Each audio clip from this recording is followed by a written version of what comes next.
Try to give you guys a chance.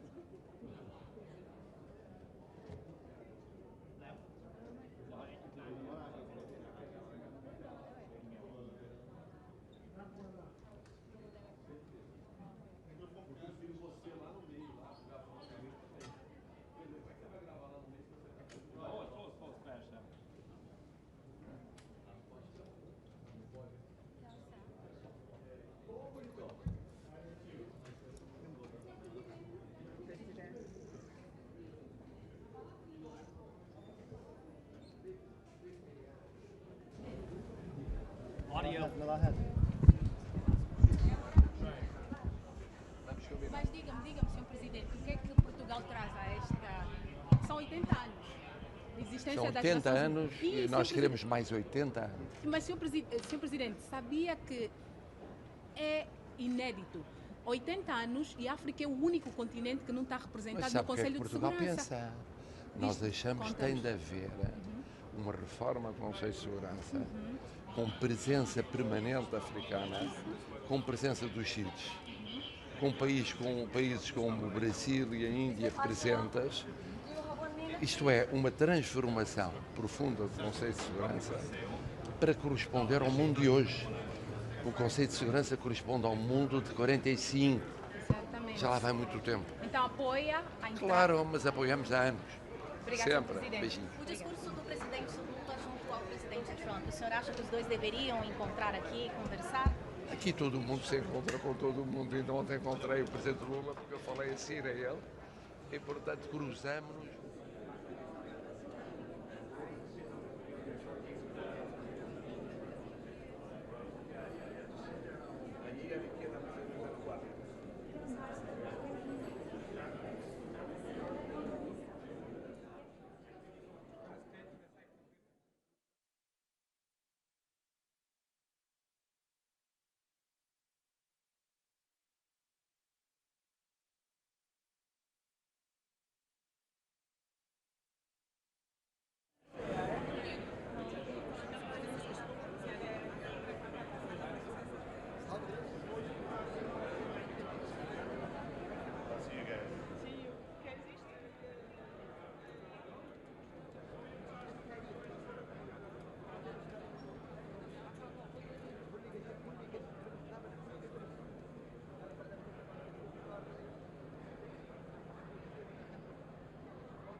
other parts. Be careful. You can't do all. Okay, you are doing it.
Be careful with your hands.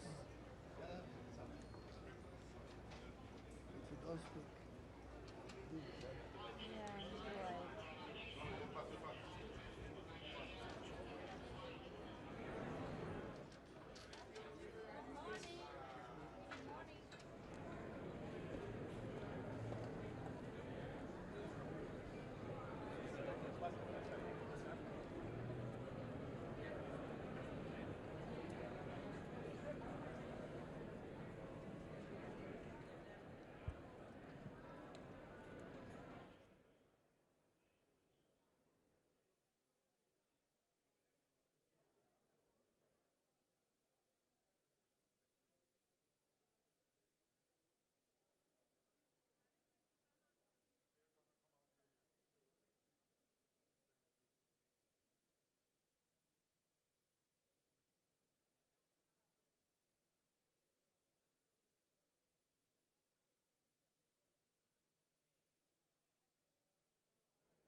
Ethiopia. Yes, sir. Ethiopia.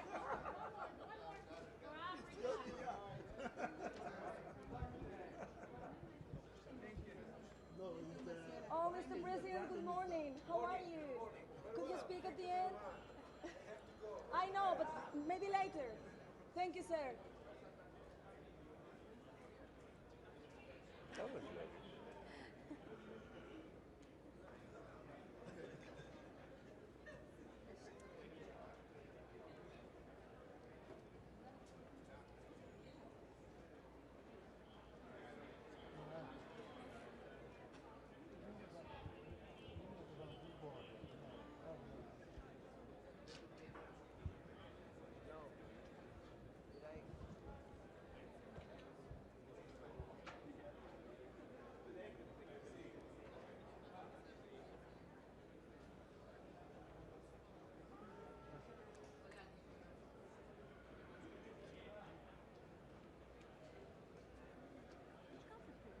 Poland.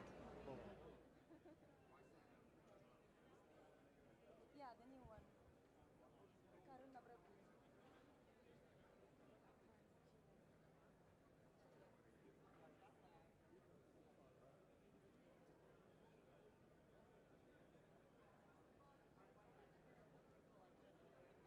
Buenos días, presidente.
They keep having me push back against the rail.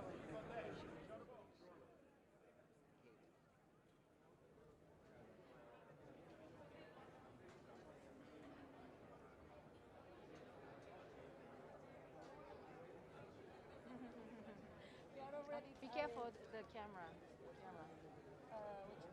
Yeah, you on TV.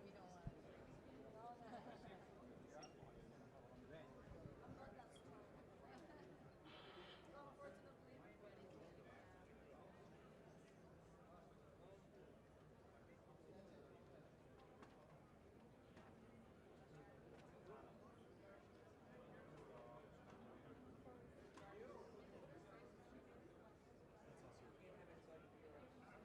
want.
You know, keep coming, keep passing back and forth. This is Pamela. We are always communicating. Yes. I'm always sending for the credentials, you know? Yep. Yeah. Okay. You just Pamela. Yeah.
delegations. We're here, I'm here, the President will be here, the Secretary Rubio will be here. They're transparent, they've been very clear. The President obviously loves New York. We recognize the importance of the UN, the importance of the world working together, but it must be functional, efficient, it must reach the people who really needs it, it must be rapid, as the Secretary of State has said, Marco Rubio, we must operate at the speed of relevancy. So it's because we care is why you're going to hear messages about reform and restoration, things that will take us into the future. Do you think the President will address the peace in DRC? I'm not going to get ahead of the President. He will address everything of importance to us. It's clear. He's made a difference in the world. He'll continue to. It's going to be a very exciting day. The door is open to the future.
Copy. Okay, okay.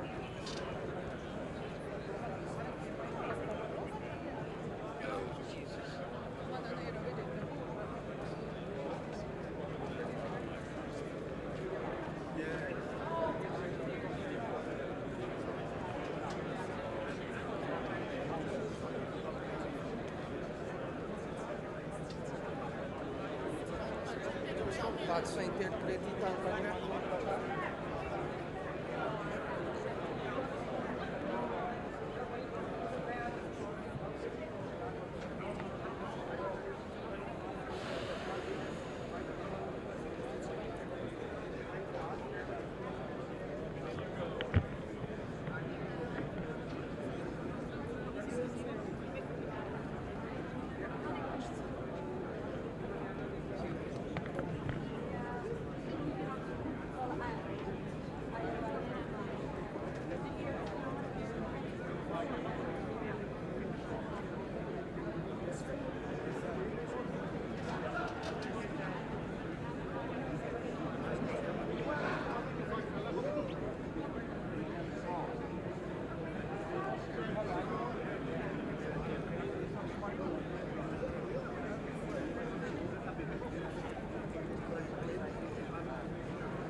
Yeah, lay it on the ground, on the ground, on the ground.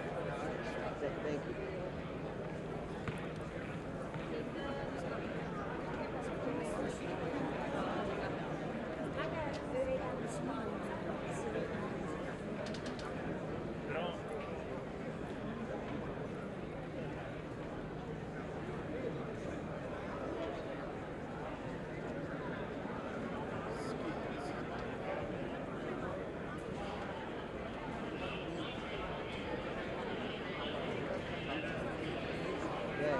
Disappeared before.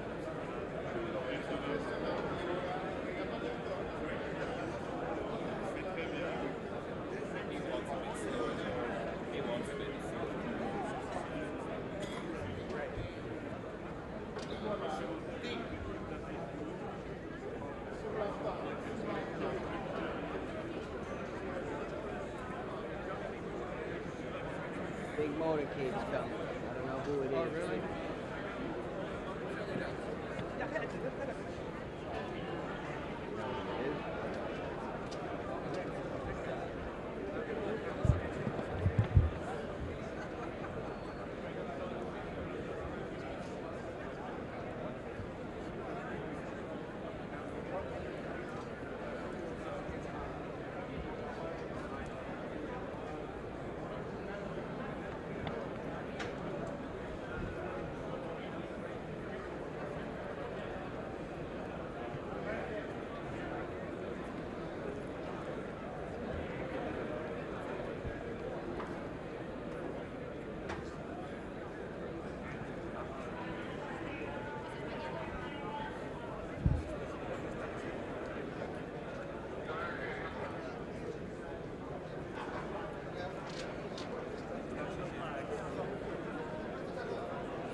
This text talks about the 80 years of existence of the UN.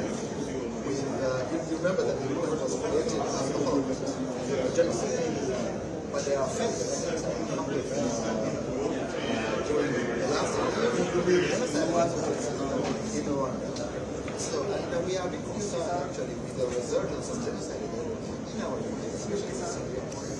So we will talk about the positive things, like change, the digital transformation, the multilateralism that is important to all of us, but also talk about how the UN will not commit the same mistakes that it has committed in the past by raising the alarm for the situation in our region.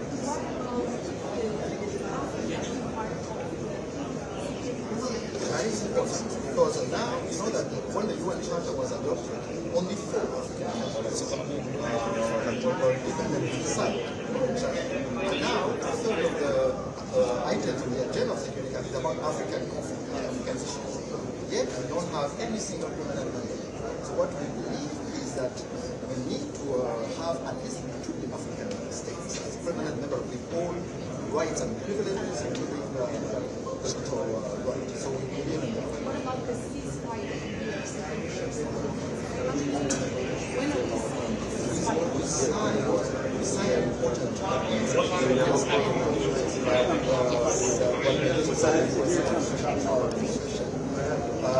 now meetings are taking place of all kinds that are provided for by the one but on the ground, we are concerned about the violation of the ceasefire, including the targeting of communities, Banyamulenge communities, which are being targeted as we speak with hate speech with the military attacks.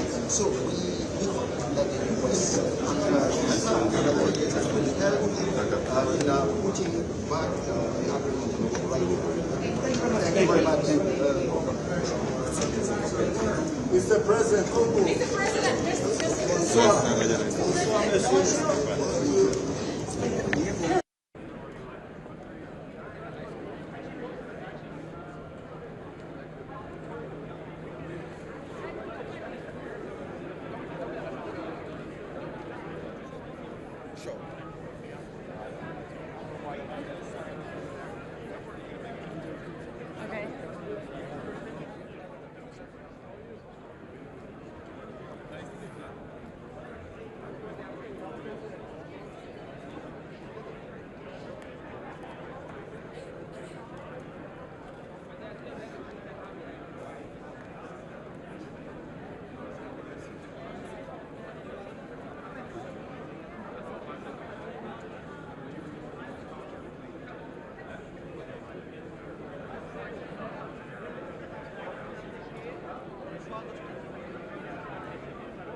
of 31st July 1997.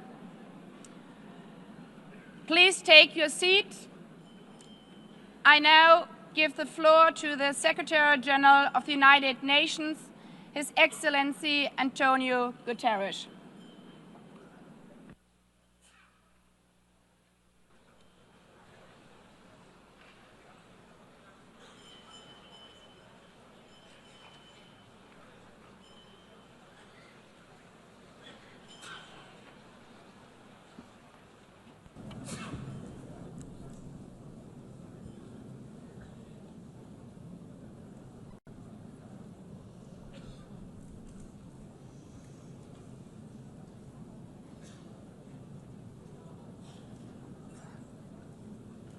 Please, could you take your seats?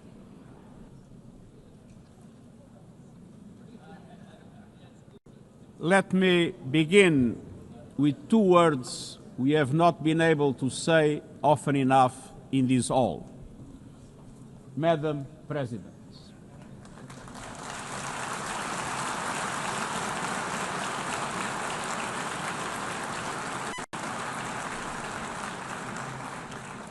Excellencies, ladies and gentlemen, 8 years ago, in a world scorched by war, leaders made a choice: cooperation over chaos, law over lawlessness, peace over conflict. And that choice gave birth to the United Nations, not as a dream for perfection, but as a practical strategy for the survival of humanity. Many of our founders had seen firsthand the hell of the death camps and the terror of war. They knew that true leadership meant creating a system to prevent a replay of those horrors, a firewall against the flames of conflict and World War III, a forum for sovereign states to pursue dialogue and cooperation, and the concrete affirmation of an essential human truth: we are all in this together. And this General Assembly Hall is the heartbeat of that truth. It is why for decades, world leaders have come to this one-of-a-kind podium. It is why you are here today. Because at its best, the United Nations is more than a meeting place. It's a moral compass, a force for peace and peacekeeping, a guardian of international law, a catalyst for sustainable development, a lifeline for people in crisis, a lighthouse for human rights, and a center that transforms your decisions, the decisions of member states, into action. 80 years on, we confront again the question our founders faced, only more urgent, more intertwined, more unforgiving. What kind of world do we choose to build together? Excellencies, we have our work cut out for us, as our ability to carry out that work is being cut from us. We have entered in an age of reckless disruption and relentless human suffering. Look around. The principles of the United Nations that you have established are under siege. Listen, the pillars of peace and progress are buckling under the weight of impunity, inequality, and indifference. Sovereign nations invaded, hunger weaponized, truth silence, rising smoke from bombed-out cities, rising anger in fractured societies, rising seas swallowing coastlines. Each one a warning, each one a question: what kind of world will we choose? A world of raw power or a world of laws? A world that is a scramble for self-interest or a world where nations come together? A world where might makes right or a world of rights for all? Excellencies, our world is becoming increasingly multipolar, and this is positive, reflecting a more diverse, dynamic global landscape. But multipolarity without effective multilateral institutions can court chaos, as Europe has learned the hard way, resulting in World War I. It was multipolar, but there was no multilateral institutions. So let's be clear. International cooperation is not naivete. It is hard-headed pragmatism. In a world where there's leap borders, isolation is an illusion. No country can stop a pandemic alone. No army can halt rising temperatures. No algorithm can rebuild trust once it is broken. These are global stress tests of our system, our solidarity, and our resolve. I'm convinced we can pass these tests, and we must. Because people everywhere are demanding something better, and we owe them a system worthy of their trust and a future worthy of their dreams. And so we must make the choice, an active choice, to reaffirm the imperative of international law, to reassert the centrality of multilateralism, to reinforce justice and human rights, and to recommit to the principles that gave rise to our organization, and to the promise contained in its first words, we the peoples. Excellencies, the choices we face are not part of an ideological debate. They are a matter of life and death for millions. As I scan the global landscape, we must make 5 critical choices. First, we must choose peace rooted in international law. Peace is our first obligation. Yet today, wars rage with a barbarity we vowed never to allow. Too often, the Charter is brandished when convenient and trampled when not. But the Charter is not optional. It is our foundation. And when the foundation cracks, everything built upon fractures. Around the world, we see countries acting as if the rules don't apply to them. We see humans treated as less than human, and we must call it out. Impunity is the mother of chaos, and it has spawned some of the most atrocious conflicts of our times. In Sudan, civilians are being slaughtered, starved, and silenced. Women and girls face unspeakable violence. There is no military solution. I urge all parties, including those in this hall, end the external support that is fueling this bloodshed. Push to protect civilians, because the Sudanese people deserve peace, dignity, and hope. In Ukraine, relentless violence continues to kill civilians, destroy civilian infrastructure, and threaten global peace and security. I commend recent diplomatic efforts by the United States and others. We must work for a full ceasefire and a just, lasting peace in accordance with the Charter, UN resolutions, and international law.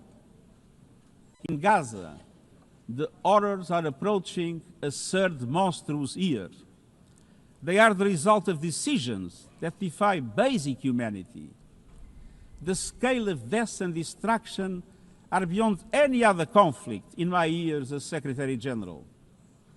The International Court of Justice has issued legally binding provisional measures in the case named application of the Convention on the Prevention and Punishment of the Crime of Genocide in the Gaza Strip.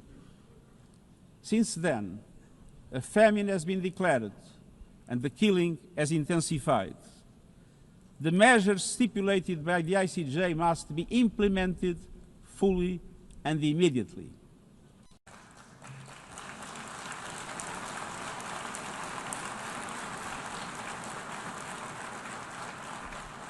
Nothing can justify the horrific Hamas terror attacks of October 7 and taking of hostages, those of which I have repeatedly condemned. And nothing can justify the collective punishment of the Palestinian people and the systematic destruction of Gaza. We know what is needed. Permanent ceasefire now. All the hostages released now. Full humanitarian access now. And we must not relent in the only viable answer to sustainable Middle East peace, a two-state solution as so eloquently reaffirmed yesterday. We must urgently reverse dangerous trends on the ground. Relentless settler expansion and violence and the looming threat of annexation must stop. Everywhere, from Haiti to Yemen, to Myanmar and the Sahel and beyond, we must choose peace anchored in international law. The past year has brought glimmers of hope, including the ceasefire between Cambodia and Thailand and the agreement between Azerbaijan and Armenia brokered by the United States. But far too many crises continue unchecked. Impunity prevails, lawlessness is a contagion, it invites mayhem, accelerates terror, and risks a nuclear free-for-all. When accountability shrinks, graveyards grow. When UN staff and facilities are attacked, violating legal obligations, so too is the core of our ability to serve and deliver. The Security Council must live up to its responsibilities.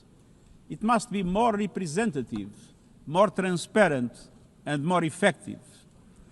Beyond crisis response, we must tackle the injustices that ignite conflict: exclusion, inequality, impunity, and corruption. The surest way to silence the guns is to raise the volume for justice. Real security is born of fairness and opportunity for all. Excellencies, this leads me to my second point. We must choose human dignity and human rights. Human rights are not an ornament of peace, they're its bedrock. Human rights, economic, social, cultural, political, and civil, are universal, indivisible, and interdependent. Choosing rights means more than words. It means choosing justice over silence. It means protecting freedom and civic space, advancing equality for women and girls, confronting racism and discrimination in all its forms, protecting human rights defenders, journalists, and freedom of speech, and upholding the rights of refugees and migrants so that mobility is safe and in accordance with international law. Human rights are a daily battle, online and offline. They require political will.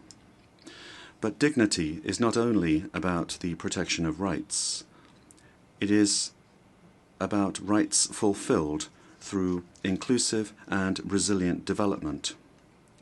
Rights that put an end to poverty and hunger. Rights that open doors to education, health, and opportunity.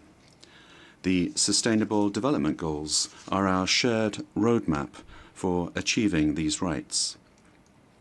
But in order to make progress down this road, we need fuel. And that fuel is finance. We've seen what development done right can deliver.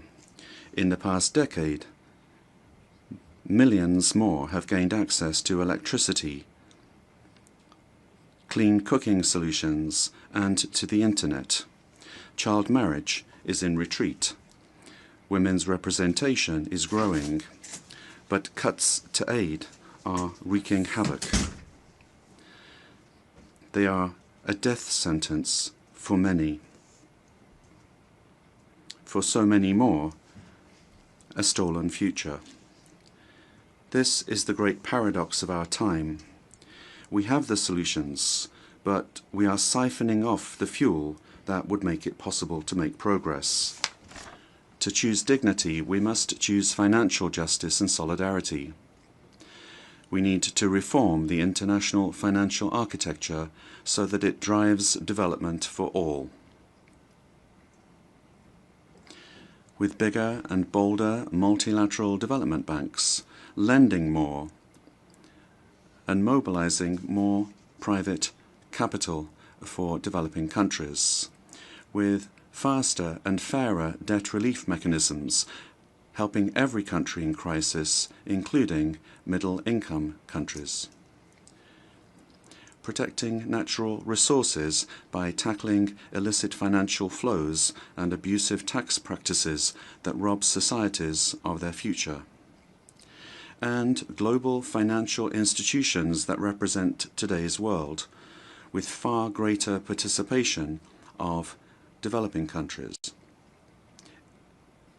in terms of their composition and their decision-making. So let us choose a global economy that works for everyone, men and women. Let us choose human rights and dignity, and let us equip ourselves with the means to ensure a transition for people and the planet. Excellencies, this brings me to the third choice. We must choose climate justice. The climate crisis is accelerating, but so are the solutions. The clean energy future is no longer a distant promise. It's already here. No government, industry, or special interest can stop it. But some are trying, hurting economies, locking in higher prices, and squandering a historic opportunity. Fossil fuels are a losing bet. Last year, almost all new power capacity came from renewables, and the investment is surging. Renewables are the cheapest and fastest source of new power. They create jobs, drive growth, shield economies from volatile oil and gas markets, connect the unconnected, and can free us from the tyranny of fossil fuels. But not at today's pace. Clean energy investment remains uneven. 21st century grids and storage are not rolling out fast enough. And public subsidies, taking from taxpayer money, still flow to fossil fuels over clean energy by a factor of 9 to 1. Meanwhile, emissions, temperatures, and disasters keep rising. And those least responsible suffer the most.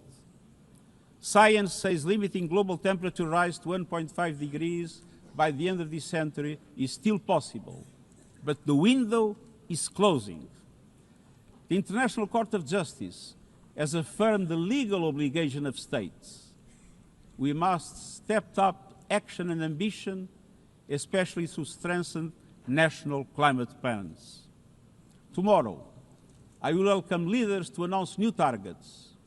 The G20, the biggest emitters, must lead, guided by common but differentiated responsibilities. But all countries must step up and do more as we head to the UN Climate Conference in Brazil. By accelerating action in energy, forests, methane, and industrial decarbonization. By defining a credible roadmap to mobilize $1.3 trillion annually in climate finance by 2035 for developing countries. By supporting just transitions, by doubling finance for adaptation to at least $40 billion this year, and rapidly deploying proven tools to unlock billions more in concessional finance. And by capitalizing the Loss and Damage Fund with significant contributions. All of these requires government, international financial institutions, philanthropies, civil society, and the private sector to work together, to provide fiscal space to developing countries and unlock new innovative sources of finance at scale, including solidarity levies on high-emitting sectors and debt swaps. We have the solutions and tools, but we must choose climate justice and climate action. First, we must choose to put technology at the service of humanity. Artificial intelligence is rewriting human existence in real time, transforming how we learn, work, communicate, and what we can trust. And the question is not how to stop it, but how to steer it for the greater good. Technology must be our servant, not our master. It must promote human rights, human dignity, and human agency. Yet today, AI's advancement in outpacing regulation and responsibility and is concentrated in a few hands. And the risks are expanding to new frontiers, from biotech to autonomous weapons. We are witnessing the rise of tools for mass surveillance, mass social control, mass disruption, and even mass destruction. Tools that can drain energy, strain ecosystems, and intensify the race for critical minerals, potentially stoking instability and conflict. Yet, these technologies remain largely ungoverned. We need universal guardrails and common standards across platforms. No company should be above the law. No machines should decide who lives or dies. No system should be deployed without transparency, safety, and accountability. Last month, this Assembly took a historic step, establishing an independent international scientific panel on AI and an annual global dialogue on AI governance.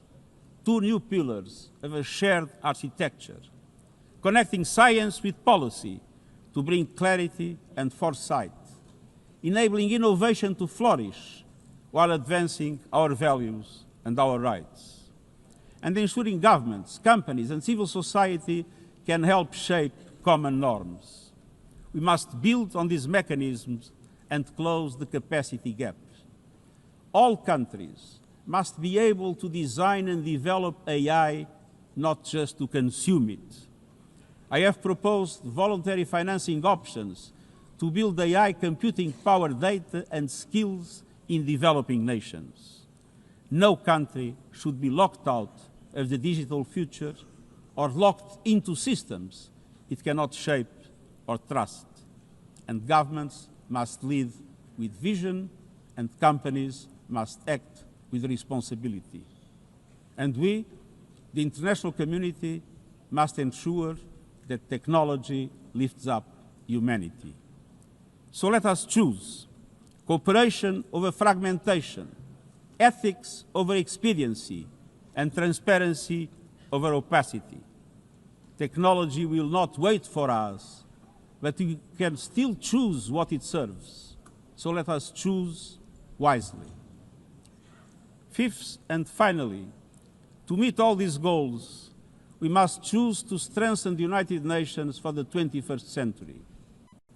The forces shaking our world are also testing the foundations of the United Nations system.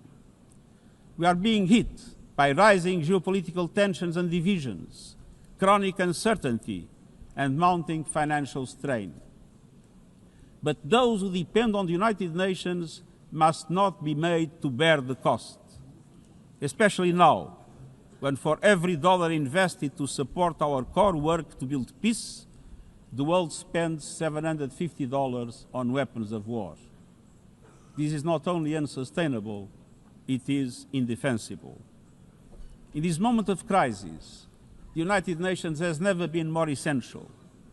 The world needs our unique legitimacy, our convening power, our vision to unite nations, to bridge divides and confront the challenges before us. The Pact for the Future has shown your determination to build a United Nations that is stronger, more inclusive, and more effective. That is the logic and the urgency of our UN80 initiative. We are moving swiftly and decisively. I put forward concrete proposals, a revised budget for 2026 that strengthens accountability, improves delivery, and cuts costs. Practical reforms to implement mandates more effectively and efficiently with greater impact. And ideas to spark a paradigm shift in the structure of the UN and how its parts work together. Most of these decisions rest with you, the Member States, and we will move forward in full respect of the established procedures. Together, let us choose to invest in a United Nations that adapts, innovates, and is empowered to deliver for people everywhere. Excellencies, my overriding message comes down to this. Now is the time to choose. It's not enough to know what the right choices are. I urge you to make them. I grew up in a world where choices were few. I was raised in the darkness of dictatorship, where fear silenced voices and hope was nearly crushed. Yet, even the bleakest hours, especially then, I discovered a truth that has never left me. Power does not reside in the hands of those who dominate or divide. Real power resides from people, from our shared resolve to uphold dignity, to defend equality, to believe fiercely in our common humanity and the potential of every human being. I learned early to persevere, to speak out, to refuse to surrender, no matter the challenge, no matter the obstacle, no matter the hour. We must and we will overcome. Because in a world of many choices, there is one choice we must never make, the choice to give up. We must never give up. That is my promise to you, for peace, for dignity, for justice, for humanity, for the world we know is possible when we work as one. I will never, ever give up. Thank you.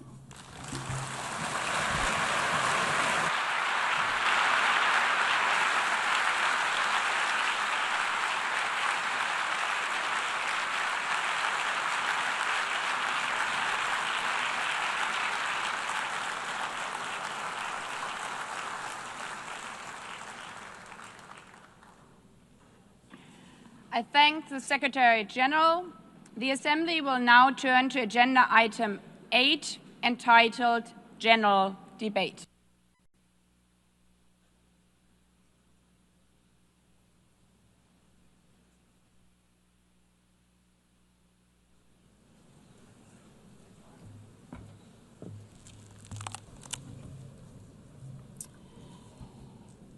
"80 years. Longer than the average human life. This anniversary of the United Nations should have been a moment of celebration. But this is not an ordinary year. Just look at the state of our world, as the Secretary General described. Thousands of orphans in Gaza are wandering around the rubble, eating sand, drinking contaminated water. 90-year-old women in Ukraine are hiding from drones, trapped in their homes instead of living their final years in peace. Children in Haiti, too afraid to walk to school, afraid they might be gunned down by gangs like their friends. And for every conflict and tragedy that seizes the headlines, there are so many more that are forgotten, lost to the news cycle. Like women in Democratic Republic of the Congo, shielding their daughters from armed groups, fearful they might be raped. And Rohingya children, spending their whole childhood in tattered tents, unable to remember what their home looks like. Faced with these realities, now is not the time to celebrate, but to ask ourselves, where is the United Nations? Distinguished heads of state and government, Mr. Secretary General, Excellencies, ladies and gentlemen, people out there in the world watching us. Clearly, we have to do better. But what we should not let cynics allow to weaponize these failures, to argue that our institution is a waste of money, outdated, irrelevant.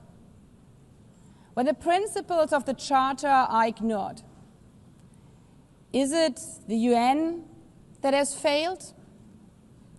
when tanks rolled into Ukraine? Was it because Article 2 of the Charter is not clear enough about sovereignty and territorial integrity? When civilians, children, are killed in Gaza, is it humanitarian law at fault for failing to protect them? It's not the Charter which fails. It's not the UN as an institution which fails. The Charter, our Charter, is only as strong as member states' willingness to uphold it, and their willingness to hold to account those who violate it. Excellencies, yes, our world is in pain. Yes, we have failures. But imagine how much worse would it be without the United Nations? Would a single person be better off without it?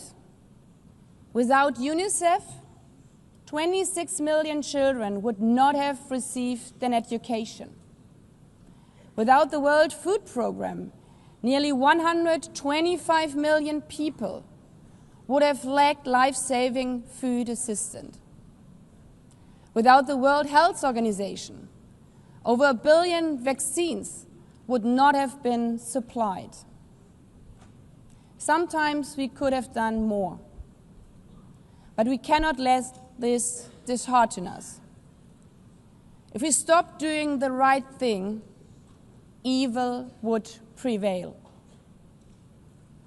This 80th session is not about big celebrations. It's about finding the resolve not to give up, the resolve to be better together, just as our predecessors did 8 decades ago.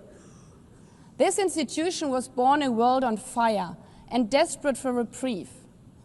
750 million, nearly a third of humanity back then, still under colonial rule. 2 world wars in a generation, 70 million dead. The horrors of the Holocaust revealed to our collective shame. This was a generation that knew almost nothing but suffering and despair.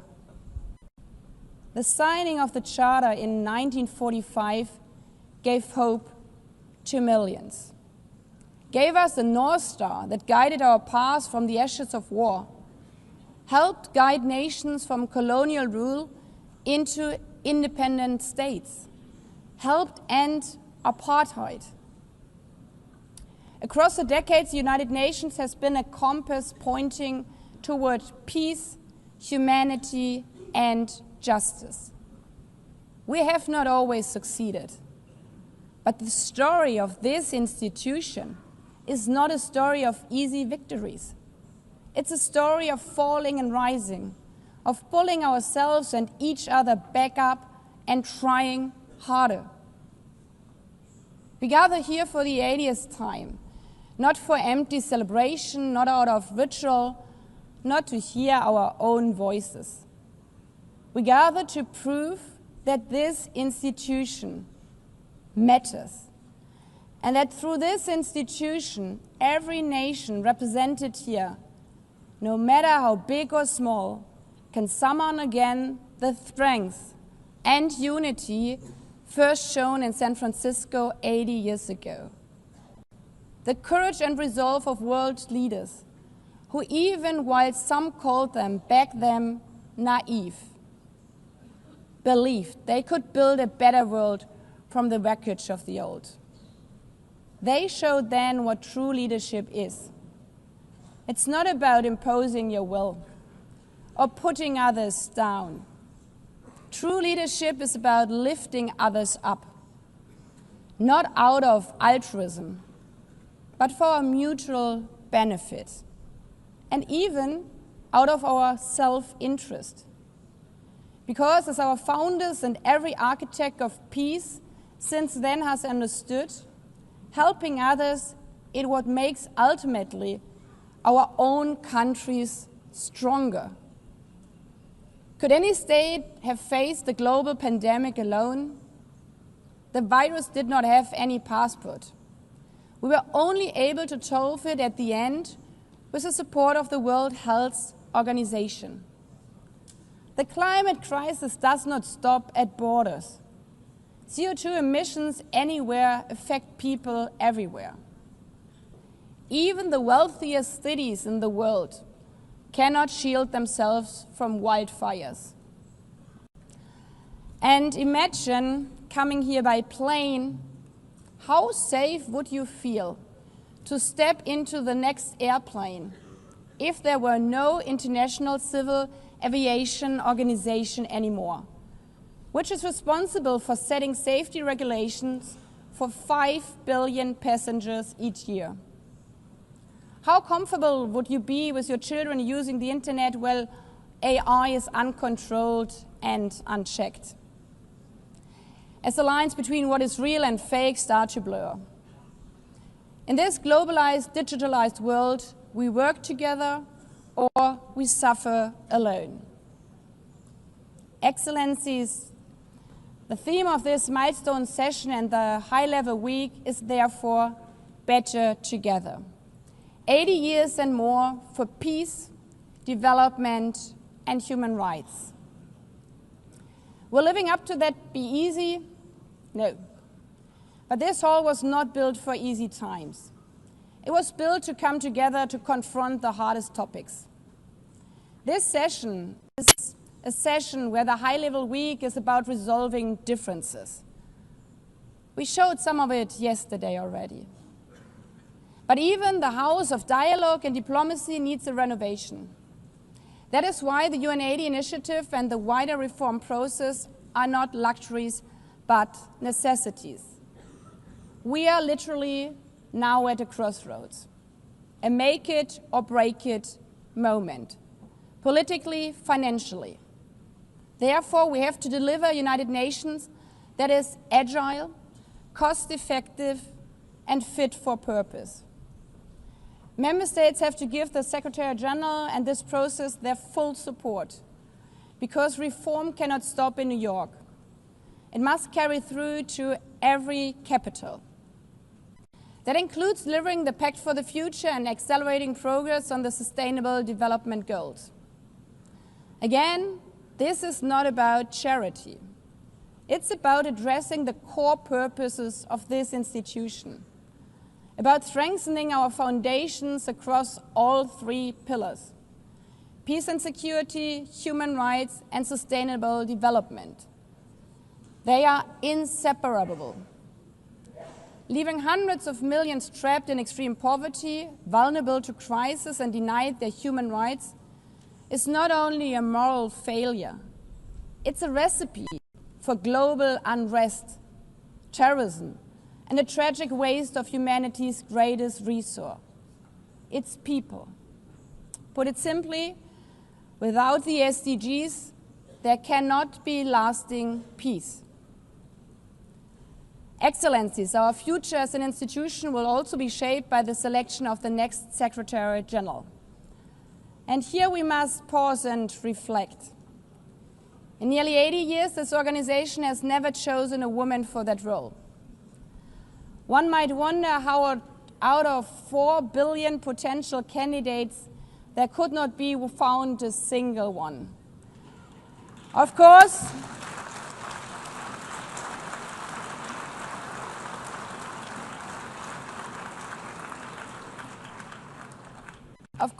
the choice rests with member states.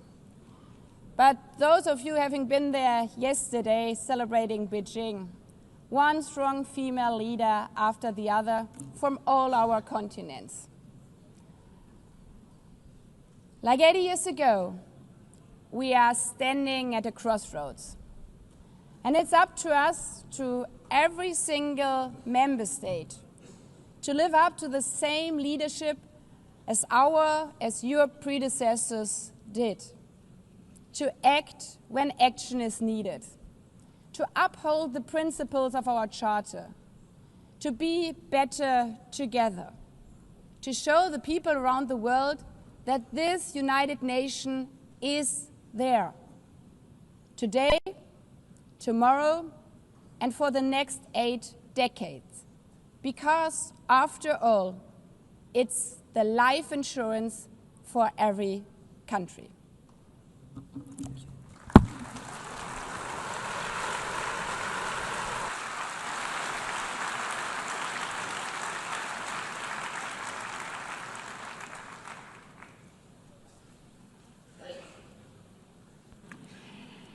Before giving the floor to the first speaker for this morning, I would like to remind Member States that the list of speakers for the general debate has been established on the agreed basis that statements should be no longer than 15 minutes to enable all the speakers to be heard at a given meeting. Within this time frame, I would like to appeal to speakers to deliver their statements at a reasonable pace so that interpretation into the other official languages may be provided properly. I would also like to draw your attention to the decision taken by the Assembly at previous sessions, namely that the practice of expressing congratulations inside the Assembly Hall after speech has been delivered is strongly discouraged. After delivering their statements from the rostrum, speakers are invited to exit the hall through room JA200, located behind the podium, before returning to their seats. May I take it that the Assembly agrees to proceed in this manner? It's so decided.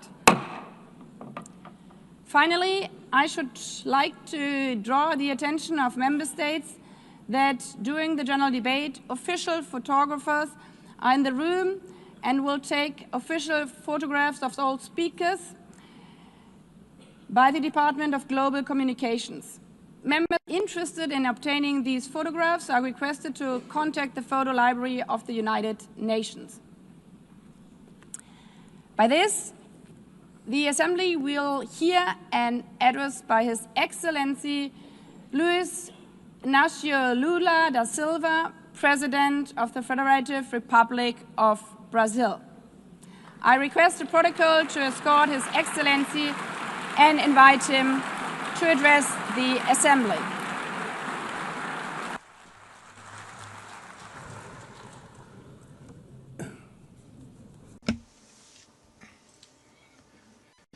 Madam President of the General Assembly, Annalena Baerbock, Mr. Secretary General Antonio Guterres, dear heads of state and government, and representatives of the member states gathered here. This should be a time to celebrate the United Nations. Created at the end of the war, the UN symbolizes the highest expression of the aspiration for peace and prosperity. Today, however, the ideals that inspired its founders in San Francisco are under threat as never before in their history. Multilateralism is at a new crossroads. The organization's authority is in check. We are witnessing the consolidation of an international order marked by repeated concessions to power play, attacks on sovereignty, arbitrary sanctions, and unilateral interventions are becoming the rule. There is a clear parallel between the multilateralism crisis and the weakening of democracy. Authoritarianism is strengthened when we fail to act in the face of arbitrary acts, when the international society falters in defending peace, sovereignty, and the rule of law. The consequences are tragic. Throughout the world, anti-democratic forces are trying to subjugate institutions and stifle freedoms. They worship violence, praise ignorance, act as physical and digital militias, and restrict the press. Even under an unprecedented attack, Brazil chose to resist and defend its democracy, regained 40 years ago by its people after 2 decades of dictatorial governments.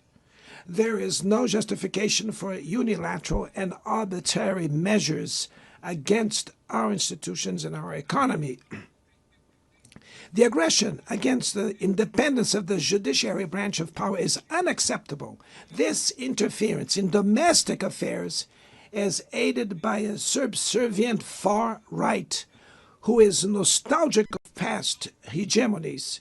False patriots plan and publicly promote actions against Brazil.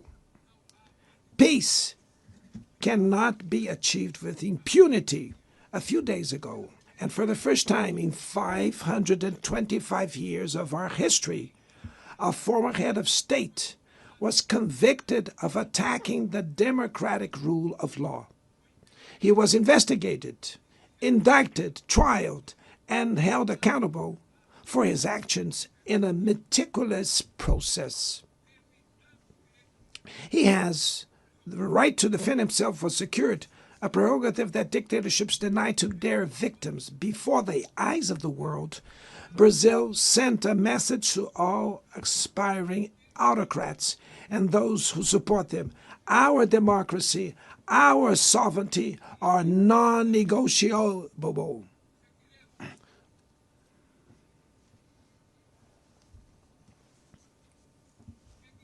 We will continue as an independent nation and as a people free from any type of guardianship. Sound democracies go beyond the electoral ritual. Its strength presupposes the reduction of inequalities, the guarantee of the most basic rights: food, safety, work, housing, education, and health.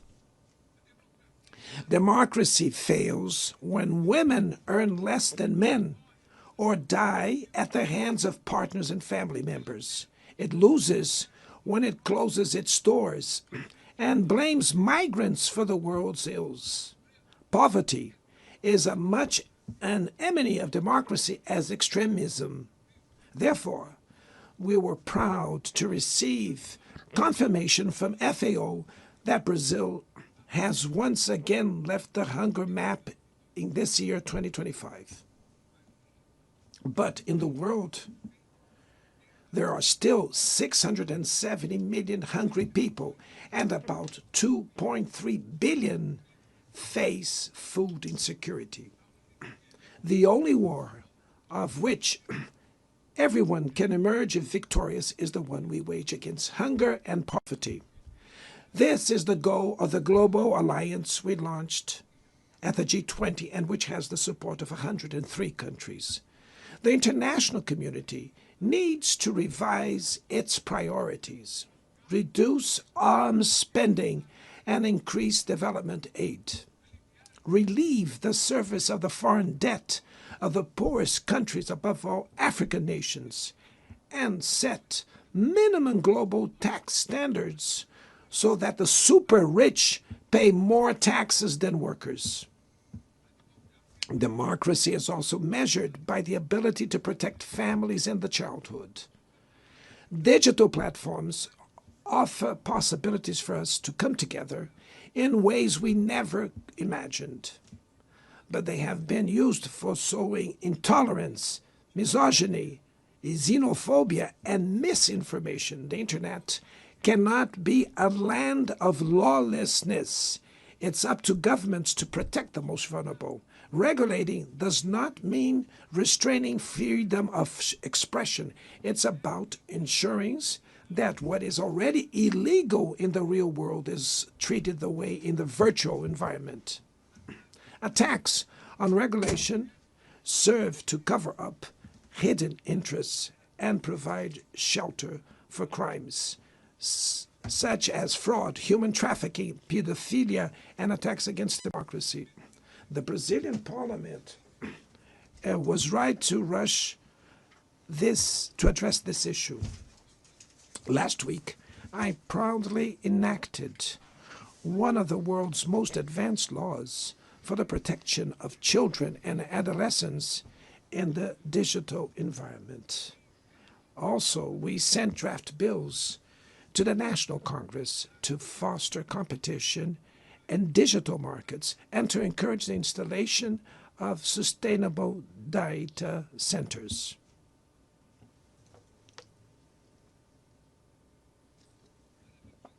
To mitigate the risks of artificial intelligence, we are committed to building multilateral governance in line with the Global Digital Compact that was approved in this plenary last year.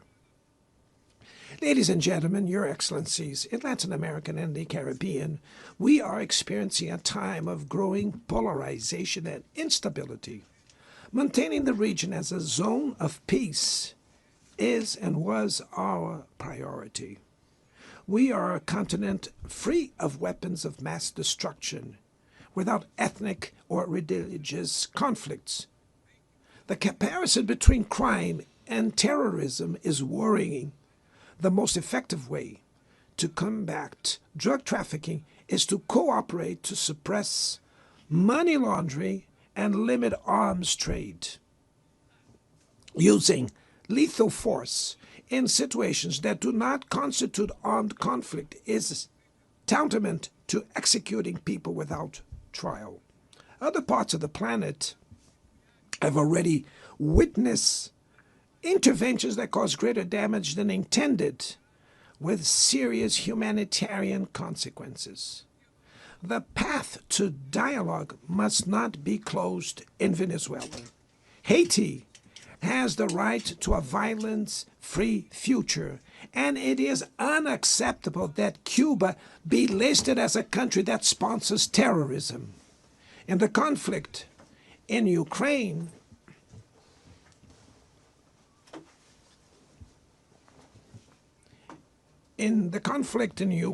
we all already know that there will be no military solution. The recent meeting in Alaska raised hopes for a negotiated way out. It's necessary to pave the way for a realistic solution. This implies taking into account the legitimate security concerns of all parties. The African Initiative and the Friends for Peace group created by China and Brazil can help promote dialogue and a diplomatic solution. No situation is more emblematic of the disproportionate and illegal use of force than the one occurring in Palestine. The terrorist attacks perpetrated by Hamas are indefensible from any angle, but nothing, absolutely nothing, justifies the ongoing genocide in Gaza.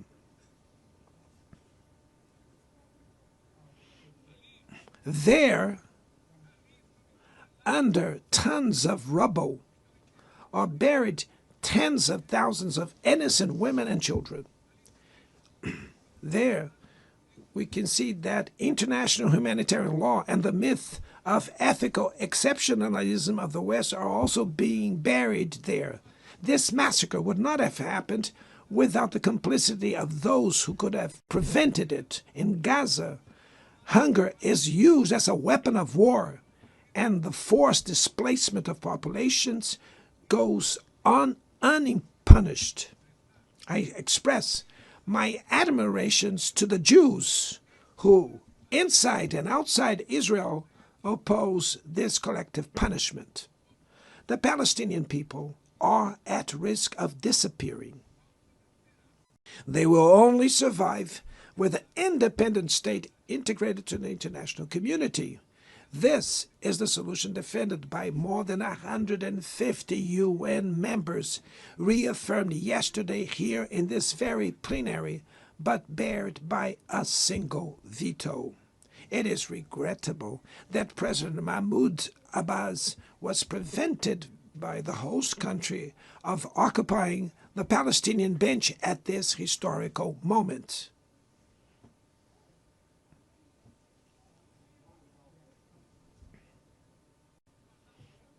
The spread of this conflict to Lebanon, Syria, Iran, Qatar is fueling an unprecedented arms build-up. Madam President, bombs and nuclear weapons will not protect us from the climate crisis. The year of 24 was the warmest already registered. COP30 in the city of Belém, Brazil, will the COP of truth. It will be the time for world leaders to prove the seriousness of their commitment to the planet. Without a complete picture of the NDC's nationally determined contributions, we were walking blindfolded towards the abyss. Brazil has committed to reducing its emissions by 59% and 67%, covering all greenhouse gases and all sectors of the economy. Developing nations face climate change while grappling with other challenges. Meanwhile, rich countries enjoy a standard of living reached at the expense of 200 years of greenhouse gas emissions, demanding greater ambition and greater access to resources and technology. It's not a matter of charity, but of justice. The race for critical minerals essential for energy transition cannot reproduce the predatory and asymmetrical logic that has characterized recent centuries. In Belém City, the world will learn about the reality of the Amazon. Brazil has already reduced deforestation by half in the region in the last 2 years. Eradicating it requires ensuring decent living conditions for its millions of inhabitants. Promoting sustainable development is the objective of the Tropical Forest Forever facility, which Brazil intends to launch to compensate countries that keep their forests standing. But the time has come to move from the negotiation phase to the implementation stage. The world owes a lot to the regime created by the Climate Convention. Climate change needs to be brought to the heart of the UN so that it gets the attention it deserves. A council linked to the General Assembly with the power and legitimacy to monitor commitments provide coherence to climate action. This is a fundamental step towards a broader reform of the organization, which would also include an expanded Security Council in the 2 member categories. Few areas have worsened as much as the multilateral trading system.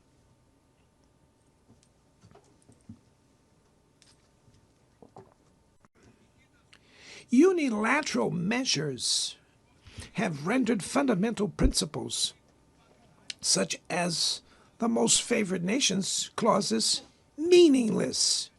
They have disrupted value chains and threw the global economy into a pernicious spiral of high prices and stagnation. It is urgent to refound the WTO based on modern and flexible foundations. Your Excellencies, ladies and gentlemen, this year, the world lost 2 exceptional public figures. Former Uruguayan President Pepe Mujica and our dear Pope Francis. Both embodied the best humanist values like no other. Their lives were intertwined with the 8 decades of the UN's existence. If they were still among us, they would use this platform to remember that authoritarianism, environmental degradation, and inequality are not relentless, that the only ones defeated are those who stand idly by, resignate, and that we can defeat the false prophets and oligarchs who exploit fear and monetize hate, and that tomorrow is made of daily choices, and it takes courage to act to transform it. In the future that Brazil envisions, there is no room for the reenactment of ideological rivalries or spheres of influence. Confrontation is not inevitable. We need leaders with clear visions who understand that the international order is not a zero-sum game. The 21st century will be increasingly multipolar. For it to remain peaceful, it cannot fall to multilateral. Brazil is giving increasing importance to the European Union, the African Union, ASEAN, CELAC, BRICS, and the G20. The voice of the Global South must be heard. The UN has today almost 4 times more members than the 51 who were at its foundation. Our historic mission is to make it once again a barrier of hope and a promoter of equality, peace, sustainable development, diversity, and tolerance. May God bless us all. And thank you very much.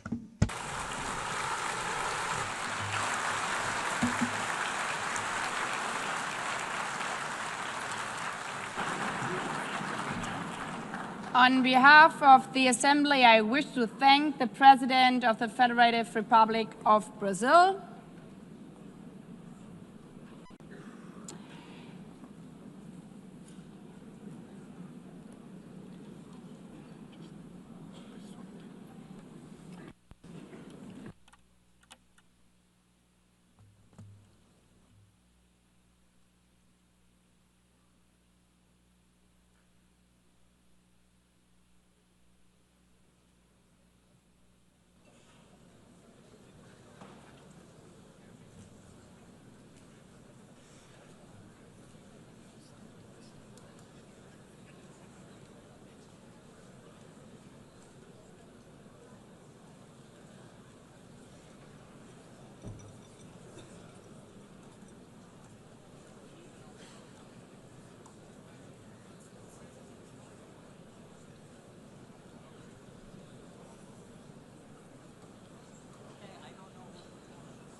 the Assembly will hear an address by His Excellency Donald Trump, President of the United States of America. I request protocol to escort His Excellency and invite him to address the Assembly.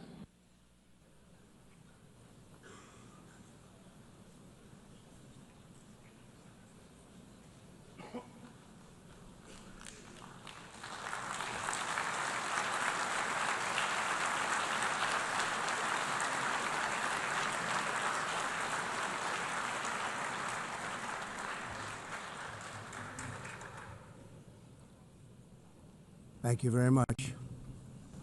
Very much appreciated.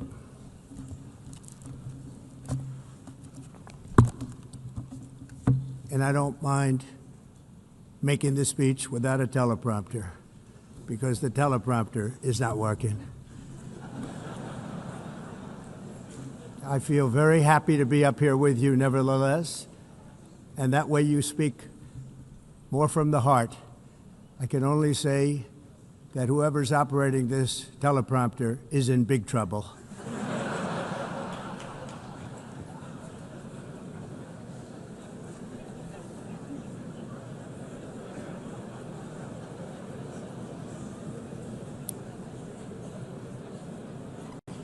Hello, Madam First Lady.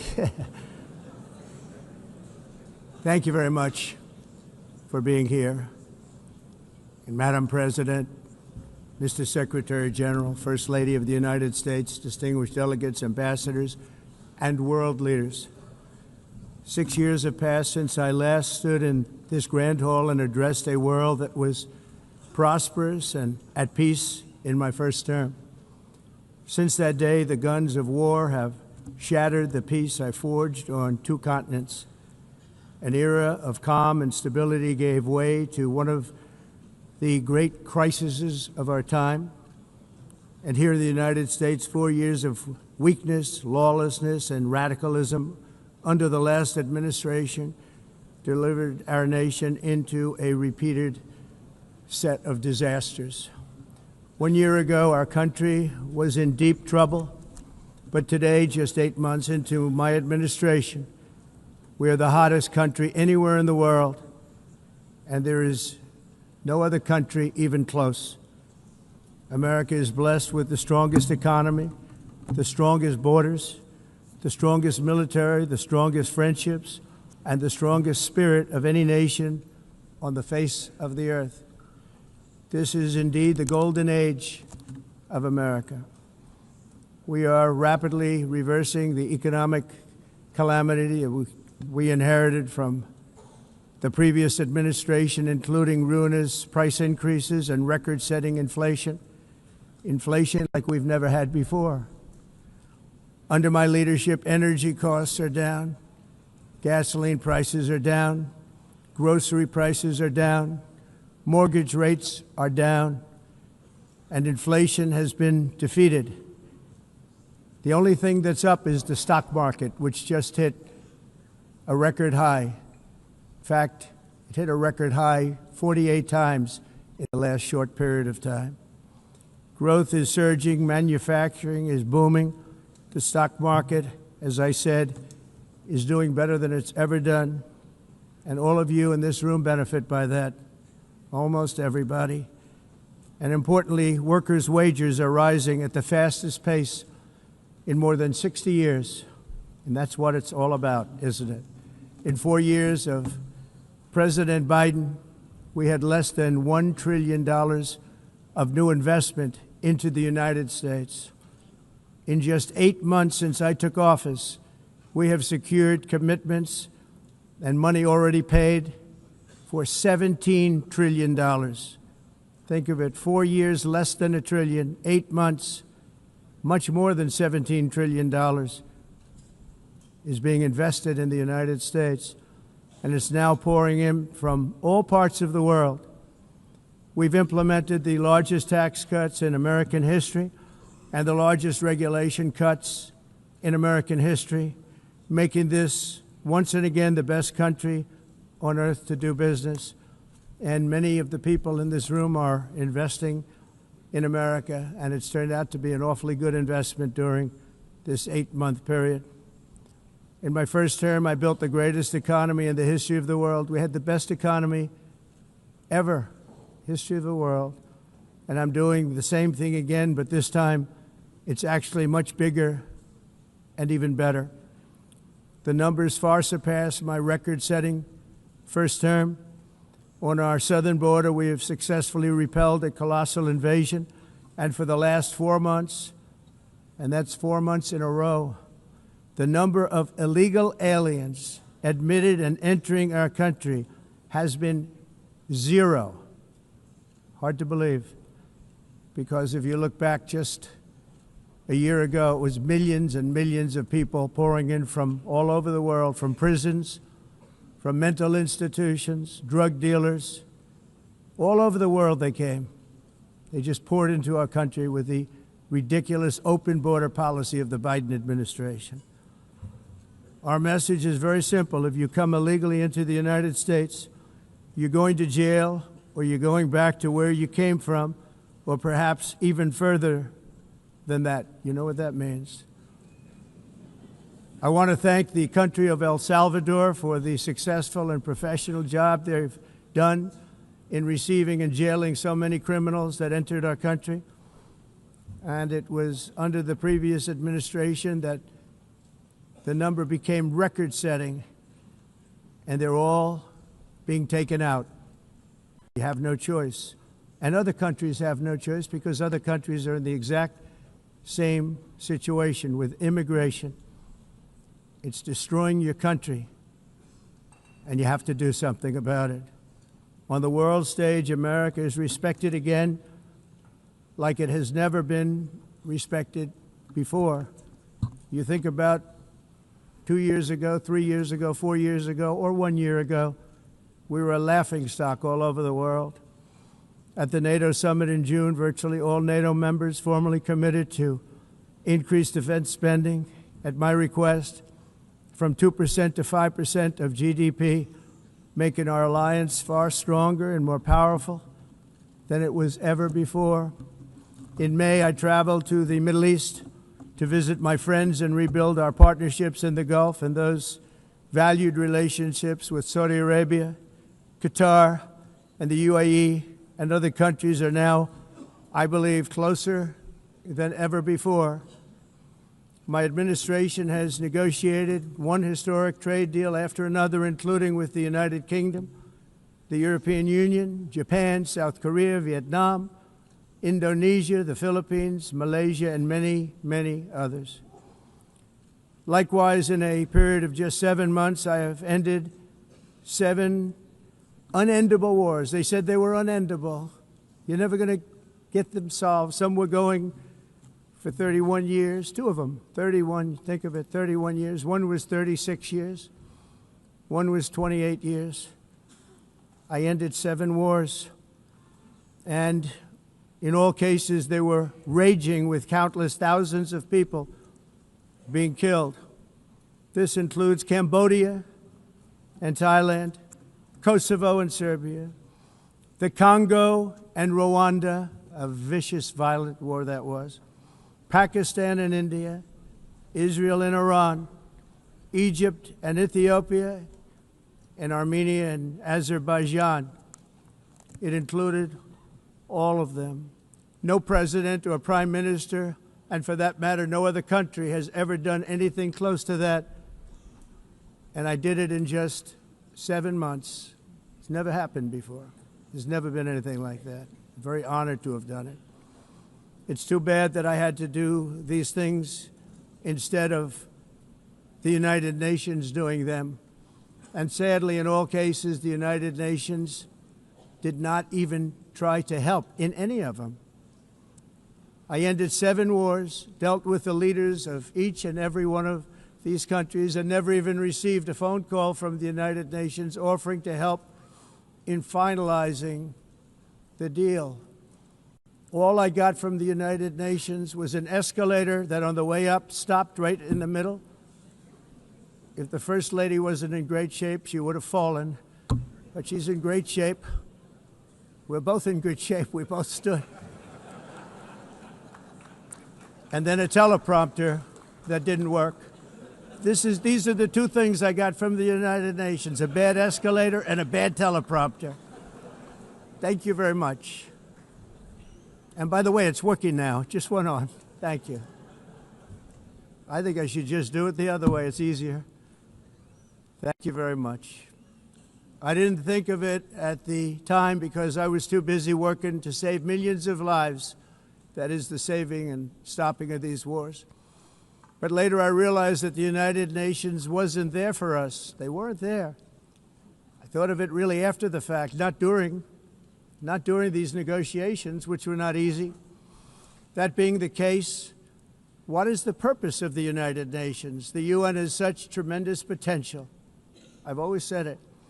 It has such tremendous, tremendous potential, but it's not even coming close to living up to that potential. For the most part, at least for now, all they seem to do is write a really strongly worded letter and then never follow that letter up. It's empty words, and empty words don't solve war. The only thing that solves war and wars is action. Now, after ending all of these wars and also earlier negotiating the Abraham Accords, which is a very big thing for which our country received no credit, never receives credit. Everyone says that I should get the Nobel Peace Prize for each one of these achievements. But for me, the real prize will be the sons and daughters who live to grow up with their mothers and fathers, because millions of people are no longer being killed in endless and unglorious wars. What I care about is not winning prizes, it's saving lives. We saved millions and millions of lives with the 7 wars. And we have others that we're working on, and you know that. Many years ago, a very successful real estate developer in New York, known as Donald J. Trump, I bid on the renovation and rebuilding of this very United Nations complex. I remember it so well. I said at the time that I would do it for $500 million, rebuilding everything. would be beautiful. I used to talk about, I'm going to give you marble floors. They're going to give you terrazzo. I'm going to give you the best of everything. You're going to have mahogany walls. They're going to give you plastic. But they decided to go in another direction, which was much more expensive at the time, and which actually produced a far inferior product. And I realized that they did not know what they were doing when it came to construction, and that their building concepts were so wrong, and the product that they were proposing to build was so bad and so costly. It was going to cost them a fortune. And I said, and wait till you see the overruns. Well, I turned out to be right. They had massive cost overruns and spent between $2 and $4 billion on the building and did not even get the marble floors that I promised them. You walk on terrazzo. Do you notice that? As far as I'm concerned, frankly, looking at the building and getting stuck on the escalator, they still haven't finished the job. They still haven't finished. That was years ago. The project was so corrupt that Congress actually asked me to testify before them on the tremendous waste of money, because it turned out that they had no idea what it was, but they knew it was anywhere between $2 and $4 billion as opposed to $500 million with a guarantee. But they had no idea, and I said it cost much more than $5 billion. Unfortunately, many things in the United Nations are happening just like that, but on an even much bigger scale, much, much bigger. Very sad to see. Whether the UN can manage to play a productive role, I've come here today to offer the hand of American leadership and friendship to any nation in this assembly that is willing to join us in forging a safer, more prosperous world. And it's a world that we'll be much happier with. A dramatically better future is within our reach. But to get there, we must reject the failed approaches of the past and work together to confront some of the greatest threats in history. There is no more serious danger to our planet today than the most powerful and destructive weapons ever devised by man, of which the United States, as you know, has many. Just as I did in my first term, I've made containing these threats a top priority, starting with the nation of Iran. My position is very simple. The world's #1 sponsor of terror can never be allowed to possess the most dangerous weapon. That's why shortly after taking office, I sent the so-called Supreme Leader a letter making a generous offer. I extended a pledge of full cooperation in exchange for a suspension of Iran's nuclear program. The regime's answer was to continue their constant threats to their neighbors and U.S. interests throughout the region, and some great countries that are right nearby. Today, many of Iran's former military commanders, in fact, I can say almost all of them, are no longer with us. They're dead. And 3 months ago, in Operation Midnight Hammer, 7 American B-2 bombers dropped the 14 30,000-pound each bombs on Iran's key nuclear facilities, totally obliterating everything. No other country on earth could have done what we did. No other country has the equipment to do what we did. We have the greatest weapons on earth. We hate to use them. But we did something that for 22 years people wanted to do. With Iran's nuclear enrichment capacity demolished, I immediately brokered an end to the 12-day war, as it's called, between Israel and Iran, with both sides agreeing to fight no longer. As everyone knows, I have also been deeply engaged in seeking a ceasefire in Gaza. Have to get that done. Have to get it done. Unfortunately, Hamas has repeatedly rejected reasonable offers to make peace.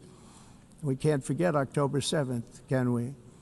Now, as if to encourage continued conflict, some of this body is seeking to unilaterally recognize a Palestinian state. The rewards would be too great for Hamas terrorists for their atrocities. This would be a reward for these horrible atrocities, including October 7th, even while they refuse to release the hostages or accept a ceasefire. Instead of giving to Hamas and giving so much, because they've taken so much, they have taken so much. This could have been solved so long ago. But instead of giving in to Hamas's ransom demands, those who want peace should be united with one message: release the hostages now. Just release the hostages now. Thank you.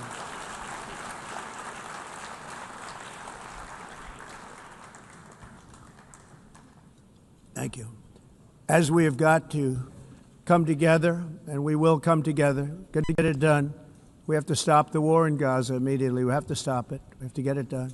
We have to negotiate, immediately have to negotiate peace. We got to get the hostages back. We want all 20 back. We don't want 2 and 4. As you know, I got, along with Steve Witkoff and others that helped us, Marco Rubio, we got most of them back. We were involved in all of them. But I always said the last 20 are going to be the hardest, and that's exactly what happened. We have to get them back now. We don't want to get back 2, and then another 2, and then 1, and then 3. Have this process. No, we want them all back, and we want the actually 38 dead bodies back too. Those parents came to me, and they want them back, and they want them back very quickly and very badly, as though they were alive. They want them. They want them every bit as much as if their son or daughter were alive.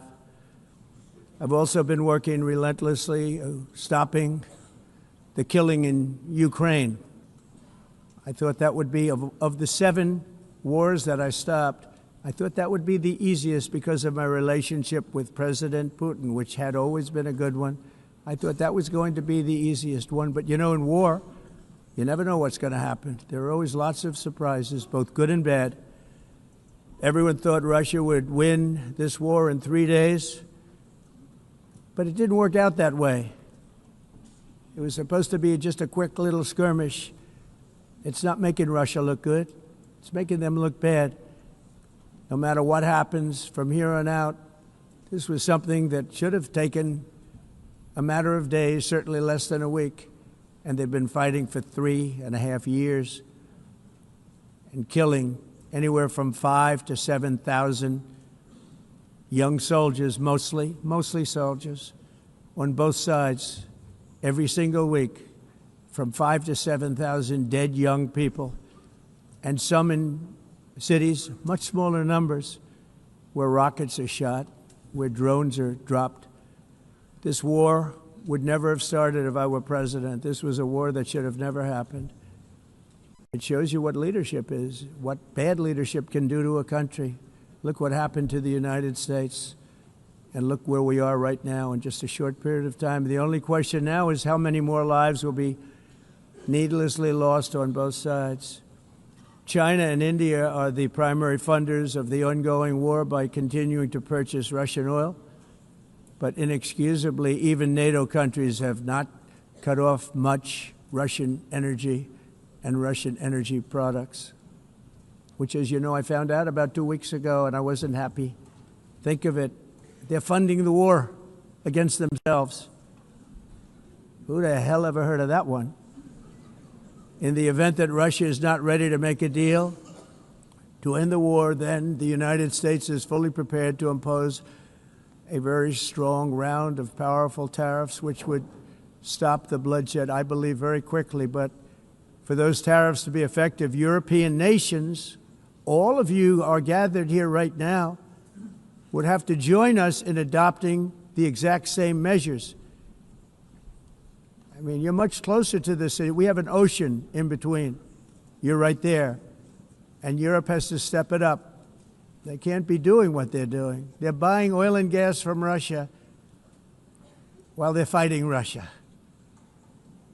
It's embarrassing to them, and it was very embarrassing to them when I found out about it, I can tell you that. They have to immediately cease all energy purchases from Russia. Otherwise, we're all wasting a lot of time. So I'm ready to discuss this. We're going to discuss it today with the European nations, all gathered here. I'm sure they're thrilled to hear me speak about it, but that's the way it is. I like to speak my mind and speak the truth.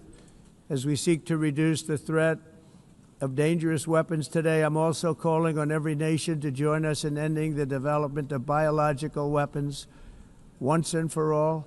And biological is terrible, and nuclear is even beyond, and we include nuclear in that.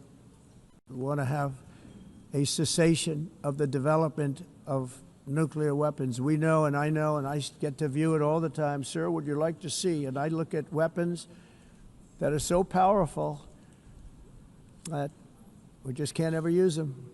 If we ever use them, the world literally might come to an end. There would be no United Nations to be talking about. There would be no nothing. Just a few years ago, reckless experiments overseas gave us a devastating global pandemic. Yet despite that worldwide catastrophe, many countries are continuing extremely risky research into bioweapons and man-made pathogens. This is unbelievably dangerous. To prevent potential disasters, I'm announcing today that my administration will lead an international effort to enforce biological weapons convention, which is going to be meeting with the top leaders of the world by pioneering an AI verification system that everyone can trust. Hopefully the UN can play a constructive role, and it will also be one of the early projects under AI. Let's see how good it is, because a lot of people are saying it could be one of the great things ever, but it also can be dangerous, but it can be put to tremendous use and tremendous good, and this would be an example of that. Not only is the UN not solving the problems it should, too often, it's actually creating new problems for us to solve. The best example is the #1 political issue of our time, the crisis of uncontrolled migration. It's uncontrolled. Your countries are being ruined. The United Nations is funding an assault on Western countries and their borders. In 2024, the UN budgeted $372 million in cash assistance to support an estimated 624,000 migrants journeying into the United States. Think of that. The UN is supporting people that are illegally coming into the United States, and then we have to get them out. The UN also provided food, shelter, transportation, and debit cards to illegal aliens. Can you believe that? On the way to infiltrate our southern border. Millions of people came through that southern border. Just a year ago, millions and millions of people were pouring in, 25 million altogether over the 4 years of the incompetent Biden administration. And now we have it stopped, totally stopped. In fact, they're not even coming anymore because they know they can't get through. But what took place is totally unacceptable. The UN is supposed to stop invasions, not create them and not finance them. In the United States, we reject the idea that mass numbers of people from foreign lands can be permitted to travel halfway around the world, trample our borders, violate our sovereignty, cause unmitigated crime, and deplete our social safety net. We have reasserted that America belongs to the American people, and I encourage all countries to take their own stand in defense of their citizens as well. You have to do that because I see it. I'm not mentioning names. I see it, and I could call every single one of them out. You're destroying your countries. They're being destroyed. Europe is in serious trouble. They've been invaded by a force of illegal aliens like nobody's ever seen before. Illegal aliens are pouring into Europe. Nobody is ever, and nobody's doing anything to change it, to get them out. It's not sustainable. And because they choose to be politically correct, they're doing just absolutely nothing about it. And I have to say, I look at London, where you have a terrible mayor, terrible, terrible mayor. And it's been so changed, so changed. Now they want to go to Sharia law. But you're in a different country. You can't do that. Both the immigration and their suicidal energy ideas will be the death of Western Europe if something is not done immediately. This cannot be sustained. What makes the world so beautiful is that each country is unique. But to stay this way, every sovereign nation must have the right to control their own borders. You have the right to control your borders, as we do now, and to limit the sheer numbers of migrants entering their countries and paid for by the people of that nation that were there and that built that particular nation at the time. They put their blood, sweat, tears, money into that country, and now they're being ruined. Proud nations must be allowed to protect their communities and prevent their societies from being overwhelmed by people they have never seen before, with different customs, religions, with different everything. Where migrants have violated laws, lodged false asylum claims, or claimed refugee status for illegitimate reasons, they should, in many cases, be immediately sent home. And while we will always have a big heart for places and people that are struggling and truly compassionate, answers will be given.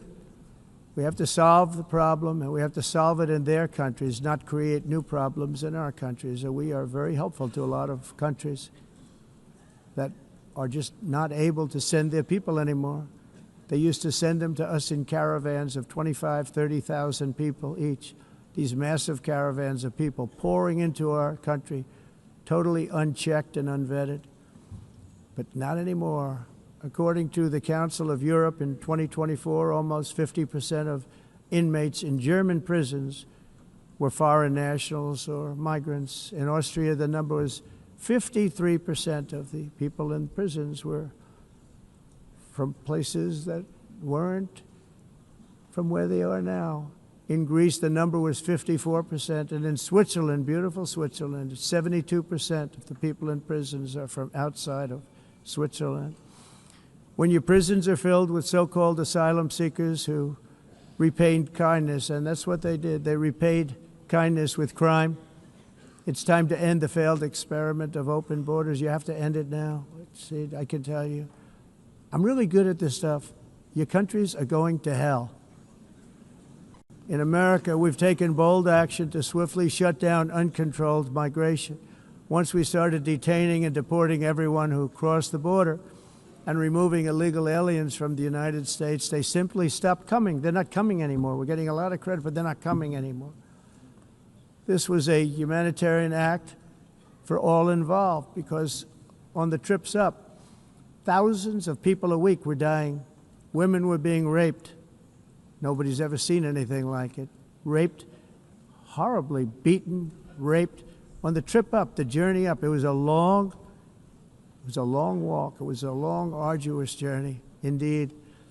And it was also a historic victory against human trafficking throughout the region. What we did was a victory, and we saved so many lives of people that wouldn't make the journey. That journey was loaded up with death. Loaded up with death. Dead bodies all along the roads of jungles to get up. They go through jungles, they go through areas so hot you couldn't breathe. They were dying of suffocation, areas so hot that you couldn't breathe. Dead bodies all over. By them not coming, we're saving tremendous numbers of lives. My people have done a fantastic job in doing what they did, and the American public agrees with it. I mean, I was very proud to see this morning I have the highest poll numbers I've ever had. Part of it is because of what we've done on the border. I guess the other part is what we've done on the economy. Joe Biden's policies empowered murderous gangs, human smugglers, child traffickers, drug cartels, and prisoners from all over the world. The previous administration also lost nearly 300,000 children. Think of that. They lost more than 300,000 children, little children, who were trafficked into the United States on the Biden watch, many of whom have been raped, exploited, and abused, and sold. Sold. Nobody talks about that. The fake news doesn't write about it. With many others, young children who are missing or dead. And we found a lot of these children, and we're sending them back, and we've been sending them back to their parents. They said, nobody knows who they are. They said, where do you come from? And they'll give us a country, and we'll find out, and we'll figure it out, and we'll bring them back to their homes. And the mother and father rush to the door, and their tears in their eyes. They can't believe that they're seeing their son or daughter, their little son or daughter again. We've done almost 30,000 of them so far. Any system that results in the mass trafficking of children is inherently evil. Yet that is exactly what the globalist migration agenda has done, and it's what it's all about. In America, those days, as you know, are over. The Trump administration is working, and we are continuing to work to track down the villains that are causing this problem, and also, as I said, to get back the 30,000 we've already returned. Now I think we're going to have another. We're going to find a lot. You're not going to find all of them. 300, more than 300,000. They're lost or they're dead. They're lost or they're dead because of the animals that did this. To protect our citizens, I've also designated multiple savage drug cartels as far as and you see this, and you see it happening right before your eyes. Let's put it this way, people don't like taking big loads of drugs in boats anymore. There aren't too many boats that are traveling on the seas by Venezuela. They tend not to want to travel very quickly anymore. And we've virtually stopped drugs coming into our country by sea. We call them the water drugs. They kill hundreds of thousands of people. I've also designated multiple savage drug cartels as far as foreign terrorist organizations, along with two bloodthirsty transnational gangs, probably the worst gangs anywhere in the world, MS-13 and Tren de Aragua. Tren de Aragua is from Venezuela, by the way. Such organizations torture, maim, mutilate, and murder with impunity. They're the enemies of all humanity. And for this reason, we've recently begun using the supreme power of the United States military to destroy Venezuelan terrorists and trafficking networks led by Nicolas Maduro. To every terrorist thug smuggling poisonous drugs into the United States of America, please be warned that we will blow you out of existence. That's what we're doing. We have no choice. Can't let it happen. They're destroying. I believe we lost 300,000 people last year to drugs, 300,000. Fentanyl and other drugs. Each boat that we sink carries drugs that would kill more than 25,000 Americans. We will not let that happen. Energy is another area where the United States is now thriving like never before. We're getting rid of the falsely named renewables. By the way, they're a joke. They don't work. They're too expensive. They're not strong enough to fire up the plants that you need to make your country great. The wind doesn't blow. Those big windmills are so pathetic and so bad, so expensive to operate. Then they have to be rebuilt all the time, and they start to rust and rot. Most expensive energy ever conceived, and it's actually energy. You're supposed to make money with energy, not lose money. You lose money, the governments have to subsidize. You can't put them out without massive subsidies.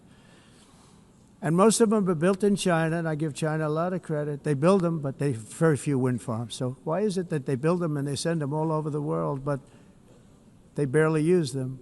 You know what they use? Coal. They use gas. They use almost anything, but they don't like wind. But they sure as hell like selling the windmills. Europe, on the other hand, has a long way to go, with many countries being on the brink of destruction because of the green energy agenda. And I give a lot of credit to Germany.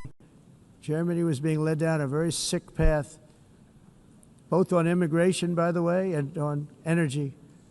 They were going green, and they were going bankrupt. And the new leadership came in, and they went back to where they were, with fossil fuel and with nuclear, which is good. It's now safe, and you can do it properly. But they went back to where they were, and they opened up a lot of different plants, energy-producing plants, and they're doing well. I give Germany a lot of credit for that. They've said this is a disaster, what's happening. They were going all green. All green is all bankrupt. That's what it represents. And it's not politically correct. I'll be very badly criticized for saying it, but I'm here to tell the truth. I don't care. It doesn't matter to me. I'm in New York City. I'm feeling a lot safer. Crime, we're getting crime down. And by the way, speaking of crime, Washington, D.C. Washington, D.C. was the crime capital of America. Now it's a totally, after 12 days, it's a totally safe city. Everyone's going out to dinner. They're going out to restaurants. Your wife can walk down the middle of the street with or without you. Nothing's going to happen. My people have done a fantastic job. And yes, I called in the National Guard, and the National Guard took care of business. And they weren't politically correct, but they took care of business. We got 1,700 career criminals out, brought them back to where they came from, the countries where they came from, or put them in jails. Washington, D.C. is now a totally safe city again, and I welcome you to come. In fact, we'll have dinner together at a local restaurant, and we'll be able to walk. We don't have to go by an armor-plated vehicle. We'll walk right over there from the White House. They've given up their powerful edge, a lot of the countries that we're talking about, in oil and gas, such as essentially closing the great North Sea oil. Oh, the North Sea, I know it so well. Aberdeen was the oil capital of Europe, and there's tremendous oil that hasn't been found in the North Sea. Tremendous oil. And I was with the Prime Minister I respect and like a lot, and I said, you're sitting with the greatest asset. They essentially closed it by making it so highly taxed that no developer, no oil company can go there.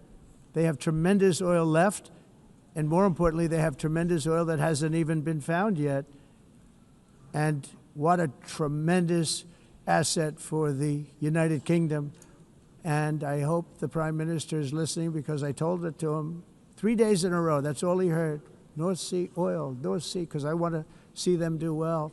I want to stop seeing them ruining that beautiful Scottish and English countryside with windmills and massive solar panels that go 7 miles by 7 miles, taking away farmland.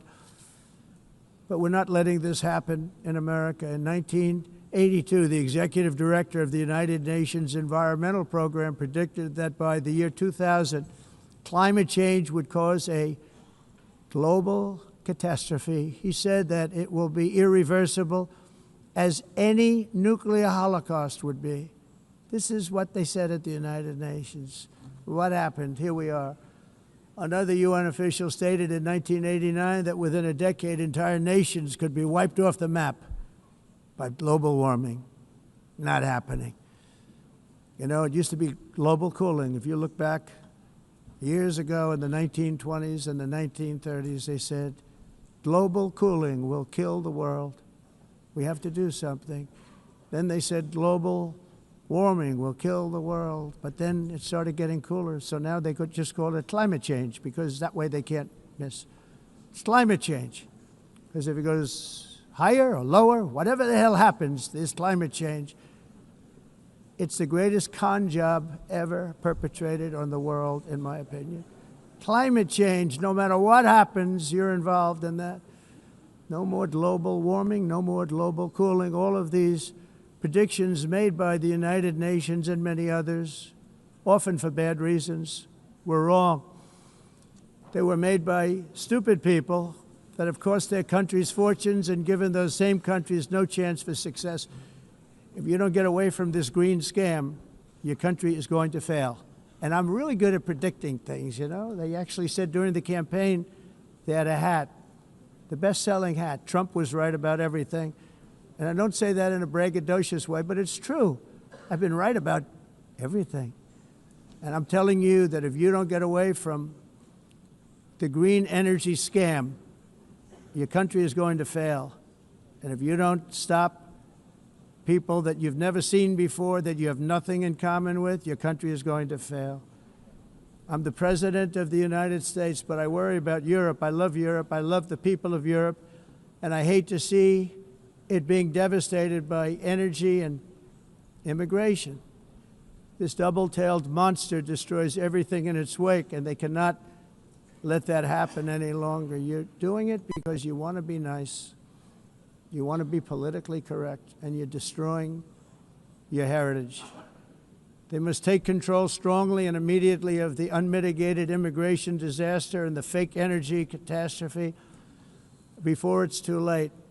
The carbon footprint is a hoax made up by people with evil intentions, and they're heading down a path of total destruction. You know, the carbon footprint was a big, big thing a few years ago.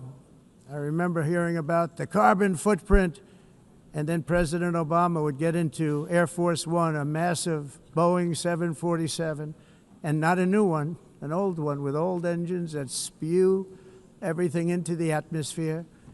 He'd talk about the carbon footprint, we must do so. Then he'd get in and he'd fly from Washington to Hawaii to play a round of golf. And then he'd get back onto that big, beautiful plane and he'd fly back and he'd talk about, again, global warming and the carbon footprint. It's a con job.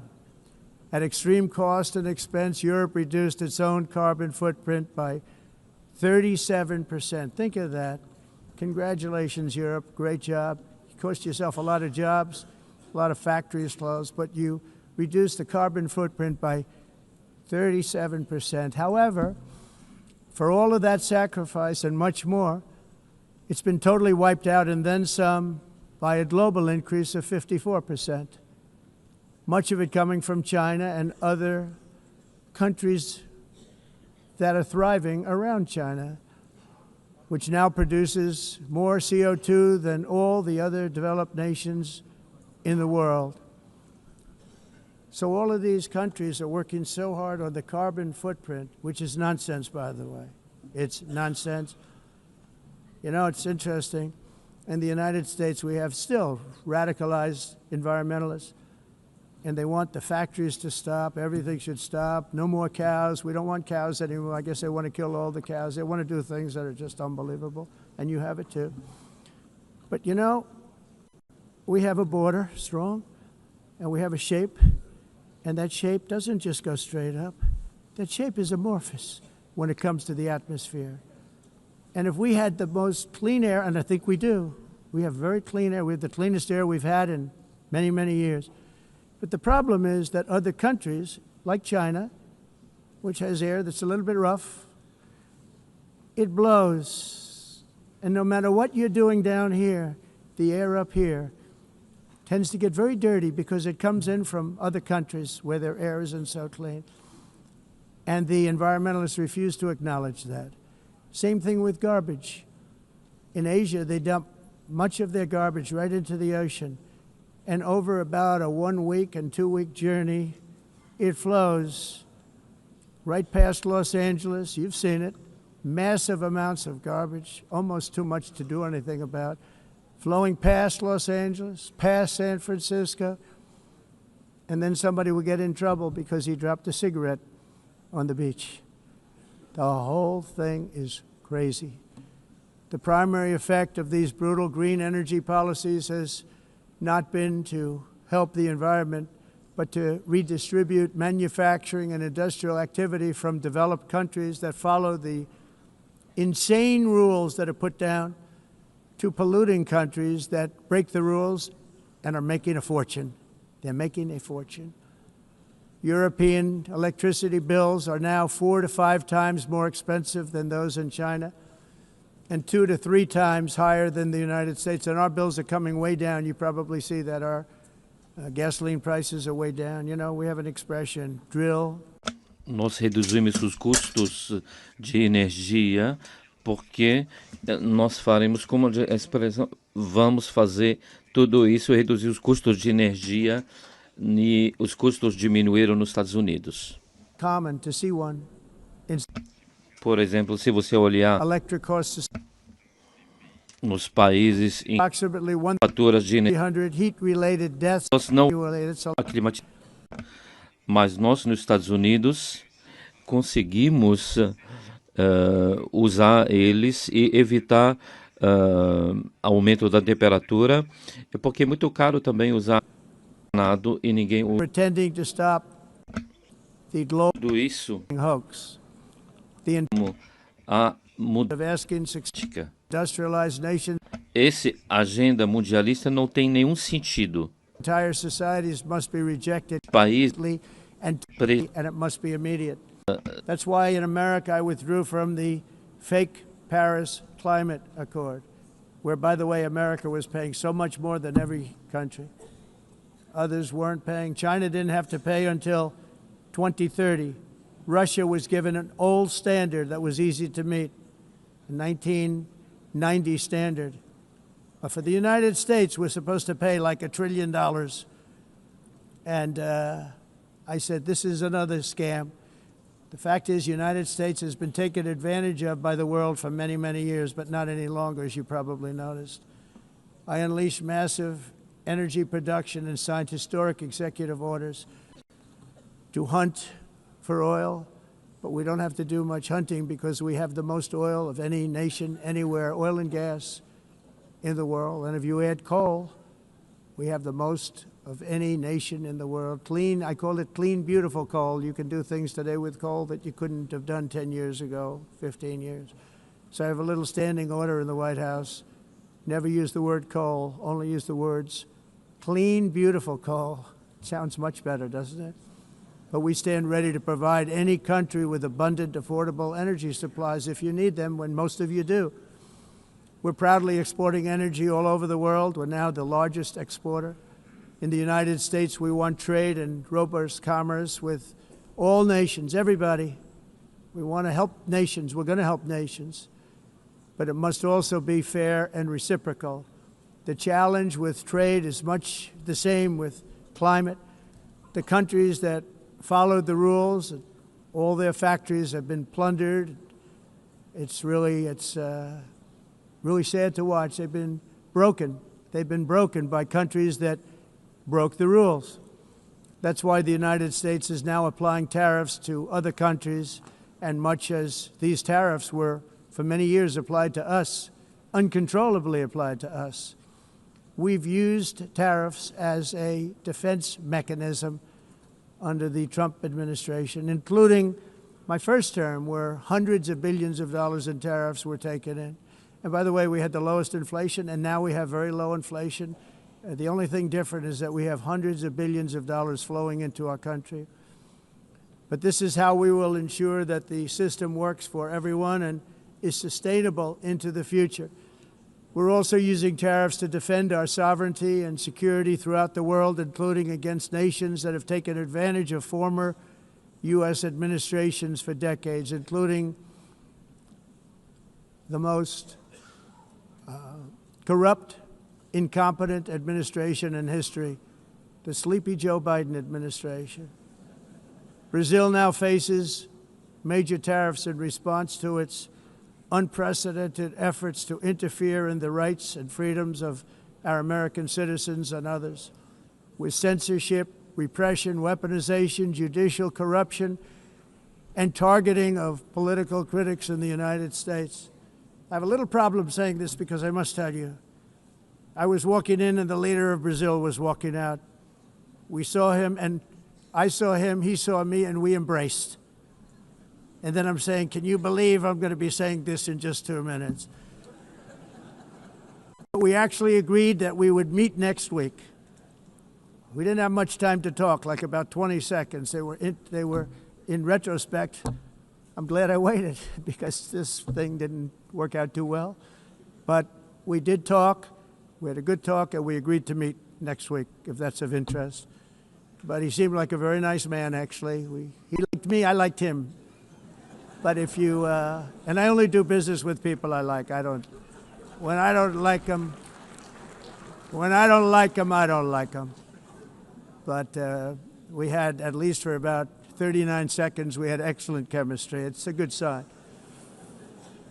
But also in the past, Brazil, can you believe this, unfairly tariffed our nation, but now because of our tariffs, we are hitting them back, and we're hitting them back very hard. As president, I will always defend our national sovereignty and the rights of American citizens. So I'm very sorry to say this, that Brazil is doing poorly and will continue to do poorly.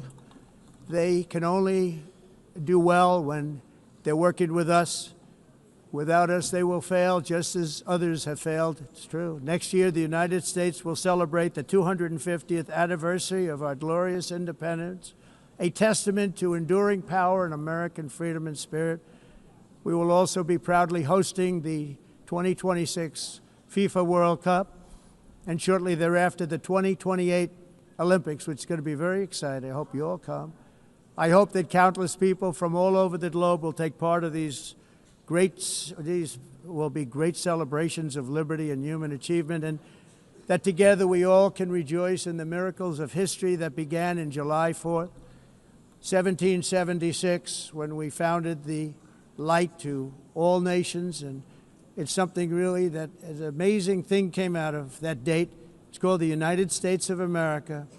In honor of this momentous anniversary, I hope that all countries who find inspiration in our example will join us in renewing our commitment, values, and those values really that we hold so dear. Together, let us defend free speech and free expression. Let us protect religious liberty, including for the most persecuted religion on the planet today. It's called Christianity.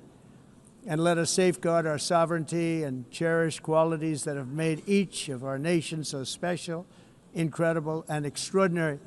In closing, I just want to repeat that immigration and the high cost of so-called green renewable energy is destroying a large part of the free world and a large part of our planet.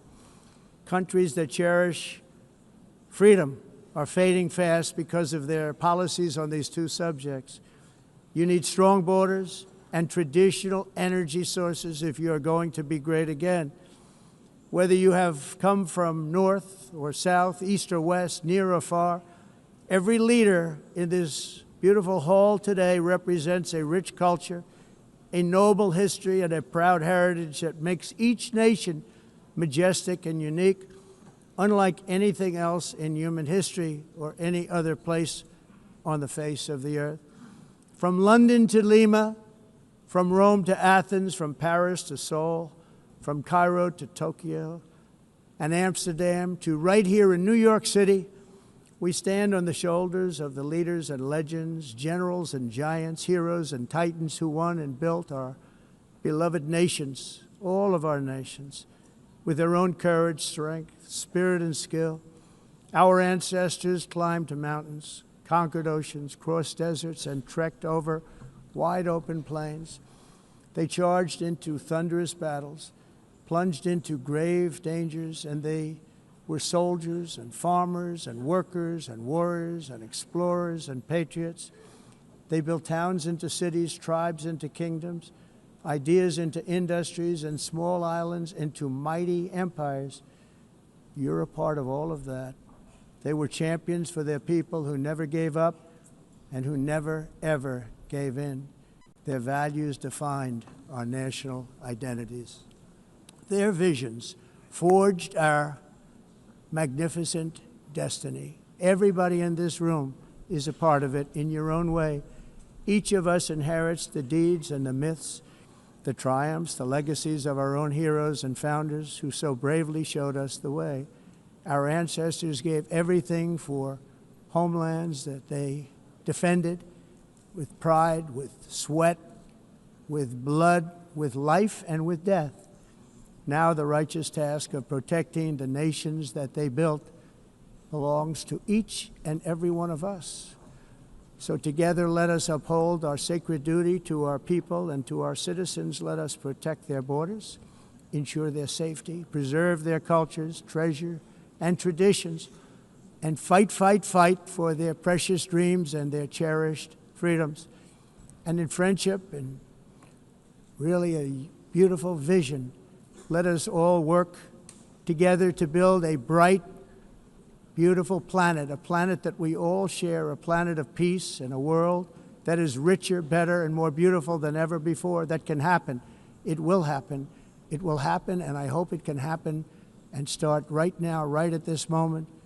We'll turn it around. We're going to make our countries better, safer, more beautiful.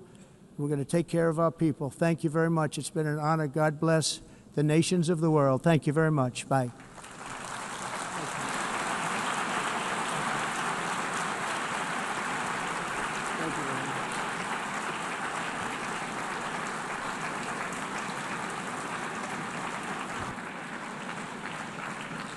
On behalf of the Assembly, I wish to thank the President of the United States,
please be seated.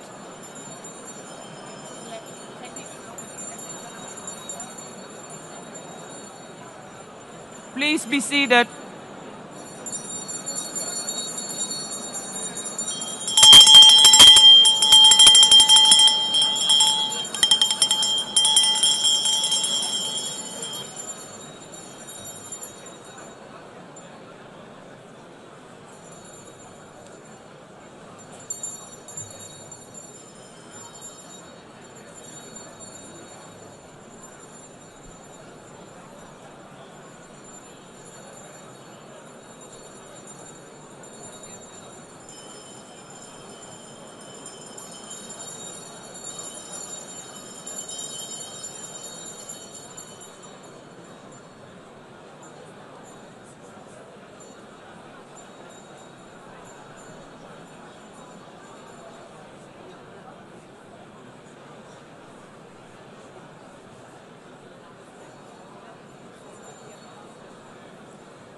Excellencies, could you please take your seats in due respect to the next speakers? The second row, could you please take your seat right now?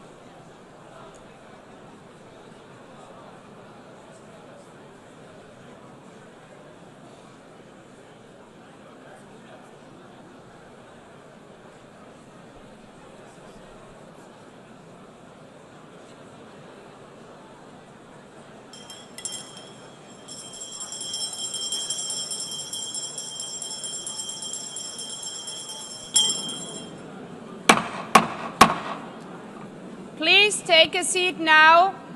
With due respect to the next speakers, I would kindly ask you, gentlemen in the left row, please take your seats. We will continue.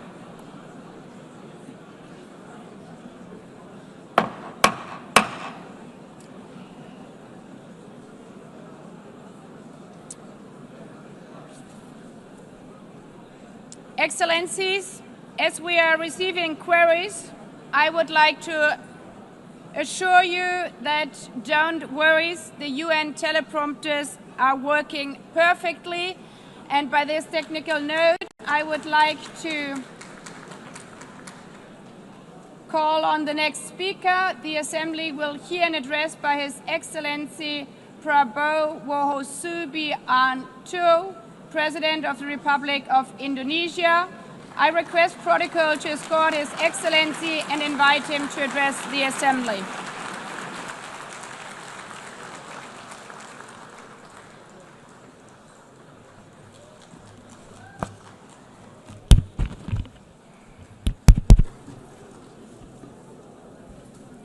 His Excellency Mr. Antonio Guterres, Secretary General of the United Nations, Her Excellency Madame Annalena Baerbock, President of the United Nations General Assembly,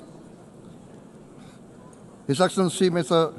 Moses Abelian, Under Secretary General for General Assembly and Management, Excellencies, Heads of States, Heads of Governments, distinguished delegates, ladies and gentlemen. It is indeed a great honor for me to stand in this august General Assembly Hall among leaders and representatives who represent almost all of humanity. We differ in race, religion, and nationality, yet we gather together today as one human family. We are here first and foremost as fellow human beings, each created equal, endowed with unalienable rights to life, liberty, and the pursuit of happiness. The words of the United Nations Declaration of Independence have inspired democratic movements across continents, including the French Revolution, the Russian Revolution, the Mexican Revolution, the Chinese Revolution, and Indonesia's own struggle and journey to freedom. It also gave birth to the Universal Declaration of Human Rights, adopted by the United Nations in 1948. All men are created equal was the creed that opened the way to unprecedented global prosperity and dignity. And yet, in our own era of scientific and technological triumphs, an era capable of ending hunger, poverty, and environmental ruin, we also continue to face today grave dangers, challenges, and uncertainties. Human folly, fueled by fear, racism, hatred, oppression, and apartheid, threatens our common future. My country knows this pain. For centuries, Indonesians lived under colonial domination, oppression, and slavery. We were treated less than dogs in our own homeland. We Indonesians know what it means to be denied justice and what it means to live in apartheid, to live in poverty, and to be denied equal opportunity. We also knew what solidarity can do. In our struggle for independence, in our fight to overcome hunger, disease, and poverty, the United Nations stood with Indonesia and gave us vital assistance. Decisions made here based on human solidarity by the Security Council and this Assembly gave Indonesia independence, international legitimacy, opened doors, and supported our early development through the efforts of the United Nations Children Fund, the United Nations Food and Agriculture Organization, the FAO, the World Health Organization, and many, many other United Nations institutions. And because of that, Indonesia today stands on the cusp of shared prosperity and greater equality and dignity. Madam President, Excellencies, our world today is driven by conflict, injustice, and deepening uncertainty. Every day we witness suffering, genocide, and blatant disregard for international law and human decency. In the face of these challenges, we must not give up. As the United Nations Secretary General said, we cannot give up. We cannot surrender our hopes or our ideals. We must draw closer, not drift apart. Together we must strive to achieve our hopes, our dreams. The United Nations was born from the ashes of the Second World War that claimed scores of millions of lives. It was created to secure peace, security, justice, and freedom for all. We remain committed to internationalism, to multilateralism, and to every effort that strengthens this great institution. Today, Indonesia is nearer than ever before to meeting the sustainable development goals of ending extreme poverty and hunger.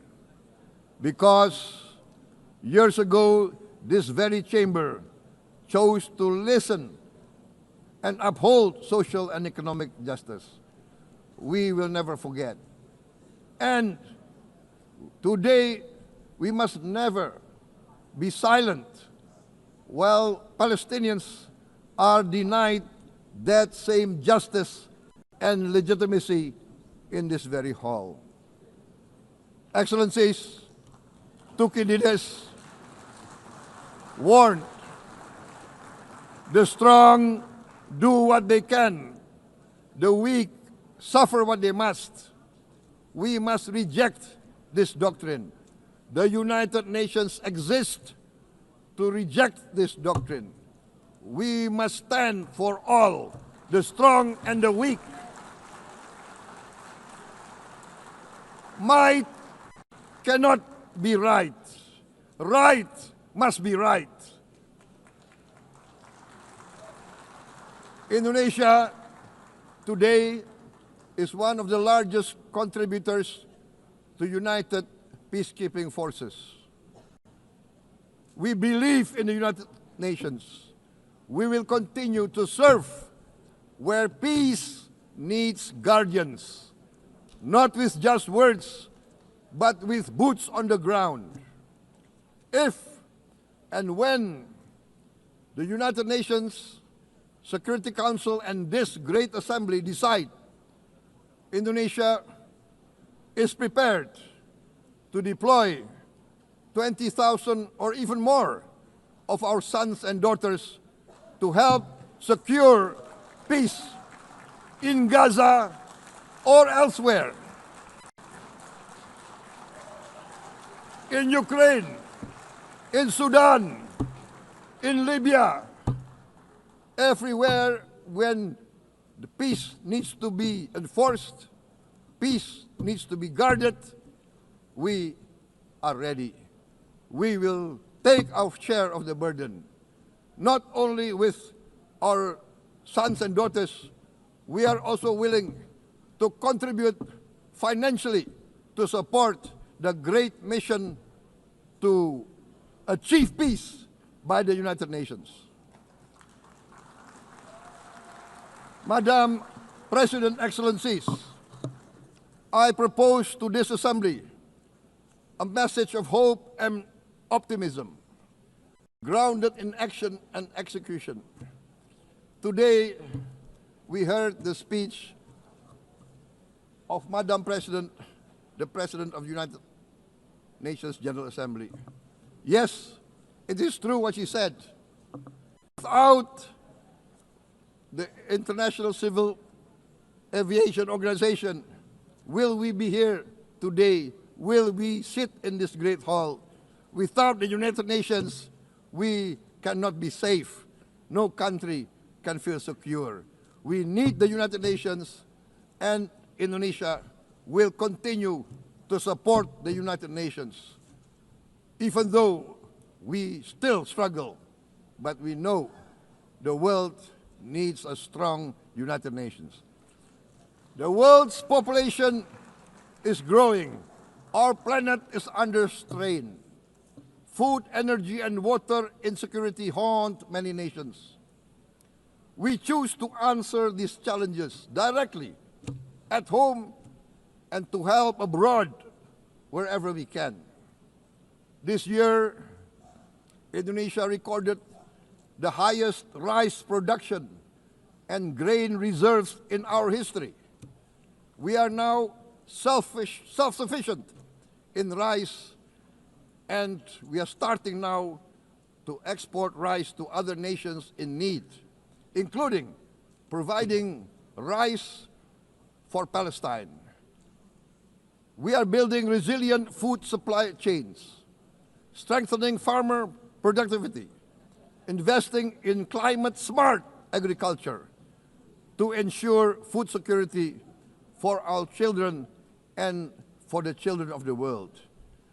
We are confident in a few years' time, Indonesia will be the granary of the world. As the world's largest island state, we testify before you that we are already experiencing the direct consequences of climate change, particularly the threat of rising sea levels. The sea level on the north coast of our capital city is increasing by 5 centimeters every year.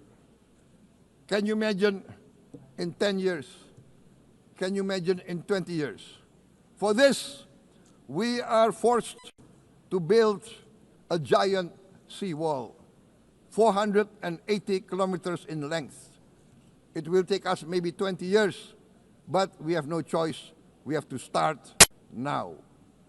Therefore, we choose to confront climate change not by slogans, but by immediate steps. We are committed to meeting our 2015 Paris Agreement obligations. We aim to achieve net zero emission by 2060, and we are very confident we can achieve net zero emission much earlier. We aim to reforest more than 12 million hectares of degraded forest, to reduce forest degradation, to empower local communities with quality green jobs for the future. Indonesia is shifting decisively from fossil fuel-based development towards renewable-based development. From next year, most of our additional power generation capacity will come from renewables. Our goal is clear: to lift all of our citizens out of poverty and make Indonesia a hub for solutions to food, energy, and water security. Madam President, Excellencies, we live in a time when hatred and violence can seem to be the loudest voices. But beneath this loud noise lies a quieter truth, that every person longs to be safe, to be respected, to be loved, and to leave a better world to their children. Our children are watching. They are learning leadership not from textbook, but from our choices. Today, still, a catastrophic situation in Gaza is unfolding before our eyes. At this very moment, the innocent are crying for help, are crying to be saved. Who will save them? Who will save the innocent? Who will save the old and women? Millions are facing danger at this very moment. As we sit here, they are facing trauma. They are facing irreparable damage to their bodies. They are dying of starvation. Can we remain silent? Will there be no answer to their screams? Will we teach them that the human family can rise to the challenge? Madam President, we must act now. Many speakers said that.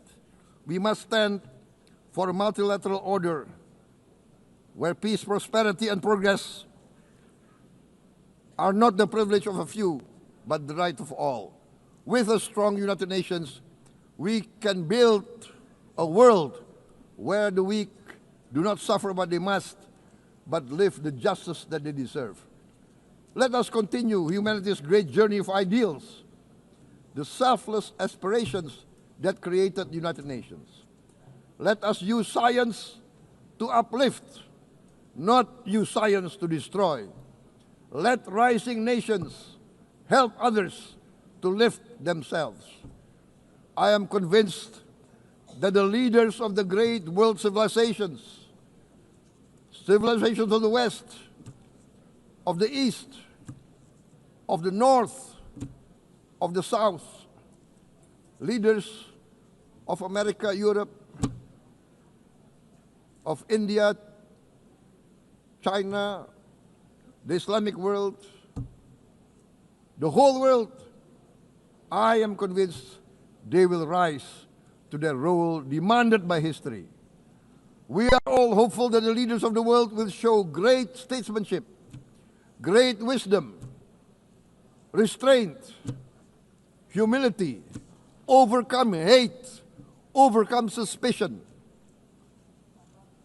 Madam President, distinguished delegates, we are greatly heartened by the events of the last few days, where significant leading countries of the world have chosen to side with history, to choose the right side of history, the path of the moral high ground, the path of rectitude, the path of justice, the path of humanity, to shun hatred, to overcome suspicion, and to avoid the use of violence. The use of violence will beget violence. No one country can bully the whole community of the human family.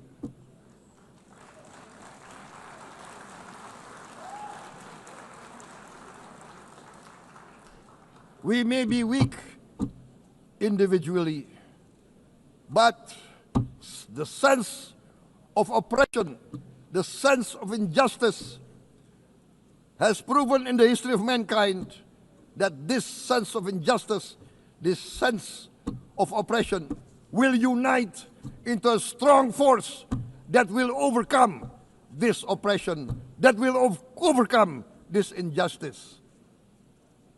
To close, I would like to reiterate again Indonesia's complete support for the two-state solution in Palestine. We must have an independent Palestine, but we must also recognize, we must also respect, and we must also guarantee the safety and security of Israel. Only then we can have real peace, and no longer hate and no longer suspicion. The only solution is this two-state solution. Two descendants of Abraham must live in reconciliation, peace, and harmony. Arabs, Jews, Muslims, Christians, Hindus, Buddhists, all religions, we must live as one human family. Indonesia is committed to being part of making this vision a reality. Is this a dream? Maybe, but this is the beautiful dream that we must work together towards. Let us work towards this noble goal. Let us continue humanity's journey of hope, a journey started by our forefathers, a journey that we must complete. Thank you. Wassalamualaikum warahmatullahi wabarakatuh.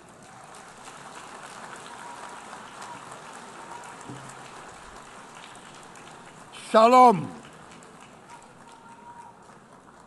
Om Santi, Santi, Santi Om. Namo Buddhaya. Thank you very much. May God bless us all. May peace be upon us. Thank you very much. Thank you. On behalf of the Assembly, I wish to thank the President of the Republic of Indonesia.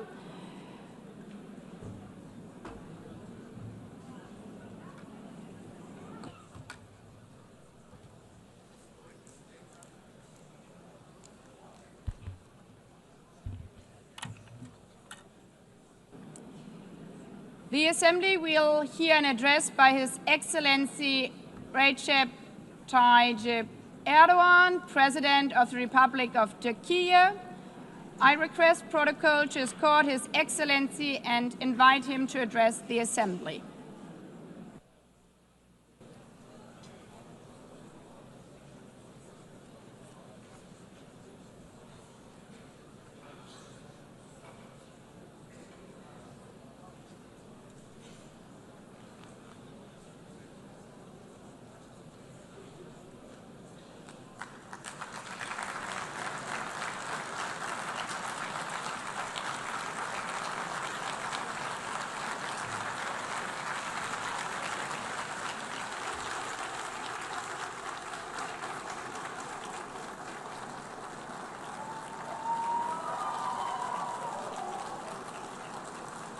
Sayın Başkan, Excellency President of UNGA, Excellencies Heads of State and Government, Distinguished Secretary General, distinguished delegation members, on behalf of myself and my nation, I greet you all with most heartfelt feelings. I wish for the 80th United Nations General Assembly to bring blessings to all humanity. I am deeply honored to address you once again from this podium, which represents the collective conscience of humanity. I congratulate Mr. Young, who has completed his term as President of the General Assembly, and I wish success to Ms. Baerbock, who has taken over this position. At the outset of my speech, I would like to first express my regret at the absence today of the President of the State of Palestine, Mahmoud Abbas, at a time when Palestine is being recognized by an increasing number of countries. Today, we stand here on this podium. I stand here on this podium alongside my 86 million citizens, also for our Palestinian brothers and sisters whose voices are being silenced. I'd like to thank all the countries who announced that they recognize the state of Palestine, and I call on all the other countries who have not done so yet to do so, to recognize the state of Palestine as soon as possible. Esteemed President, distinguished members, the United Nations Charter was signed in San Francisco 8 years ago, and it entered into force on October the 24th, 1945. I would like to recall here again the first words of the first article of the UN Charter. Quote, "The purpose of the United Nations is to maintain international peace and security," unquote. As we celebrate the 80th anniversary of the UN in this hall, grave events are unfolding in many parts of the world that cast a shadow over the very first words of the UN Charter's opening article.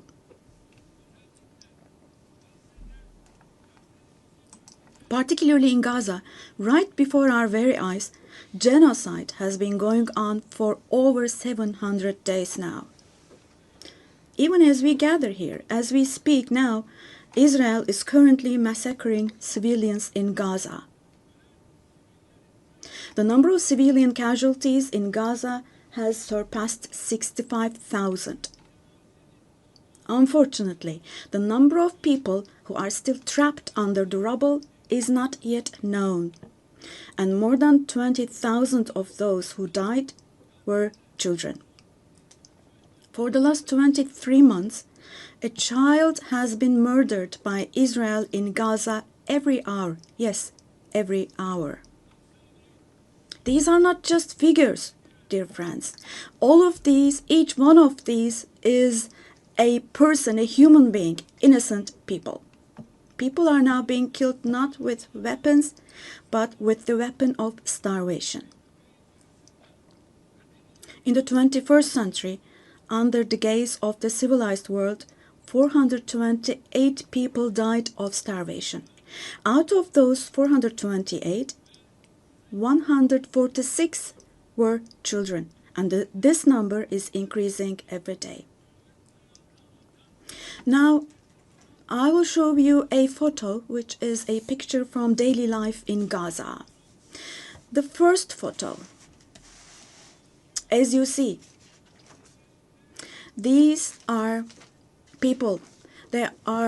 These are women with these cups that they are holding in their hands, cups and buckets. Just feel your conscience and answer the following question. Can we possibly have a reasonable reason for this brutality in 2025? But this shameful picture in Gaza has been unfolding and is being repeated every day for 23 months now. And there are 2.5 million Gazans who live in 365 square kilometers. And every day what happens is they are being dragged from one place to another. The healthcare infrastructure of Gaza is completely collapsed. Doctors have been killed or they have disappeared while under custody. Ambulances have been hit. Hospitals targeted and destroyed. Treatment is not possible. Surgery is not possible. It's not possible to find medications.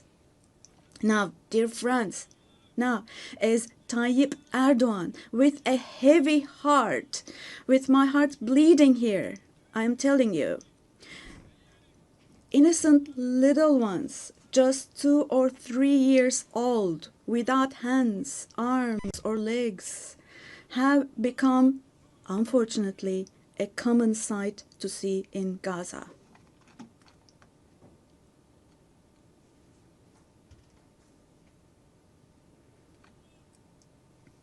This one. What kind of a human conscience can possibly bear this? Possibly. How can one stay silent vis-à-vis this? In a world where children are dying of starvation and lack of medication, can we possibly have calm and peace? We all are parents. We have children or grandchildren who we dearly cherish. Here, say in America or in Europe, anywhere in the world, when a small rose thorn hurts a child's hand, the hearts of parents break. But in Gaza, children's hands, arms, and legs are being amputated without anesthesia. Now, I'm extremely sorry to say, but this represents the lowest point of humanity. Human history has not witnessed such bloodshed within the last century.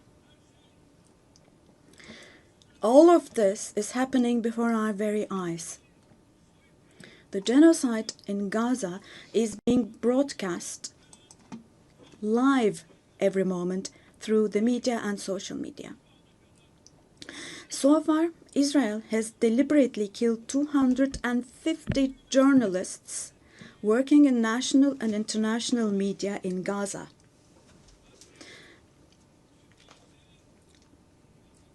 And they have closed all the entrance into Gaza, but they still have not been able to cover up the genocide.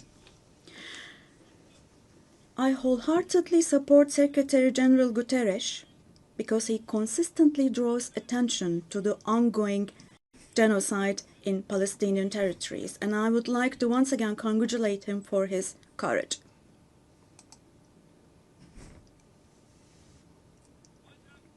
But the United Nations has not even been able to protect its own personnel in Gaza, unfortunately.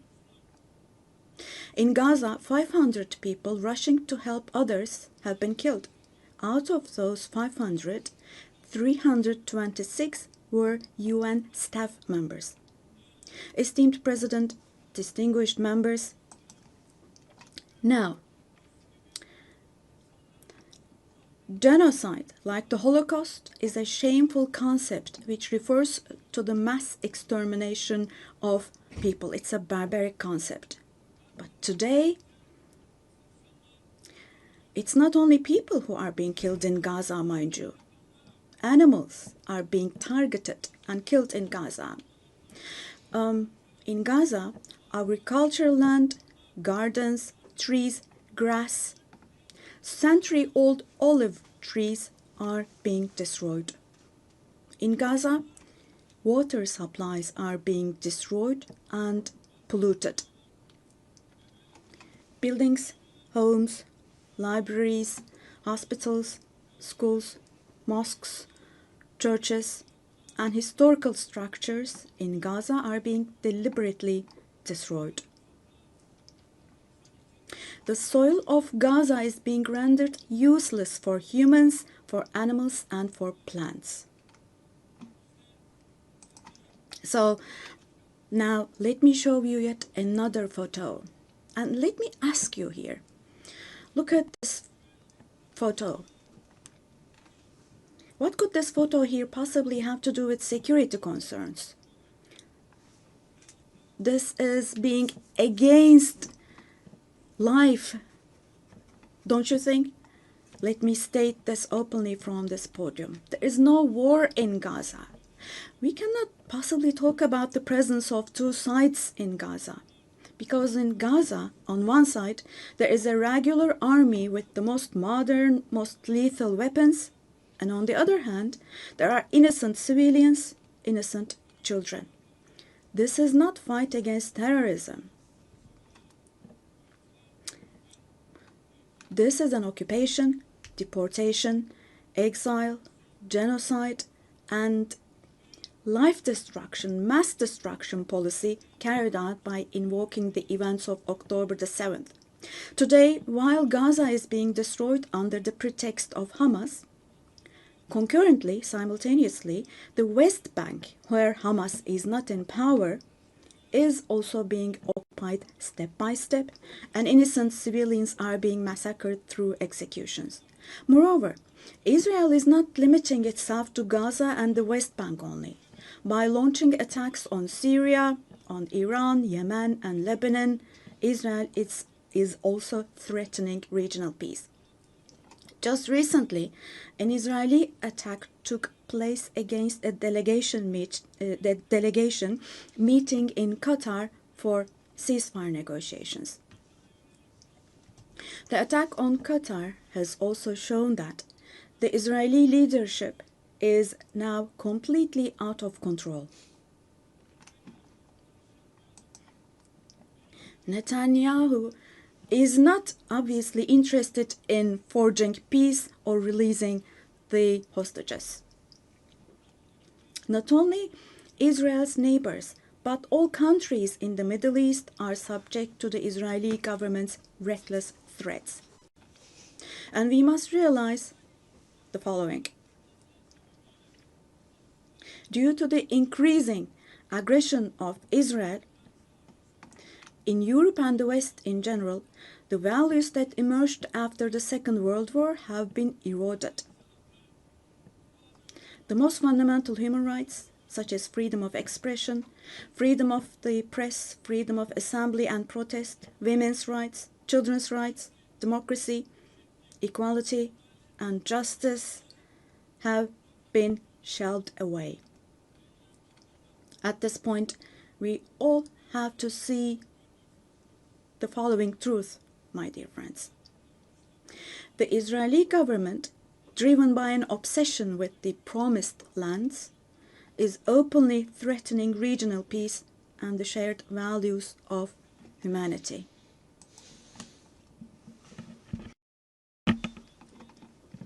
Three celestial religions. Jerusalem hosts all three celestial religions, and a common inherited holy place, Al-Quds, is holy for all three religions. This madness disturbs conscientious Jews. It fuels anti-Semitism around the world. We cannot continue with this madness anymore.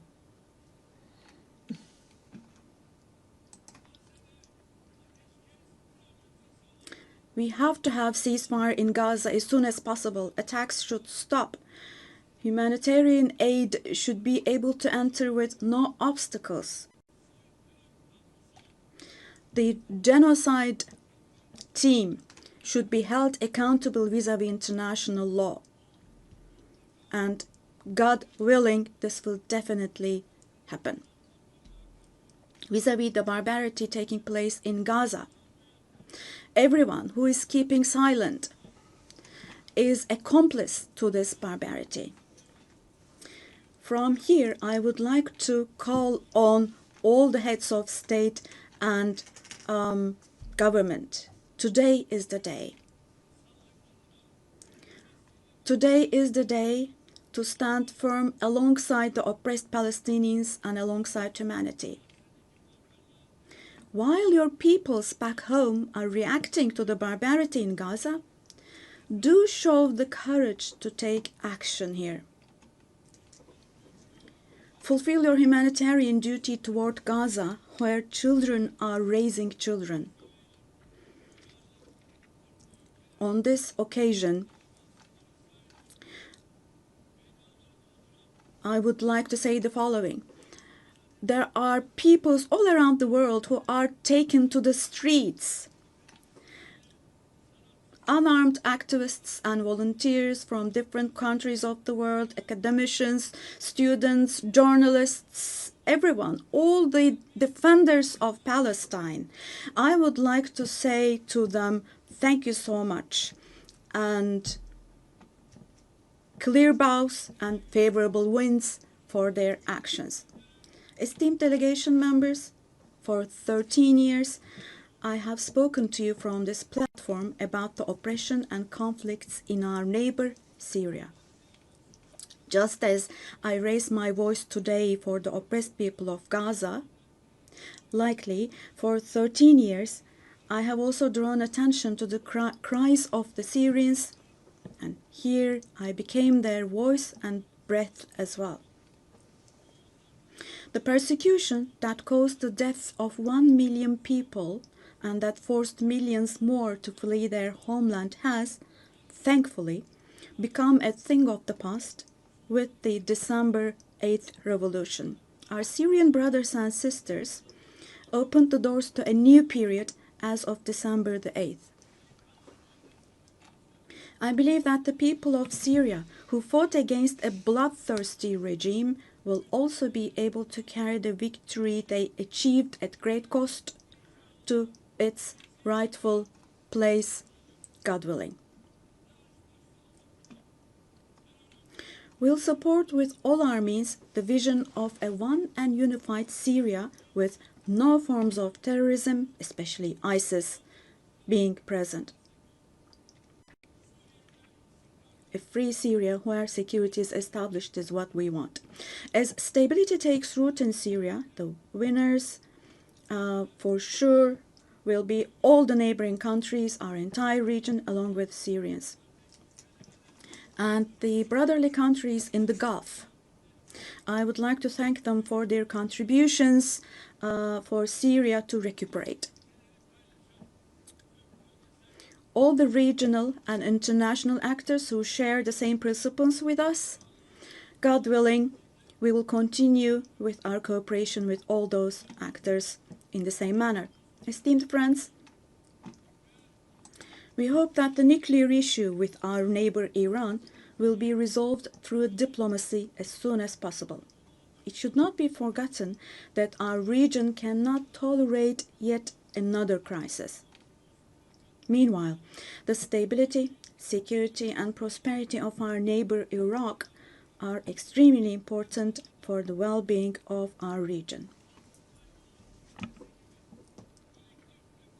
In this regard, we attach great importance to strategic moves based on stability and prosperity, such as the Development Path Project.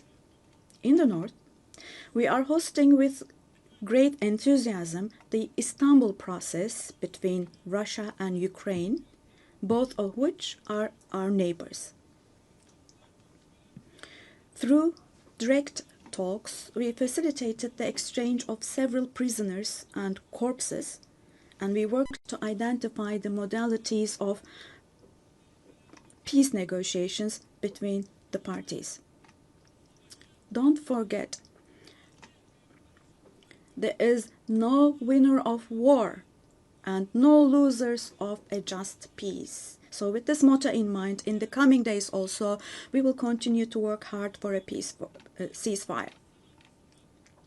Meanwhile, we have encouraged the parties from the very beginning to establish peace between Azerbaijan and Armenia.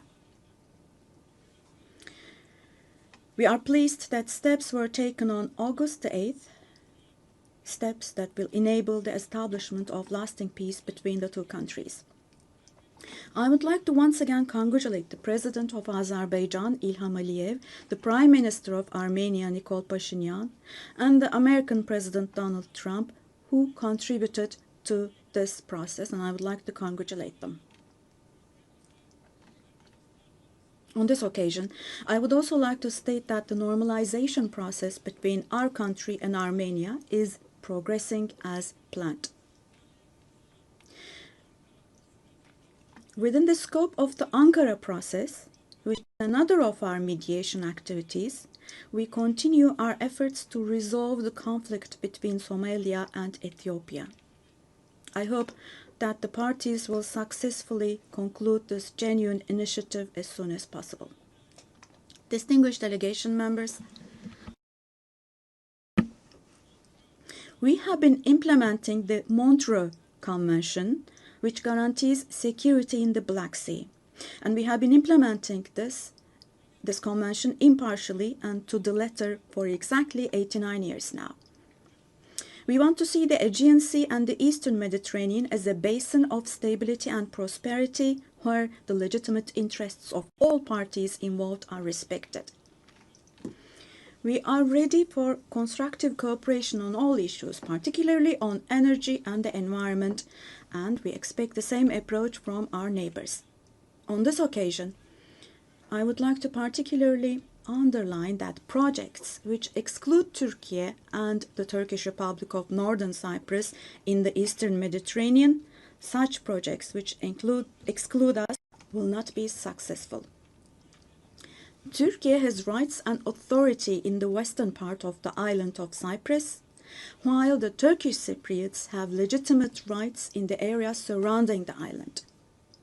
An Eastern Mediterranean Conference, which we have proposed before, would contribute to finding common ground. Resolving the Cyprus issue has been tried many times before, but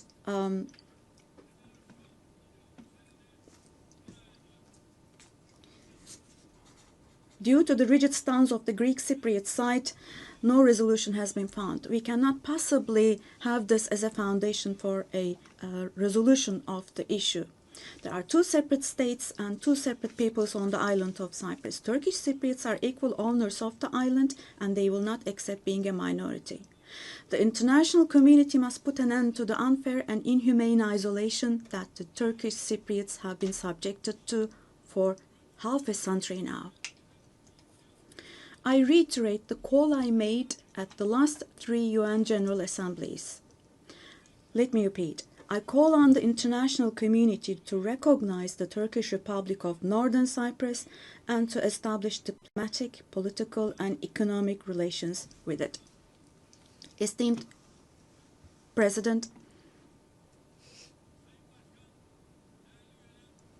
distinguished members, in the coming period, we desire a new beginning and vision in Turkey-European Union relations. This should not be a vision that just saves the day, but rather a vision that redefines the horizon and shapes our shared future. For this, it is of course important that the European Union is as willing and determined as we are. As a net security provider, we continue to contribute to the operations and missions of the United Nations, NATO, OSCE, and the European Union. The annual NATO summit next year will be held in Turkey, in Ankara.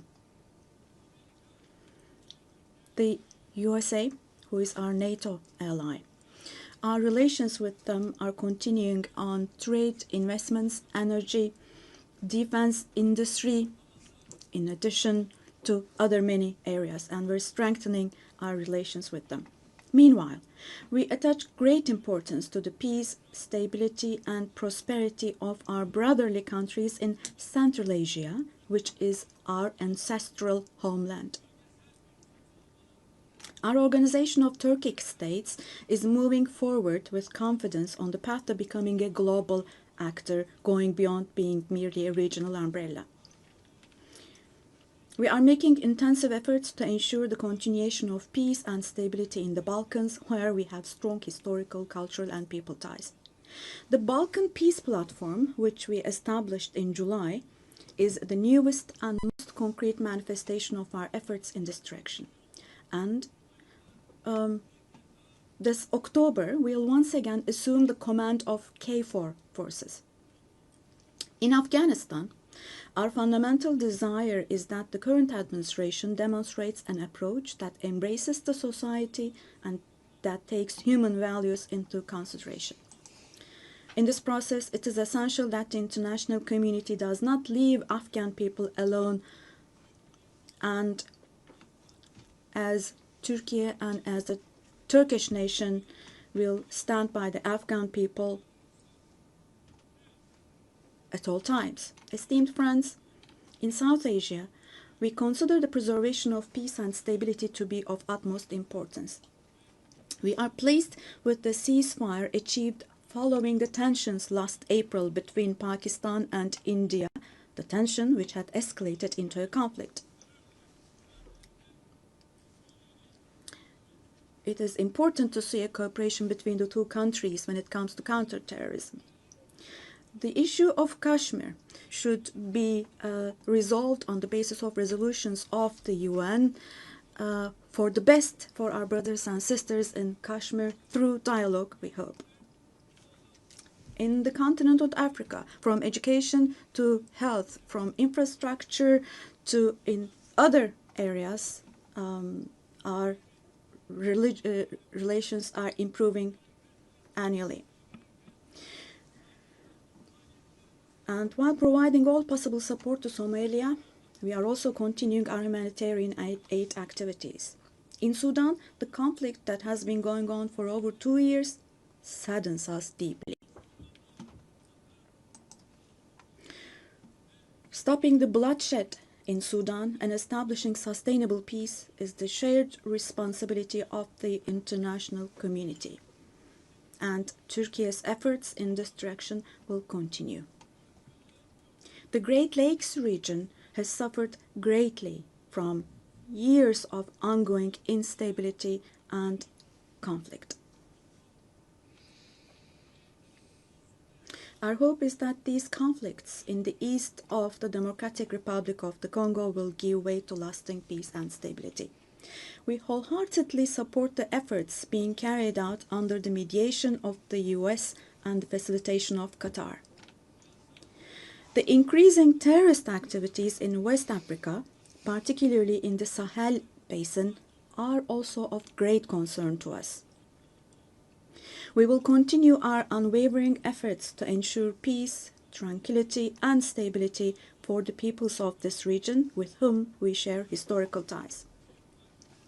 Drawing inspiration from the historical double-headed Turkish Selçuk eagle, I would like to emphasize that our relations with Asian countries in Turkish foreign policy are of great strategic importance.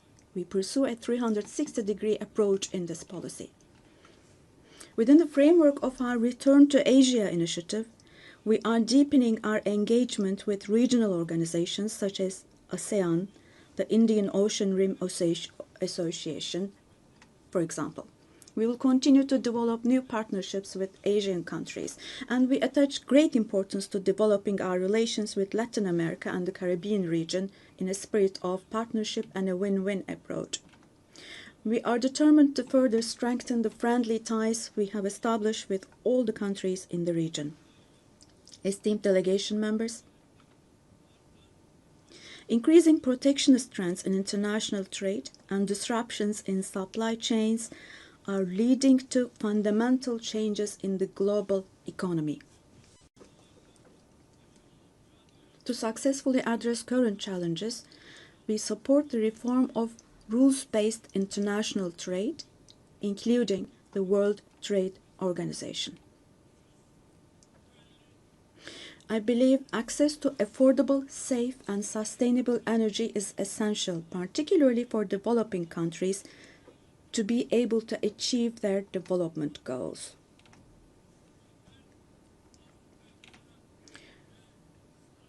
We are resolutely advancing the strategically important Trans-Caspian East-West Middle Corridor project, which extends from China to Europe. We contribute to the development of world trade with our modern transportation infrastructure and the Baku-Tbilisi Kars line. On our journey to build a future that respects nature, we are moving forward with determination towards the 2053 net zero emission target. We are pleased to observe that the zero waste movement, under the patronage of my wife Emine Erdogan, has grown in waves around the world every year, reaching more people and hearts.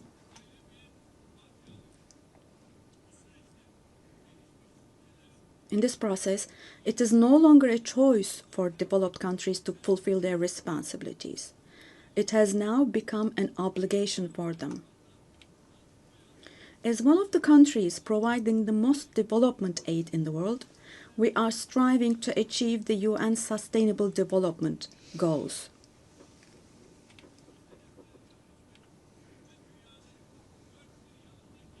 To achieve the 2030 goals and to enable hundreds of millions of people around the world to live with dignity, we advocate for aligning the global financial architecture with the principle of leaving no one behind.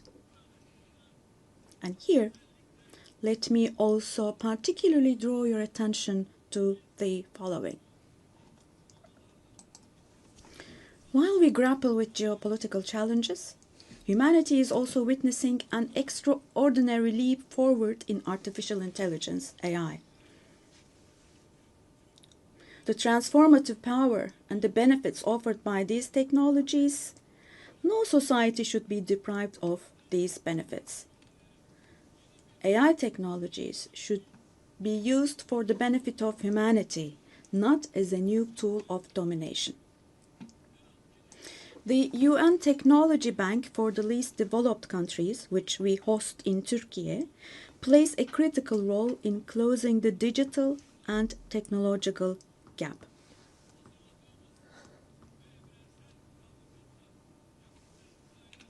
We have prepared a children's rights convention in the digital world, and we will soon open this up for ratification. I'm sure this will create a lot of awareness in this area, and we expect your support for this. On the other hand, in today's world, where racism, xenophobia, and particularly Islamophobia have reached alarming levels, combating these trends that directly threaten the culture of coexistence has now become an essential duty for humanity. It is significant that Mr. Moratinos, High Representative of the Alliance of Civilizations, has also been appointed as the UN Secretary General's Special Envoy on combating Islamophobia. As I stated here last year, the institution of the family is under threat today as never before. Defending the family, consisting of a woman and a man, means defending humanity, defending nature, life, and the future. Turkey will continue to defend the family in the face of ever-increasing attacks. Distinguished delegation members, the roots of the UN, established to prevent humanity from experiencing the disaster of war again, are filled with values that will eliminate the dark era we are in. We fully support the UN 80 initiative launched by Secretary General Guterres to make our organization more effective and more efficient.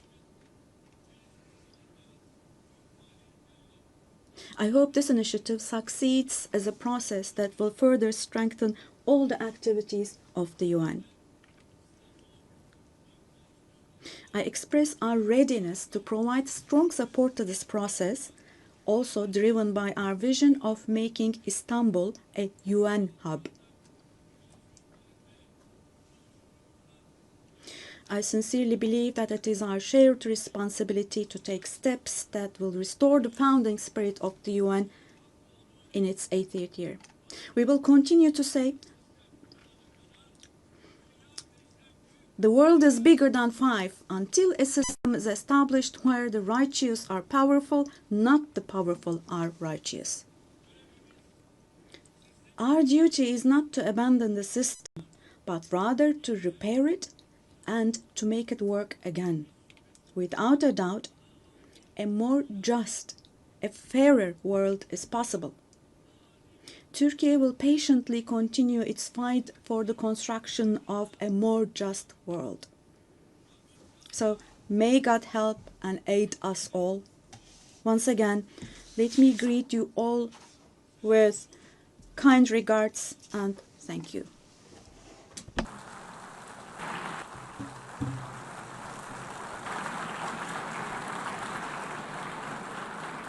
On behalf of the Assembly, I wish to thank the President of the Republic of Turkey. The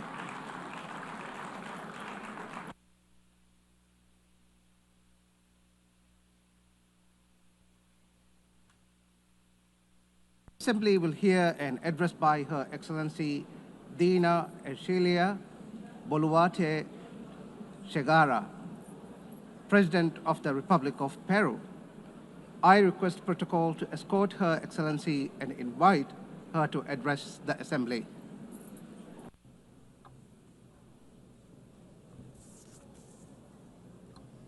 Señora. Madam President of the General Assembly, Annalena Baerbock. Secretary General of the United Nations, Antonio Guterres.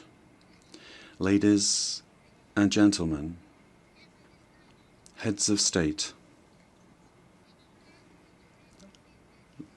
ladies and gentlemen present here in this august forum. Peru is the center and cradle of great millennial civilizations, the last of which was the Inca Empire, which left us a legacy of greatness. We are also heirs of the Viceroyalty of Peru, which encompassed 2/3 of South America. We are a mestizo nation, a fundamental mix between Hispanic and Andean peoples, proud to be the heirs of the 2 greatest empires of Europe and America of the 16th century. The Peruvian people today are resilient, entrepreneurial, supportive, and lovers of peace, freedom, and democracy. Our great writers, Mario Vargas Llosa and José María Arguedas, shared the idea that Peru is a country of all bloods. Our identity creatively expresses that we are the unity of the diverse, united under the same red and white Peruvian flag. In our country, native peoples and peoples of the world live together in peace and unity as a great synthesis of Peru, the country in which Pope Leo XIV lived and worked in for 40 years, a naturalized Peruvian because of his deep love for our people, both for his supportive as well as his peaceful disposition and his Catholic and Christian faith. All studies indicate that we are the most entrepreneurial country in the world, which is why, after the COVID-19 pandemic, that, due to poor government administration, claimed more than 2 million lives. But we have begun to recover, and today we look back on more than 17 months of consecutive economic growth. We have overcome the recession and inflation caused by political violence and by corruption, a failed coup d'etat, and the flight of more than $20 billion That was between 2021 and 2023. We have regained the trust of national but also of foreign investment, and we have embraced freedom. We are a solvent and a stable country. Because of the coup attempt of December 2022, which sought to establish a dictatorship by forcing all branches of the state into submission, I had to constitutionally assume the presidency of the Republic. Since that date, a narrative was established by which the coup plotter became a victim, and the president, who constitutionally and legally assumed the presidency, was accused by some quarters of being a coup plotter and usurper. Lies turned into truth, and truth turned into lies. This is one of the issues of our time. The building of false narratives to attempt to defend anti-democratic political projects. The thinking goes that ideologies of hatred, where they're projects of failed states that grow into all-powerful states, require, in order to impose their will, a false narrative, in order to achieve their objectives through violence, and who, once in power, crush freedoms, silence the press and democratic opposition, violate human rights, and begin to control, to confiscate, and to expropriate private companies, creating a corrupt bureaucracy that destroys the economy, society, and public morality. The first step for achieving all of this is to build a narrative in order to lie, to deceive, and to manipulate. The ideology of class hatred is very skillful at distorting reality and building false narratives, because it uses the totalitarian method of repeating a lie ad infinitum, as was done in the world before the Second World War, and as is happening again today, because totalitarianism renews itself, presents itself with other faces, but it remains a serious threat to countries and to the world. The cynical narrative is reinforced by interventionism in the internal affairs of countries, supporting and spreading falsehoods to destroy democracy and eliminate freedom.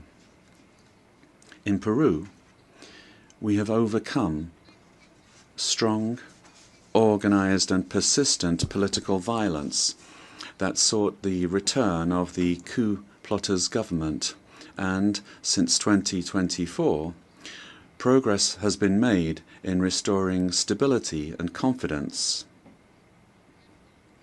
And this is why the Peruvian economy managed to grow this year by 3.3%. And in the current year, 2025, is exceeding 3.5% growth, with forecasts that in 2026 the trend of economic growth will continue. The government guarantees 3 years of economic growth, being the leader in South America. Inflation is below 2% annually. International reserves amount to more than $88 billion, and our currency remains stable, and it's getting stronger every day. Our external debt is less than 32.2% of GDP, one of the lowest in the Americas and in the world. And our fiscal deficit this year will be 2.2% annually. Madam President of this magnificent General Assembly, on October 24th, the UN was created after World War II, when one of the greatest totalitarian political projects built on an ideology of hatred, leading to the most serious genocide in human history, the Holocaust, was defeated. And this is something that we must never, I say never, forget. That dreadful war caused the death of 60 million human beings. All ideologies of hate, class hatred, and its elevation as a principle and driver of history, racial hatred, nationalist hatred, religious hatred, ethnic hatred, hatred against women, amongst others, are the causes for the worst crimes committed in human history. Ideologies of hatred build narratives as absolute truths that instrumentalize people and nations. The political constitution of my homeland, Peru, affirms that the defense of the individual and their dignity is the supreme goal of society and of the state. Peru, therefore, rejects the two principal hate narratives in the world, namely class hatred and religious hatred. These are the origins of wars and inhumane violence. In Peru, we suffered for more than 20 years from a messianic, dogmatic, violent and genocidal terrorism that cost the lives of more than 70,000 Peruvians. The terrorist hates elections and the citizens' right to choose and to stand for election. When they participate, they do so to destroy democracy from within. However, the narrative that they wanted to impose is a flagrant lie. The armed forces and the police, who defended the life and the freedom of Peruvians, are now accused of violating human rights. Thus, the heroes who defended life, democracy, and freedom are turned into victimizers, and the terrorists are turned into victims. In this way, the heroes who defended democracy are being persecuted in trials that drag on for decades, while the terrorists are compensated and considered victims. This is the world in reverse. The UN was a fundamental milestone in the 20th century, but in the 21st century, we must be more vigilant. It is our duty to prevent the world from plunging into new genocides and new violence. It is not acceptable in a civilized world that one country invade another using a false narrative to justify a war that first and foremost attacks the civilian population.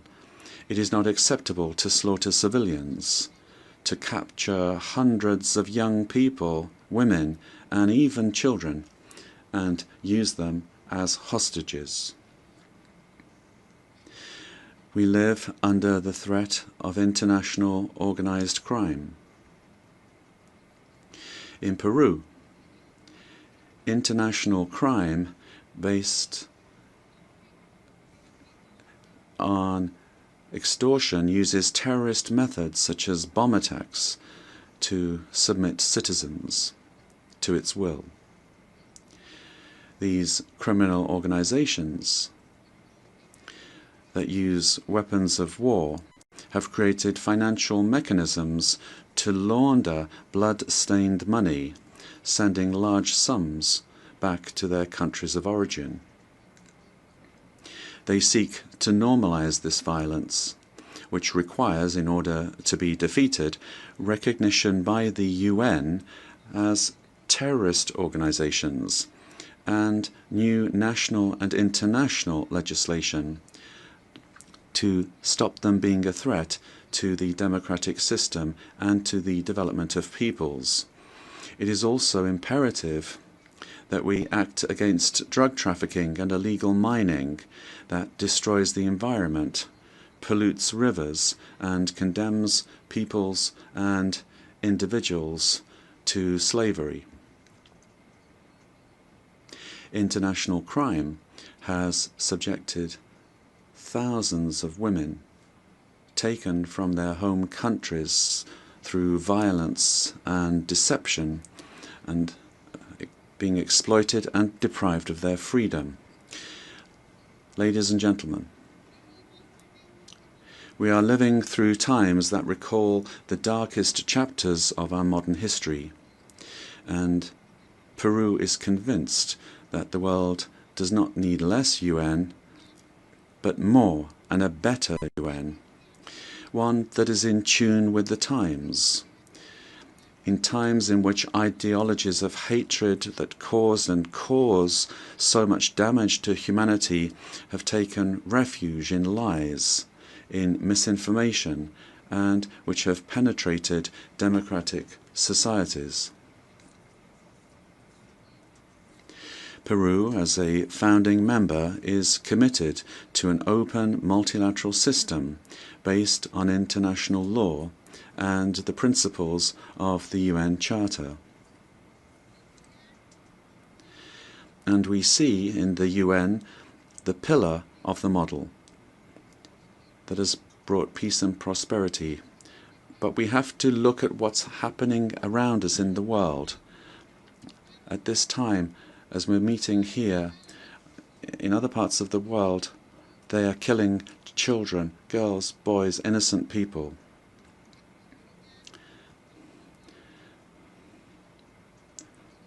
Prosperity will only come if we are united and work together. And we have to adapt to new threats. Each of our countries has the duty to make their contribution towards finding solutions to the problems that we all face together. And my country is striving to do this. But the interconnection of our societies and economies means that it is only through international cooperation that we can resolve the crises which we face. If we do not reform the United Nations, our common home, to restore representativeness and effectiveness to its action, then we run the very serious risk of seeing one of the most precious instruments that the international community has for world stability disappearing. For this reason, Peru supports the work of the UN 80 initiative, launched by the Secretary General, placing particular emphasis on the need to refocus the organization on its fundamental functions, bringing it closer to the needs of peoples, and at the same time making it more efficient. UN 80 must be an opportunity to strengthen multilateralism and ensure that the organization is better prepared to achieve its essential goals. This reform can only truly become fully effective if it is complemented by a transformation in UN governance that prevents institutional stalemates when it comes to decision-making, while ensuring its suitability. Ladies and gentlemen, In Peru, our government is working to meet its commitments, both to our citizens as well as to the international community, facing the threat of organized crime resulting from the collapse of tyrannical governments that led to migration to other countries. This is true of our country. From day one, my government has fought to restore governance in the country and to defeat polarization and violence. In Peru, there is full separation of powers, the rule of law, respect for freedom, and human rights. My government is the most stable of the last 5 years, during which 5 presidents have succeeded one another. We are fighting for citizen security, facing crime that takes advantage of the rise in the price of gold, and drug trafficking. We have achieved positive, verifiable results in these areas. We are working to strengthen human capital. We are fighting child malnutrition and anemia. And we are building schools and hospitals throughout the country, which has not been done in recent years. The priority is children, women, and the Peruvian family.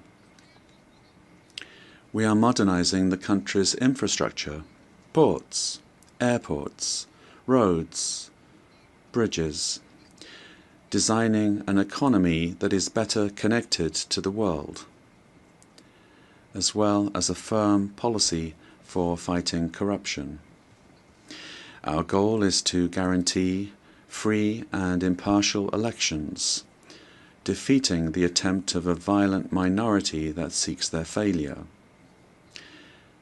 Ladies and gentlemen, the United Nations organization has always been present in the modern history of my country, particularly in its most difficult moments. Similarly to what is happening elsewhere in the world, and despite our efforts, Peru today finds its democratic institutions and the rule of law under attack by the polarization of politics, the cause and consequence of the return of extremist violence. We suffer from the scourge of transnational organized terrorist crime, which causes deaths, attacks, insecurity, and drug trafficking that destroys the social fabric. We face the threat of climate change that is destroying our Amazon, causing the melting of our glaciers, and putting our biodiversity at risk. We promote inclusive and sustainable growth in a context of opposing powers. But none of these problems is merely national, but global. This is why we need the United Nations to once again be a forum for dialogue and cooperation. I wish to recall the legacy of Ambassador Javier Pérez de Cuellar, who managed to do relevant work in the organization despite the Cold War. With that example in mind, and in view of our region's adherence to the purposes of the Charter, and in order to ensure better representation, we believe it is time for the next Secretary General to come from Latin America. Ladies and gentlemen, Peru is committed to ensuring that this General Assembly this year is not a mere commemoration, but the reaffirmation of our commitment to collective action that will revitalize the United Nations as a tool that supports peace and global unity, as well as development. We must stand firm in the truth in the face of narratives that try to conceal it, pervert it, or openly lie in order to hide agendas that do not correspond to our time, much less to the destiny of humanity. For this reason, it is essential that we strengthen truth against narratives that are based on hatred, the lie repeated that seeks to impose itself and only leads to destruction. But despite all of these obstacles, truth will find a way, and truth will set us free. Peace and unity for Peru and for the world, for all those on the planet. Ama Yulia Cuspa, buscando el desarrollo de nuestro. Let us seek the development of our peoples, presidents of the world. Together, let us work together without hating one another. Let us work for the development of our peoples. Yes to life, no to violence, and no to war. Thank you very much.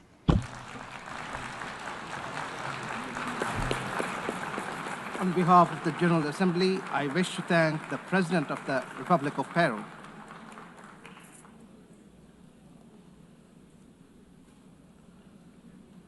The Assembly will hear an address by His Majesty King Abdullah II Ibn al-Hussein, King of the Hashemite Kingdom of Jordan. I request protocol to escort His Majesty and invite him to address the Assembly.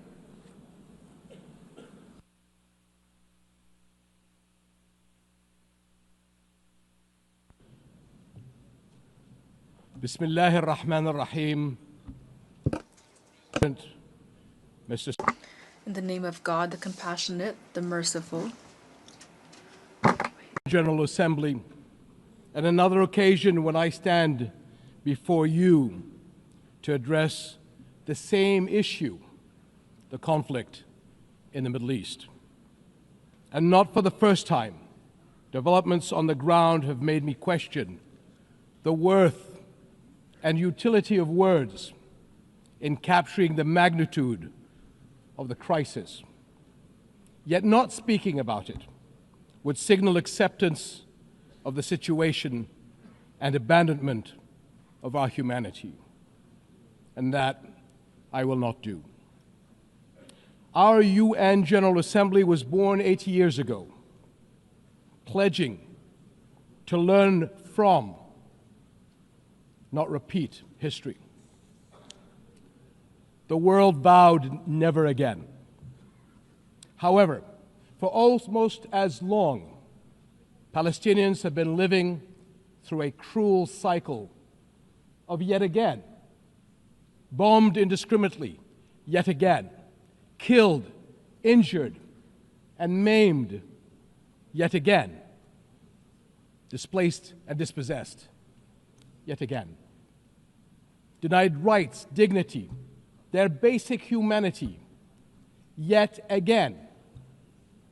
So I must ask, how long? How long will it be before we find a resolution to this conflict, one that safeguards the rights of all sides and allows a level of normalcy in the lives of the families at its core? How long will it be before I stand before you and speak not of suffering and devastation in my region, but of prospect, prosperity, and potential? Sadly, this is not the only conflict in our world. And some may say that other wars are also devastating. But the Palestinian-Israeli conflict remains unique. It is the longest standing conflict in the world. An illegal occupation of a helpless population by a self-declared democratic nation and a flagrant violation of repeated UN resolutions, international law, and human rights conventions. A failure that should have elicited outrage and action, especially from major democracies. Instead, it has been met with decades of inertia. My friends, the war in Gaza marks one of the darkest moments in this institution's history. But although it is today's horror, the injustice stretches back decades. The Palestinian-Israeli conflict has been on the UN agenda throughout its 8 decades of existence. How long will we be satisfied with condemnation after condemnation without concrete action? When it comes to the Palestinian-Israeli conflict, it seems that what unfolds in the halls of power is theory. The struggles and suffering on the ground is reality. For decades, we have seen several attempts to achieve a solution by interim agreements and temporary stopgaps, none that delivered on the end game.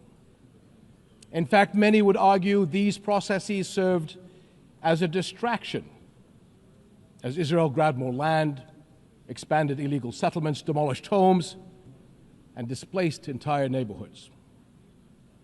Muslim and Christian holy sites in Jerusalem have been vandalized and desecrated by those under government protection. And throughout all these years, Israeli families too have not been able to live in true security because military action cannot bring the safety they need.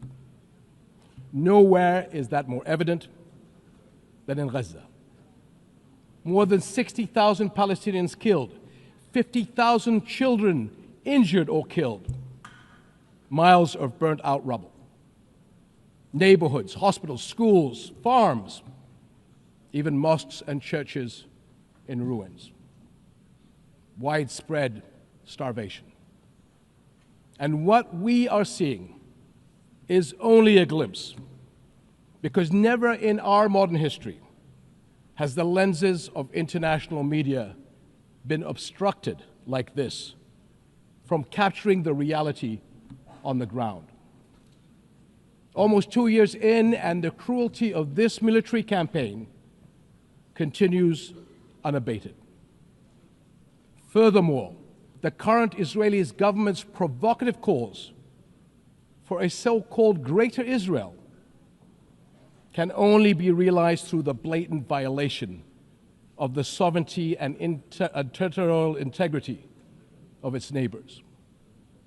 And there is nothing great about that. I can't help but wonder if a similar outrageous call were made by an Arab leader, would it be met with the same global apathy?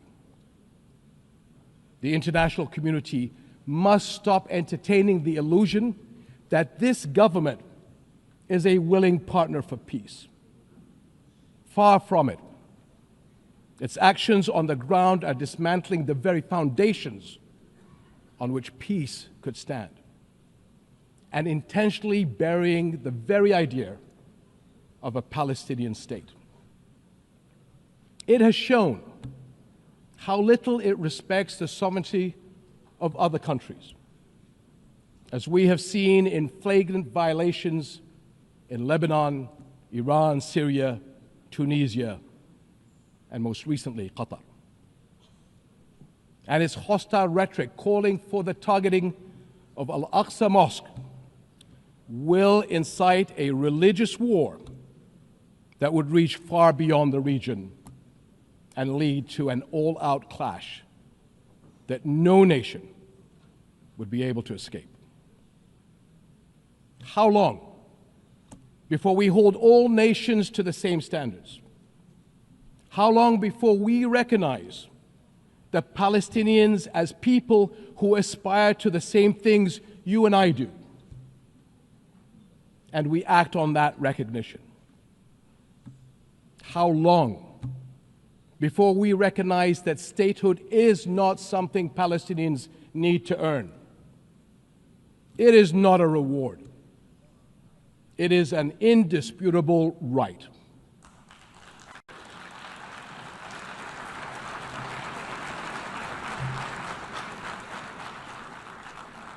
In Jordan, we are determined to work for a world in which people are secure in their homes, are safe to practice their faiths, and are able to live and thrive in dignity.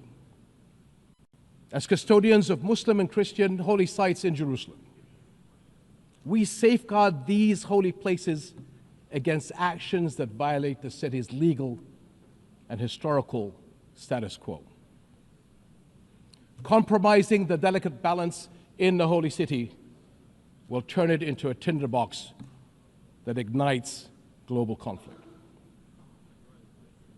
And Jordan is serving as the main base for international humanitarian response in Gaza, working by all possible means to provide critical supplies of aid and food.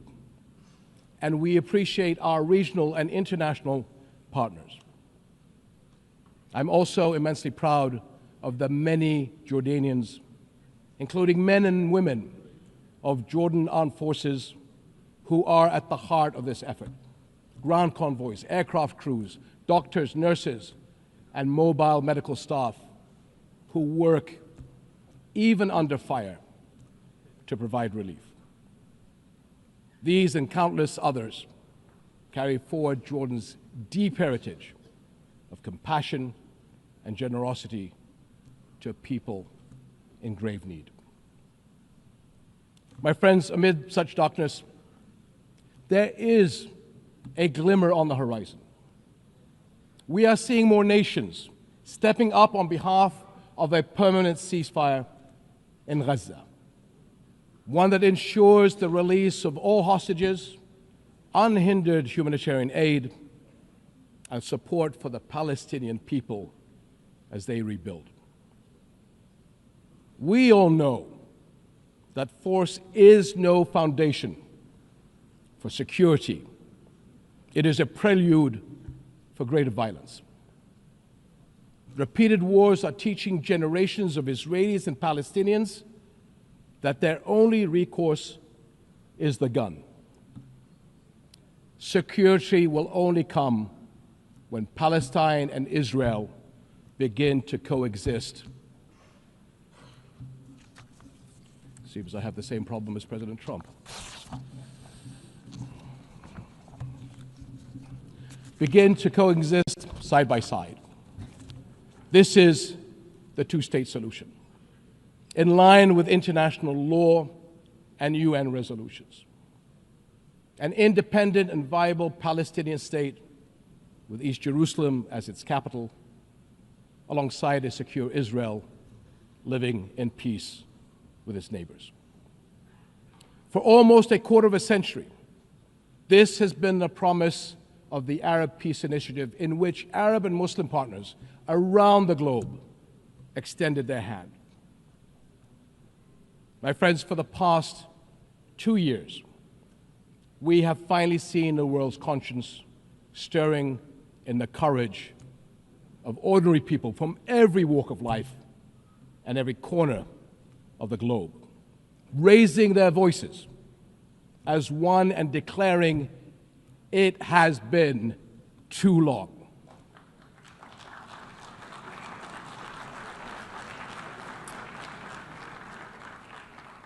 This United Nations must echo that call. It has been too long, and it must act on that call until peace is a reality. Thank you.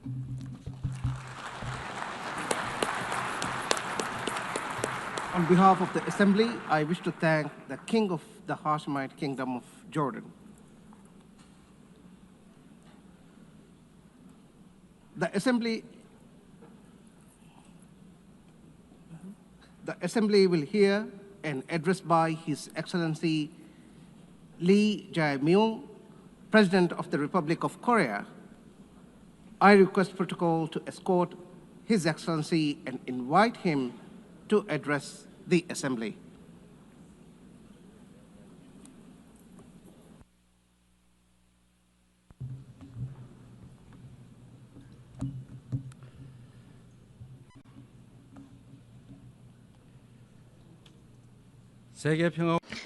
I would like to express my respect and gratitude to all members of the United Nations and staff of the UN Secretariat for their contribution to world peace and shared prosperity. I extend my sincere congratulations to Her Excellency Annalena Baerbock on assuming the presidency of the 18th session of the UN General Assembly. I also pay tribute to Secretary General Antonio Guterres for his unwavering dedication and hard work. I hope the 18th session of the UN General Assembly will achieve even more meaningful results under their outstanding leadership. Madam President, Mr. Secretary, and distinguished delegates, this year is a meaningful year marking the 80th anniversary of the founding of the United Nations. The past 80 years of the UN have been a valuable journey of protecting the dignity and values of humanity and at seeking a path forward for future generations. If someone asks what the UN has achieved, I would confidently reply, look at the 80-year history of the Republic of Korea. It is no exaggeration to say that the Republic of Korea's history, dotted with challenges and responses, is the history of the United Nations, which has constantly confronted enormous challenges facing humanity. Liberated from colonial rule the very year that the United Nations was founded, the Republic of Korea emerged from the scars of division and ashes of war through UN assistance, maintaining national identity while achieving industrialization and blooming into a democracy. Therefore, the Republic of Korea in itself is a country that has proven the value of the UN's existence. Whenever the Republic of Korea revived the hopes of lives as precious as the weight of the universe amidst horrific wars and disasters, the UN flag fluttered at the center of that intense solidarity. The United Nations has strived to provide equal rights and opportunities to everyone without discrimination, and has provided education and vaccines to make children's lives blossom. The small country in the East, which rose with the support of the UN and the international community, has become a proud UN member that is drawing the world's attention. It is raising its role and responsibility as a member of the international community more rapidly than any other country. There were times when democracy and peace were in crisis, but each time the Republic of Korea rose with indomitable strength. Even a safe coup could not break the people of the Republic of Korea's strong will, desiring democracy and peace. The revolution of light that the people of the Republic of Korea achieved against the darkness of the insurrection last winter was a historic moment that demonstrated the brilliant achievement of the UN spirit. The remarkable resilience and strength of democracy that the Republic of Korea has shown will be ours as well as that of the entire world. I need you to take my hand and guide me away from all this, away to where the light shines through, to where the flowers bloom. As the novelist Han Gang, laureate of the Nobel Prize in Literature, wrote, the Republic of Korea will be a milestone of light for all those who join the journey toward democracy.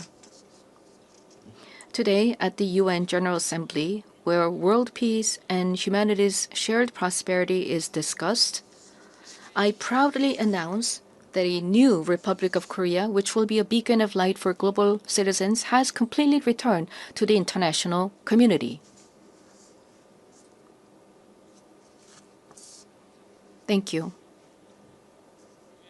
The Republic of Korea, which has grown thanks to the support and assistance of the UN, will not hesitate to take on the role of a leading nation, generously sharing its experience and history of restoring democracy.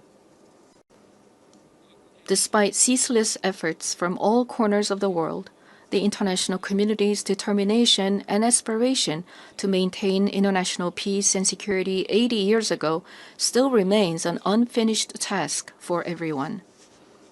280 million people are still in a state of extreme hunger. Armed conflicts around the world, including in Ukraine and the Middle East, as well as the climate crisis, which has already become a real problem, threaten the survival of humanity. The answer lies in the wisdom of the pioneers who founded the United Nations, as well as the path that the people of the Republic of Korea demonstrated. There is only one way: more democracy. The people-centered government of the Republic of Korea, through the power of collective intelligence, is ceaselessly attempting innovations, seeking better alternatives in democracy. The way to solve common challenges facing the international community is no different. When all the countries experiencing the same problems gather here at the United Nations and continue multilateral cooperation, putting their heads together, we will all be able to move toward a bright future of peace and prosperity. I look forward to the UN 80 initiative presented by the Secretary General, taking root as a vision that achieves UN's evolution and advancement in line with the demands of our time. I also hope the UN Security Council can increase the number of seats of non-permanent members, reflecting changes in the international environment, and enhance its effectiveness and representation. As a member of the UN Security Council for the term 2024 to 2025, the Republic of Korea is making efforts so that the UN Security Council can respond proactively to threats to the international peace and security. Madam President, Mr. Secretary General, and distinguished delegates, the Republic of Korea, having restored democracy, dreams of a better future. The Republic of Korea will fulfill its responsibility as a responsible global power that steadfastly upholds the values of freedom, human rights, inclusiveness, and solidarity championed by the United Nations. We will further develop our institutions and cultures so that everyone residing in the Republic of Korea, both nationals and foreigners, can be respected as an equal member of society in all fields of life. The Republic of Korea will strengthen and lead cooperation with the international community while realizing the value of respect for human rights. In a time of crisis where immediate survival is urgent, words like solidarity, coexistence, and cooperation may feel somewhat distant. However, humanity has always dreamed of hopes as high as its deep despair, and has achieved the progress we see today through a passion for a better tomorrow. The more difficult the times are, the more we must return to the basic spirit of the UN, which is trust in universal values of humankind. Just as the determination to not pass down the devastation of wars led to the founding of the UN and has prevented conflicts and preserved peace, we today must cooperate more, trust more, and join hands more firmly in order to build a better future, a better world for future generations. Democratic Korea will lead the way in multilateral cooperation toward a sustainable future. Peace is a value that is more important than anything else. In the Republic of Korea, as well as elsewhere in the world, peace is the basic foundation for democracy and economic development. The disputes and conflicts we are currently facing vividly show how easily the ideals of human dignity and sustainable development can crumble without peace. Today, the Republic of Korea is fulfilling its responsibility as a key contributor to the United Nations peacekeeping and peacebuilding activities. Our brave soldiers, who have steadfastly defended the Republic of Korea, a divided nation, are helping to pave the way towards sustainable peace led by the UN. Threats to peace are not only physical elements.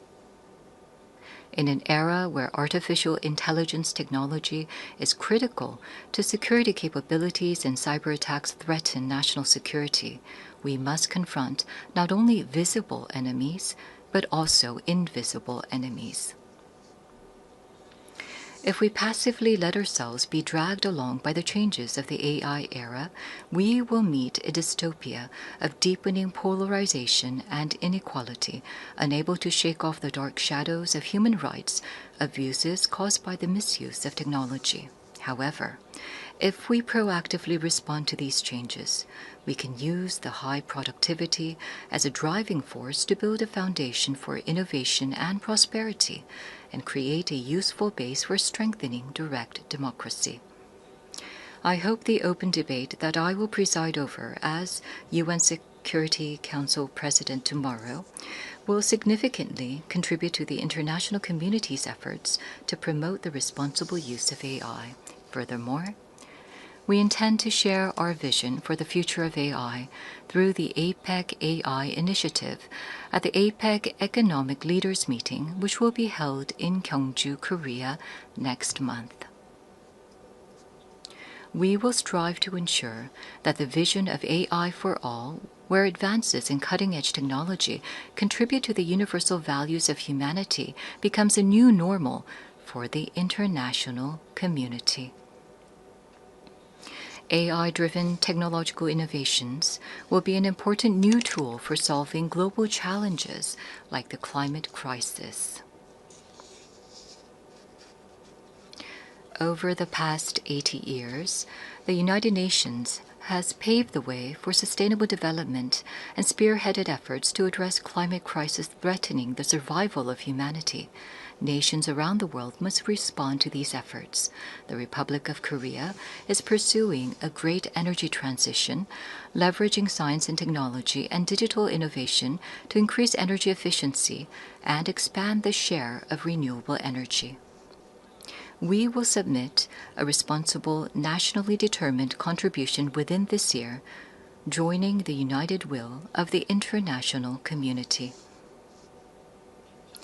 At the 4th UN Ocean Conference that will be co-hosted by the Republic of Korea and Chile in 2028, we will also work to build substantive solidarity for the sustainable development of oceans.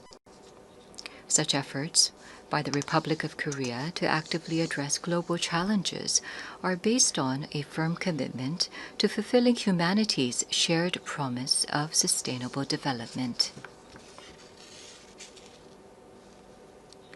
Since the United Nations established the Sustainable Development Goals 10 years ago, the international community has made much progress in eradicating poverty and reducing inequality. However, the demand for development financing is continuously increasing, and the most vulnerable are still suffering. Let us squarely face this grave reality and create new momentum for change. We must move toward structurally reforming global development governance while enhancing the quality of financial resources.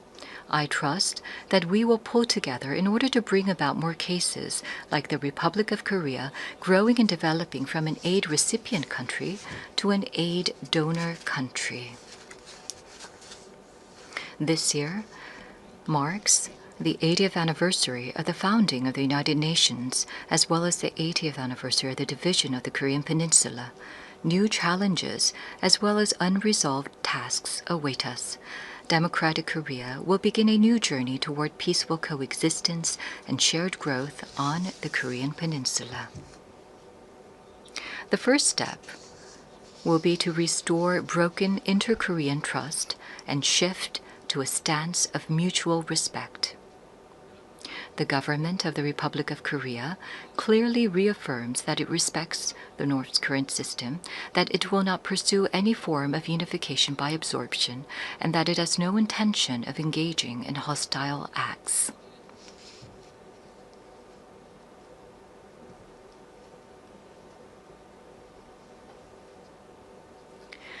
Based on these three principles, we intend to end the vicious cycle of unnecessary inter-Korean military tension and hostile acts. That is a reason why we have proactively taken measures, including halting the launch of leaflets and suspending broadcasts toward the North. Going forward, the government of the Republic of Korea will consistently seek a path to reduce military tensions and restore inter-Korean trust. The most certain peace is a state where there is no need to fight. Through comprehensive dialogue centered on exchange, normalization, and denuclearization, in other words, END, we must end the era of hostility and confrontation on the Korean Peninsula and usher in a new era of peaceful coexistence and shared growth. The fact that exchanges and cooperation are a shortcut to peace is a timeless lesson demonstrated by the history of fraught inter-Korean relations. By gradually expanding inter-Korean exchanges and cooperation, we will pave the way for sustainable peace on the Korean Peninsula. It is crucial for both the ROK and the DPRK, as well as the international community, to work together to establish peace on the Korean Peninsula. While striving to advance inter-Korean relations, we will provide our active support and cooperation for efforts to normalize relations with the international community, including between the United States and the DPRK. Denuclearization is undoubtedly a grave task, but it is time to seek realistic and rational solutions based on a cool-headed perception that denuclearization cannot be achieved in the short term. The international community must gather its wisdom in a pragmatic and phased solution, beginning with a stop in the sophistication of nuclear and missile capabilities, going through a reduction process, and reaching dismantlement. Realizing lasting peace on the Korean Peninsula would present new hope and possibility to humanity suffering from conflict. The Republic of Korea will end the Cold War on the Korean Peninsula through the END initiative and fulfill its responsibility and role to contribute to world peace and prosperity. A future where people from different nations cooperate and overcome global challenges together may sound like a rosy, dream-like vision. However, this is by no means an impossible dream. Peace is not merely the absence of armed conflict, but the realization of a community where differences are respected and people coexist. As long as respect and aspiration for diversity is inside us, we can always unite and embrace one another. K-culture is connecting people all over the world beyond borders, language, and cultural differences. The success and spread of K-culture prove that universal empathy is possible, transcending differences in all backgrounds.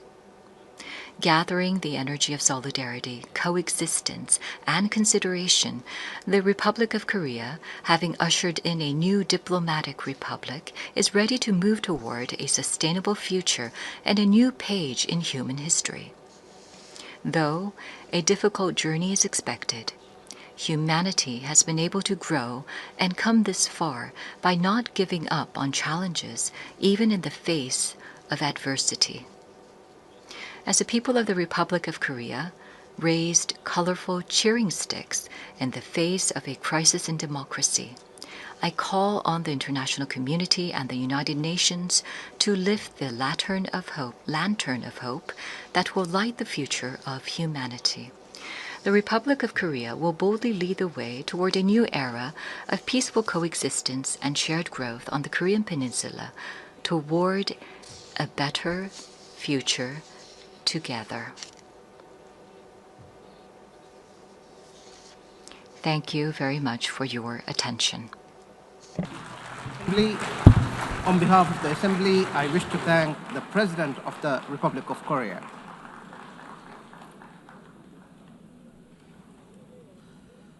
The Assembly will hear an address by His Highness Sheikh Tamim bin Hamad Al Thani, Amir of the State of Qatar.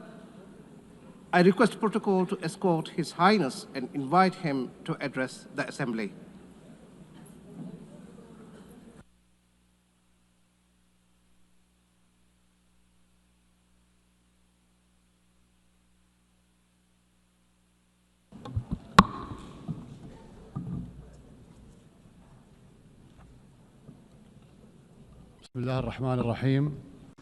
In the name of God, most compassionate, most merciful, Your Excellency, President of the General Assembly, Your Excellency, Mr. Secretary General, may the peace of God be upon you. The United Nations has been established 8 decades ago on the basis of principles that humanity has reached after 2 world wars.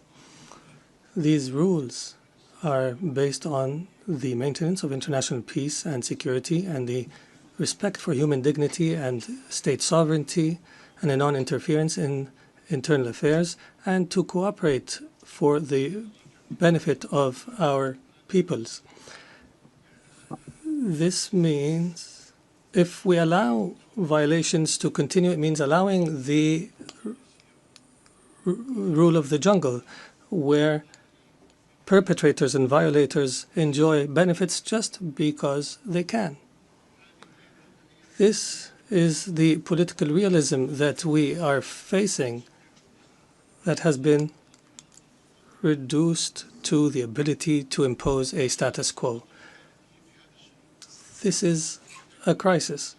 Such conduct finds that violators consider that tolerating them is a weakness.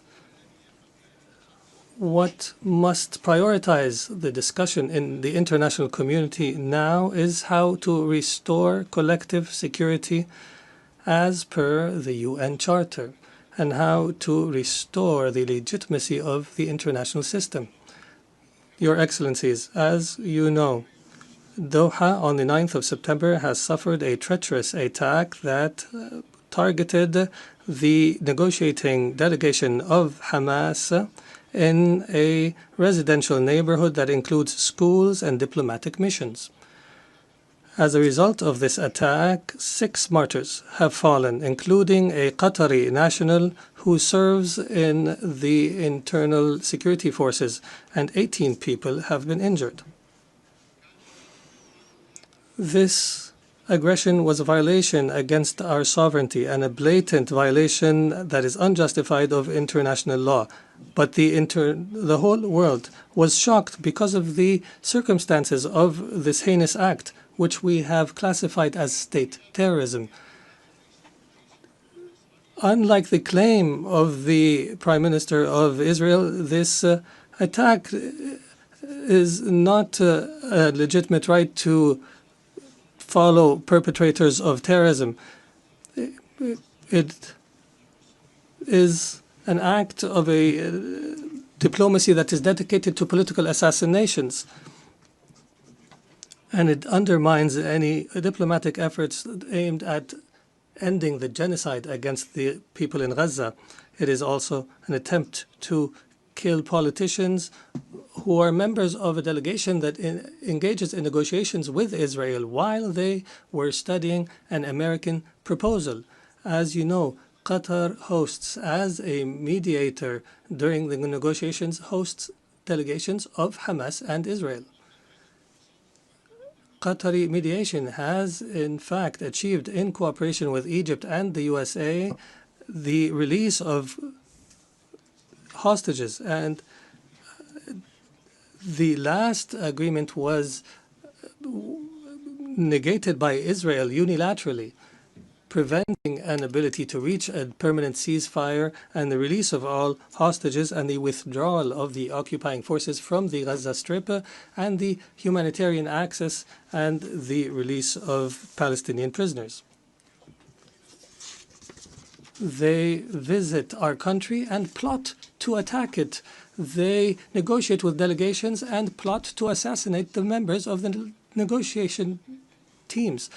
It is difficult to cooperate with such a mentality that does not respect the most minimum standards of cooperation. It is impossible. Is this not the definition of a rote government? The delegation, they consider negotiations a continuation of war in other means and a way to delude the Israeli public opinion. If the release of Israeli hostages is the end of war, the government of Israel is abandoning the notion of releasing the hostages. Their goal is to destroy Gaza so that it is unlivable and where no one can study or receive treatment. In other words, end the viability of the Gaza Strip to displace its population. Therefore, the Israeli leader wants to continue war. He believes in what is called Greater Israel. He believes that war is an opportunity to expand settlements and to change the status quo in the holy sites in Al-Quds al-Sharif. He also plots for attacks in the West Bank and expansion. This imposition is the goal of this war. This treacherous attack against the sovereignty of a Gulf state thousands of miles away has confirmed that the Israeli Prime Minister, who takes pride in changing the face of the Middle East, reveals an manifestation of Israel's ability to intervene wherever, however it desires. Arab countries and Muslim countries have warned, and that have held an emergency summit in Doha, have warned against the consequences of this delusion. Israel is not a democratic country surrounded by enemies, but in fact, it is an enemy to its surrounding neighbors, and it's engaged in a genocide. And its leader is proud of preventing the establishment of a Palestinian state. And he promises that such a state will never be established. And he takes pride in preventing peace with the Palestinians, and that he will prevent such peace in the future. Israel is surrounded by states either who have signed a peace agreement or who are committed to the Arab Peace Initiative. But Israel does not make do with truces and settlements. It desires to impose its will on its surrounding Arab neighbors. And everyone who believes so is, and everyone who opposes its will is either anti-Semitic or a terrorist. Even Israel's allies realize this fact and reject it. And here we are today, where we witness an international solidarity movement that is similar to the international movement against apartheid last century. And I would be remiss not to express my appreciation with the solidarity we have received in Qatar after the attack, including the statement by the Security Council that has condemned the attack. Distinguished Excellencies, Qatar will remain true to its history and legacy, opposing the crimes that take place. We believe in the ability of reconciling interests with security. We will continue to speak truth, and we will engage in diplomacy when our enemies find it easier to use weapons. We have engaged to mediate an end to the war and allow for humanitarian access and release hostages, and we have faced disinformation campaigns. However, these campaigns will not deter us. We will continue our efforts in cooperation and partnership with Egypt and the United States of America. We are firmly convinced that peace can only be achieved in our region through a firm position from the Security Council, from accepting and tolerating the occupation's crimes,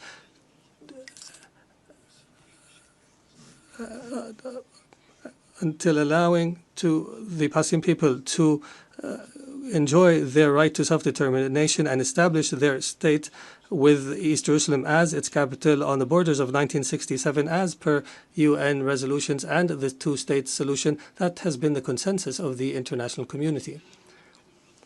We appreciate the role of states that have recognized the state of Palestine. There is no doubt that such recognition is morally important because it sends a message that violence and more violence will not succeed in liquidating a just cause such as the cause of Palestine, and we urge more states to recognize the state of Palestine. We believe that instability knows no border and that humanity's destiny is intertwined. Therefore, Qatar has continued its diplomatic efforts to contribute to the settlement of other crises, such as in Ukraine and wars in Africa. And our persistence have continued with partners in Africa in order to draft peace agreements. Most importantly was the signing of a declaration of principles in Doha between the DRC and the Congo River Alliance in March. Our efforts support the leadership of the U.S. to achieve a peace agreement in the east of the country, and Qatar will continue to engage as an international partner in order to achieve the peaceful settlement of conflicts and to seize opportunities to establish global peace.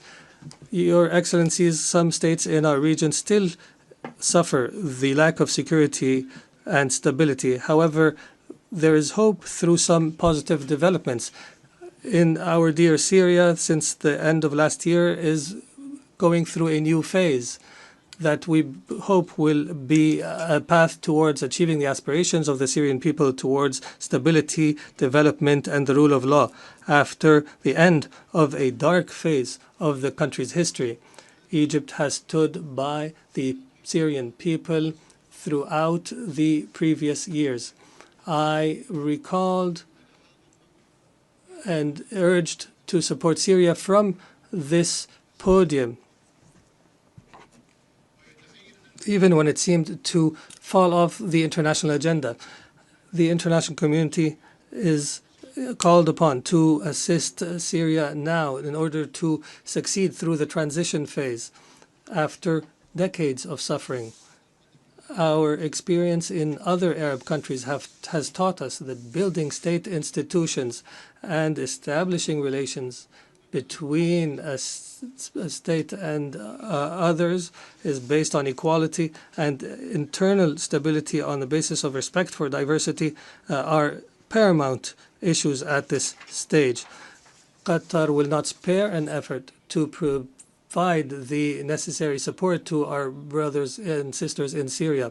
And we have no doubt that the Syrians will be able to overcome this phase and to reject sectarianism in all its forms, and that they will reject external interference, especially the Israeli attempts to divide Syria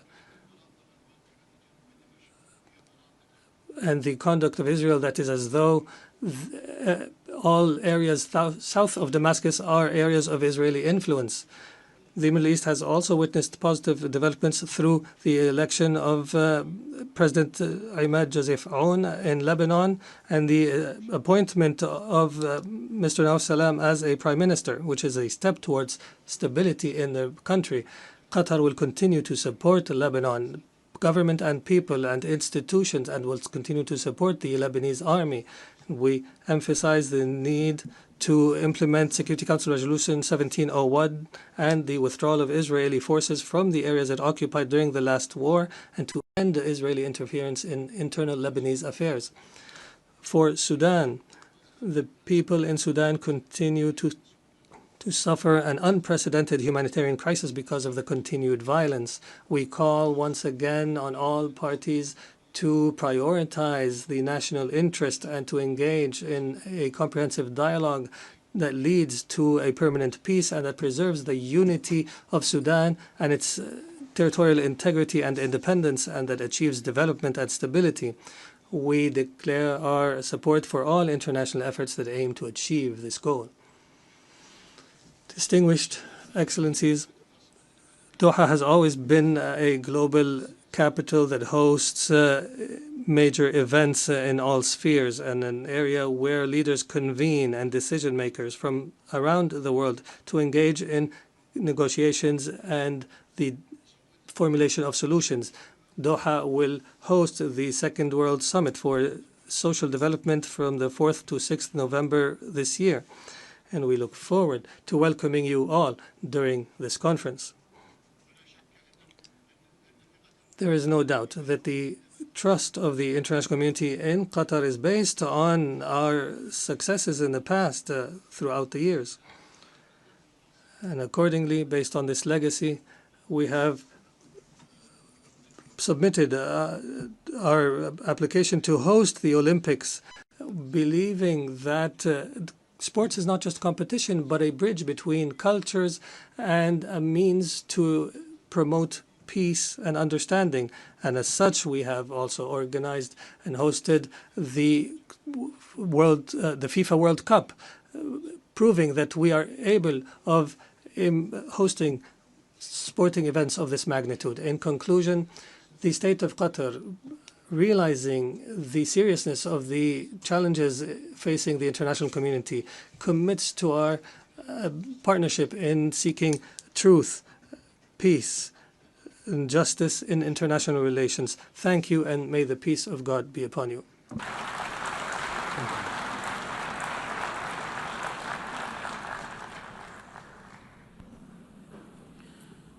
On behalf of the Assembly, I wish to thank the Emir of the State of Qatar.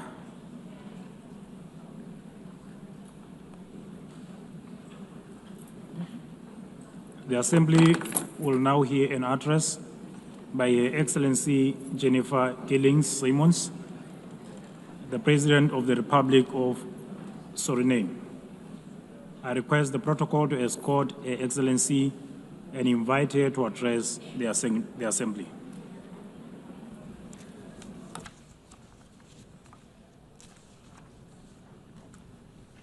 Good morning.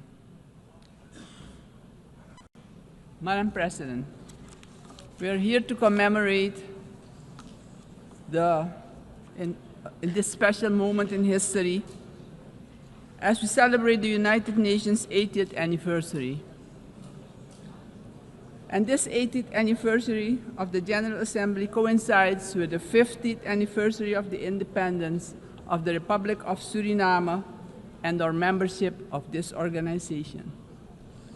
On behalf of the government and the people of the Republic of Suriname, I express sincere congratulations to the international community on this occasion. It is clear that a journey that spans over 80 years cannot be and has not been without challenges.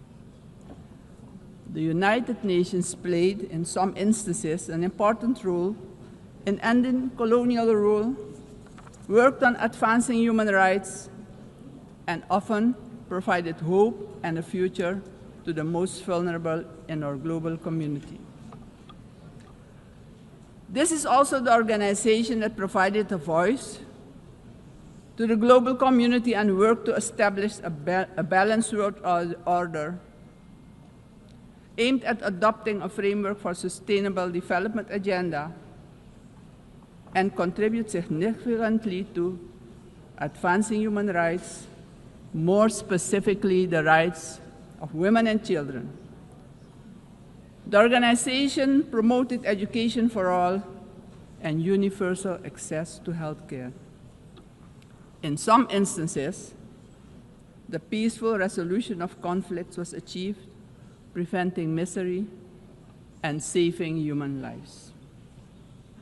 Madam President, on the other hand, we must admit that the UN, at other times, regrettably has been unsuccessful in avoiding conflicts, wars, and violations of human rights.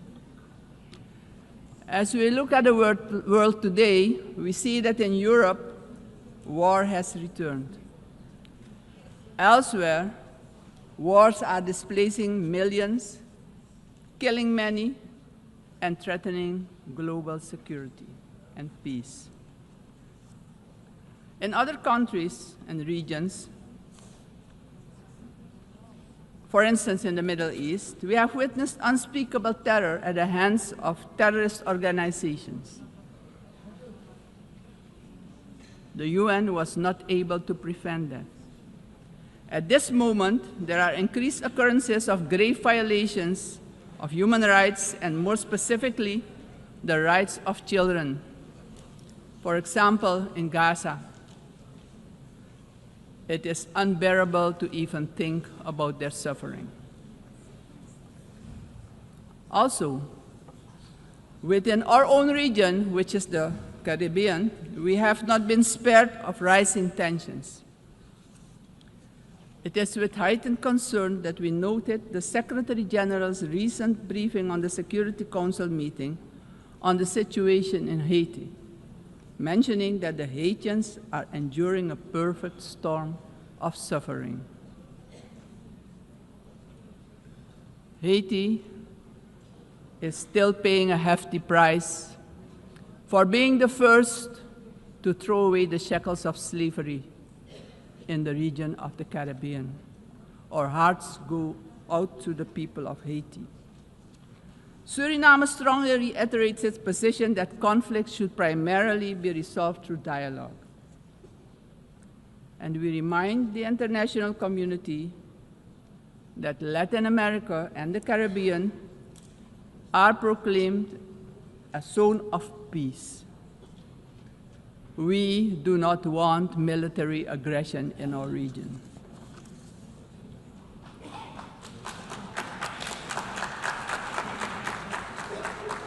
Madam President, this is the moment, on the 80th anniversary, we should reflect and ponder on the next 80 years. What do we have to change and what needs to be done differently? We all must underscore and repeat it ceaselessly today that the United Nations will only be successful if all nations, without exception, adhere to the resolutions we adopt.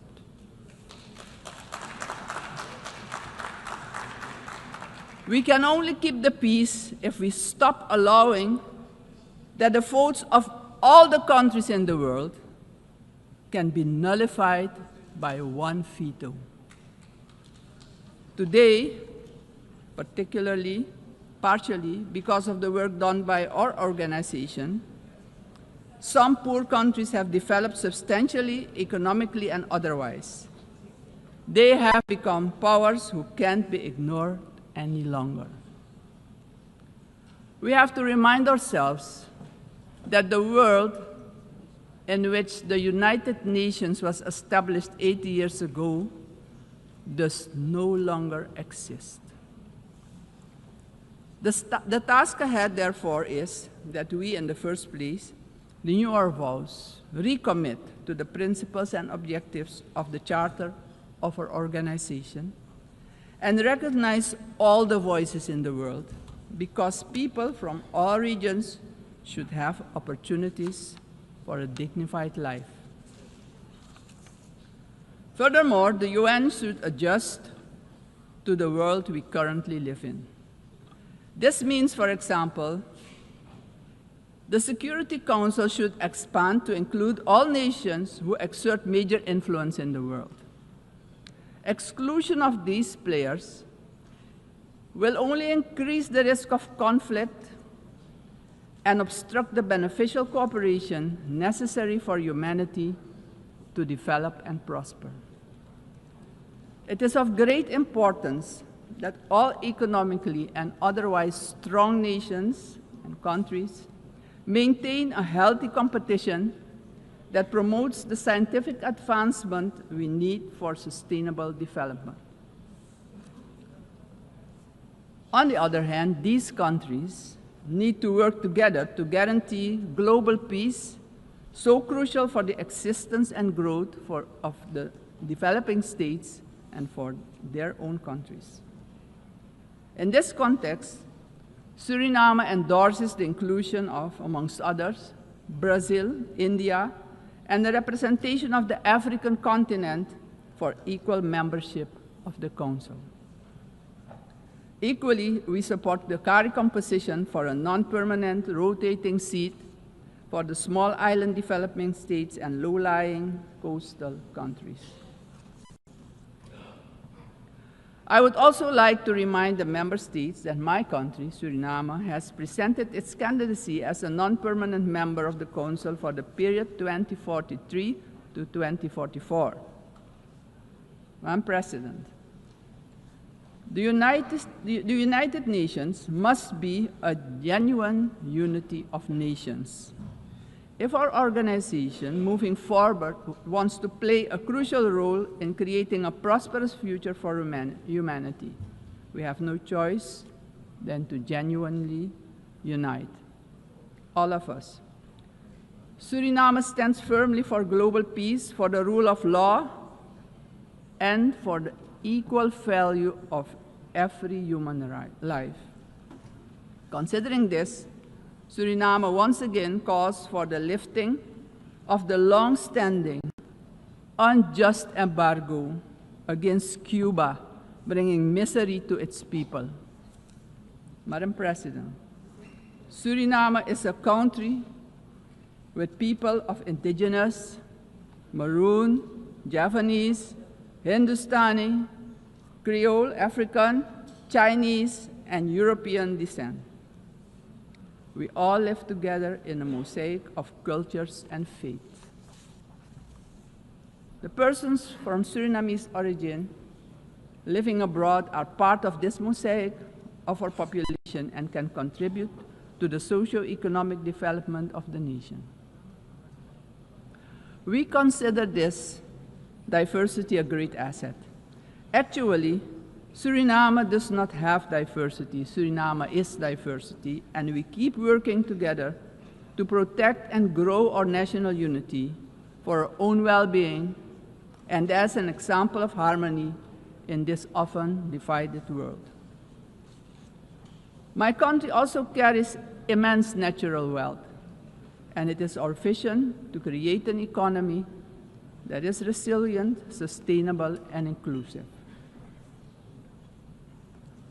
Together, we strive to build this more diverse economy by developing, among others, our tourism and agricultural sectors, strengthen our educational system, and work towards universal access to basic health care. Suriname has a vast tourism potential with its green and lustrous hinterland, many waterfalls, rapids, and great rivers for relaxation, as well as for unforgettable adventures, if you're inclined to that.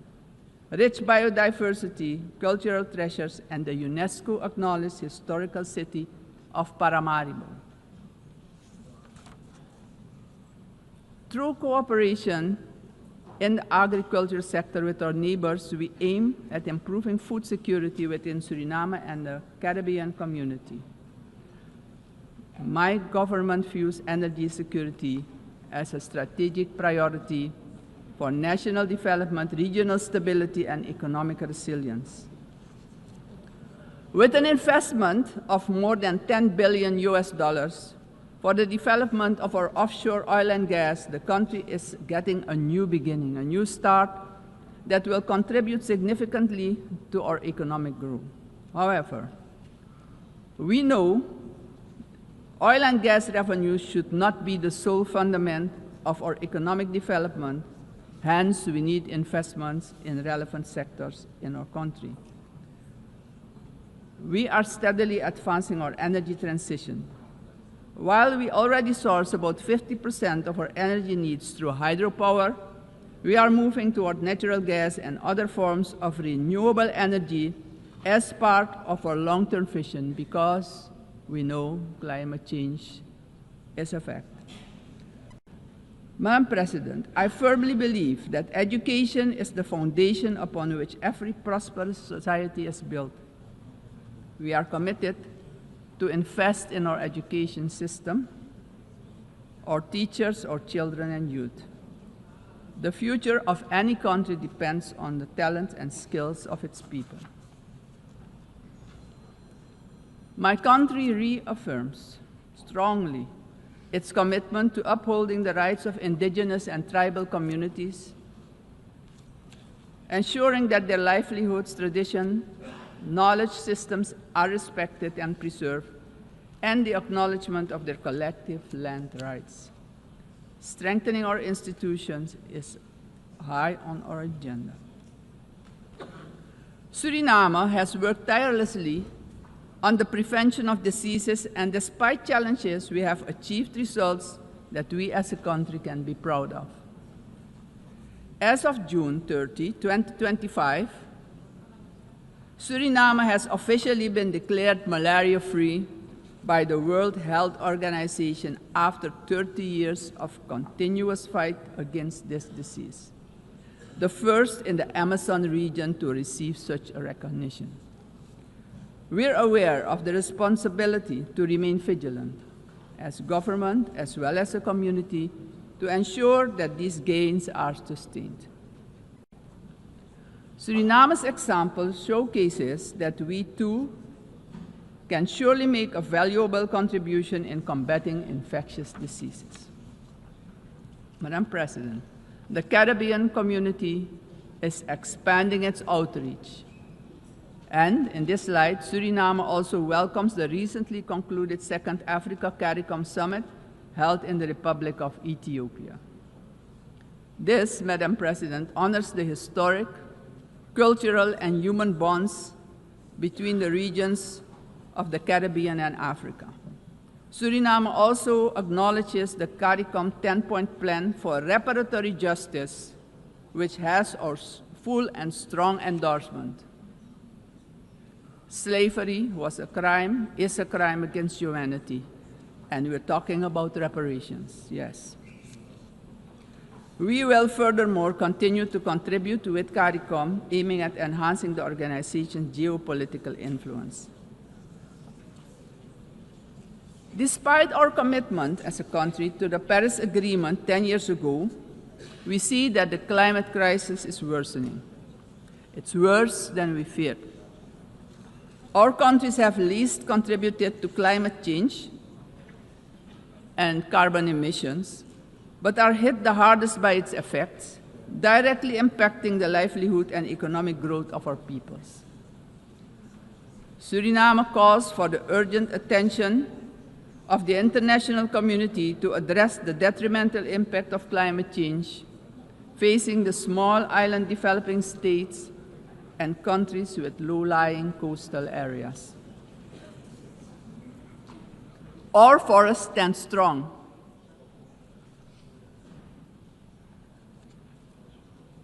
More than 90% of our land is covered by rainforest.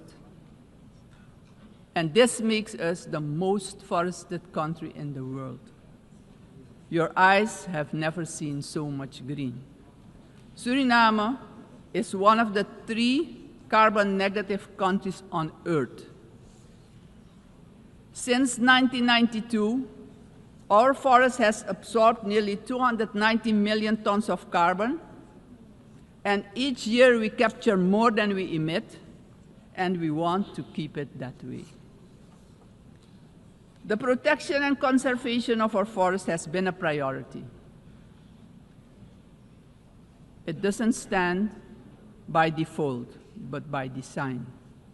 We have been logging sustainably for decades, and did so with the Sustainable Tropical Rainforest Management System developed in Suriname, an ecological approach to forestry.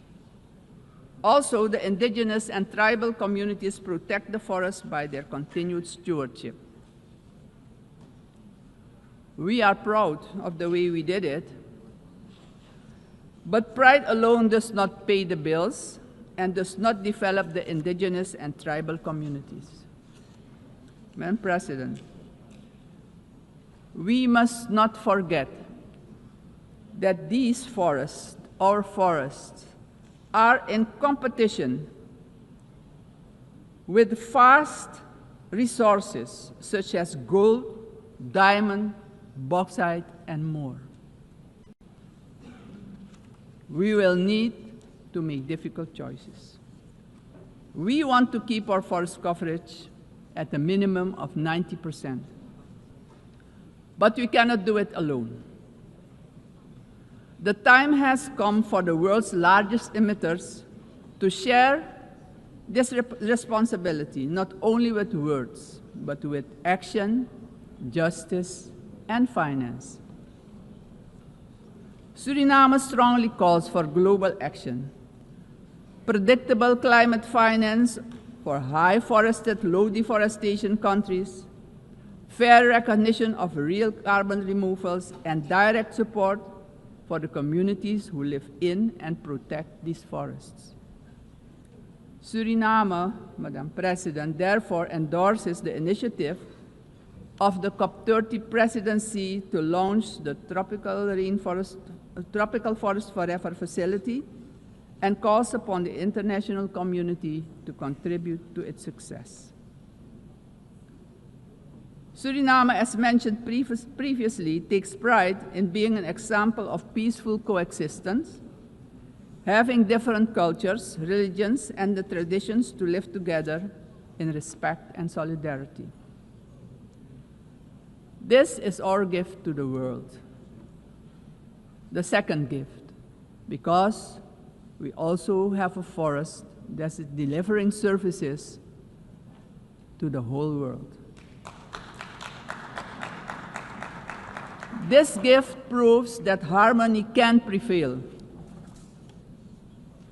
As stated upon our admission to the United Nations in 1975, our republic indicated our willingness to engage with the international community. My country reiterates its strong commitment to multilateralism, one of humanity's most important achievements, which needs our protection in this time of change. In closing, aggression and military force should be replaced with peaceful resolution and dialogue, because it doesn't solve problems, it creates destruction and misery. As a matter of urgency, I call on every member state to keep the peace, protect the planet and all human rights. Suriname has shown the world that living sustainably together is possible. We are really better together. Thank you, Grand Tanye, and may God be with you.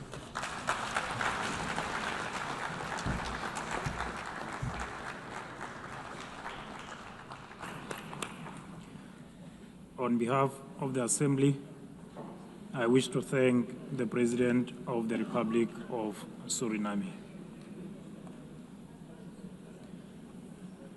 The Assembly will hear an address by His Excellency Katinas Nauseta, President of the Republic of Lithuania.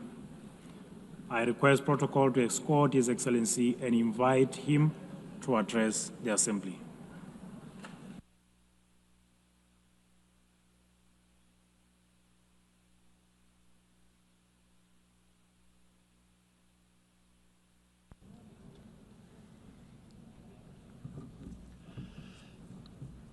Dear Mr. Chairman, Excellencies, ladies and gentlemen. 80 years ago, humanity, emerging from the Second World War, embarked on a long road towards peace.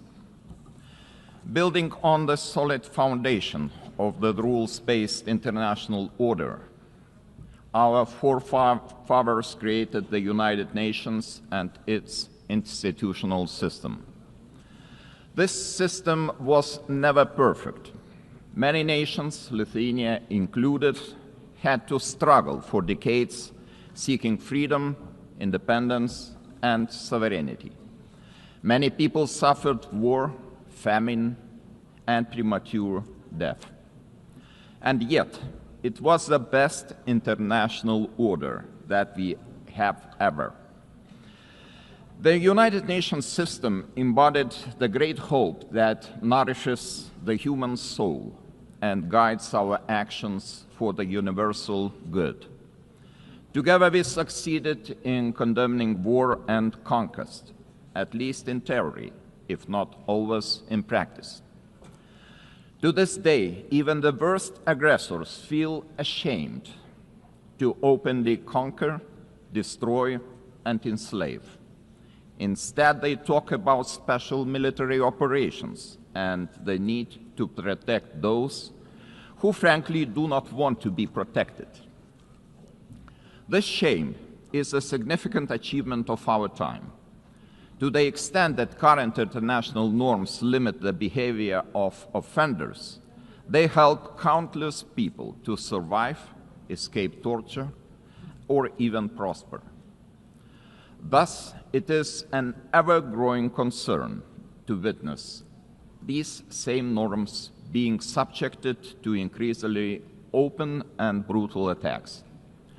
Our international order is being slowly eroded by the irresponsible actions of those who should know better. The world is turning into a much more dangerous place.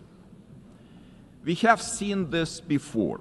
We cannot ignore the striking parallels between the present day and the events of 1938, a time when the world chose appeasement over international law and diplomacy over deterrence, culminating in the infamous Munich Pact.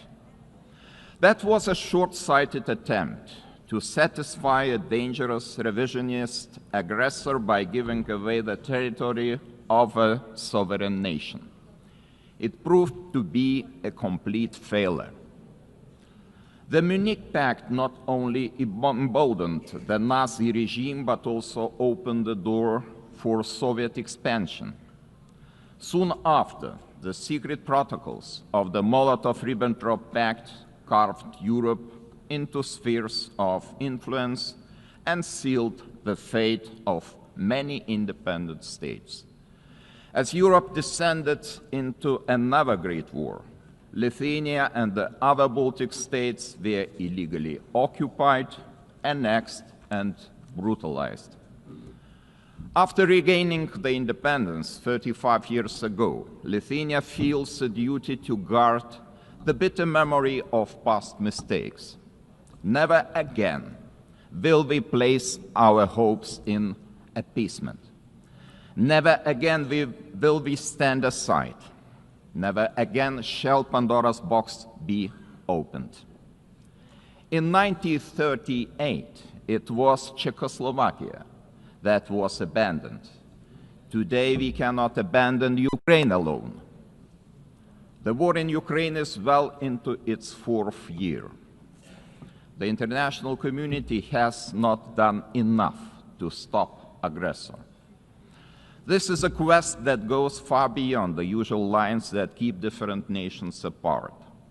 What matters is not the distinction between large and small, or between global North and global South nations, but the basic principles of the UN Charter, which guarantee peace and security across the globe. If one UN member is attacked with impunity year after year by a permanent member of the Security Council, What does that mean for the rest of us? When power replaces law and fear silences the truth, the foundations of the global order begin to crack. And then nobody can feel safe anymore. Ladies and gentlemen, the effects of Russia's war against Ukraine are being felt across the world. This war has sparked crises in energy, migration, and food security, while also deepening global poverty, hunger, environmental damage, and climate change.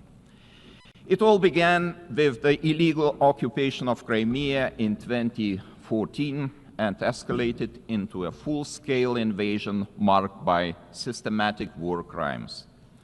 The targeted destruction of civilian infrastructure, indiscriminate missile attacks, and the forced deportation of thousands of Ukrainian children are not isolated abuses. These are calculated efforts to erase Ukraine's identity and undermine its sovereignty and territorial integrity, all in open defiance of the United Nations Charter. Let me be clear, Lithuania will never recognize Russia's illegal occupation and annexation of Ukrainian lands. Ukraine's borders are not up for negotiation. Attempts to redraw them by force are unacceptable. The United Nations Charter is not a menu to pick from. It is a binding foundation of international order. Ukraine is also not the only target. Russia continues to occupy two Georgian regions, destabilizes Moldova, and uses proxies and mercenaries to spread instability across the Sahel, the Middle East, and beyond. These are not isolated episodes. They are part of a calculated policy to undermine international norms and export chaos for strategic gain. Russia is not acting alone. The countries enabling Russia's war against Ukraine also violate international law. They prolong the war and deepen unnecessary suffering. Their actions damage us all, every sovereign nation. Lithuania therefore calls on the international community to maintain strong political, military, humanitarian, and economic support for Ukraine. Having already provided more than 1 billion euros in assistance, half of which for reconstruction and long-term recovery, we are setting an example to follow. It is equally vital that the international community stop buying Russia's energy resources.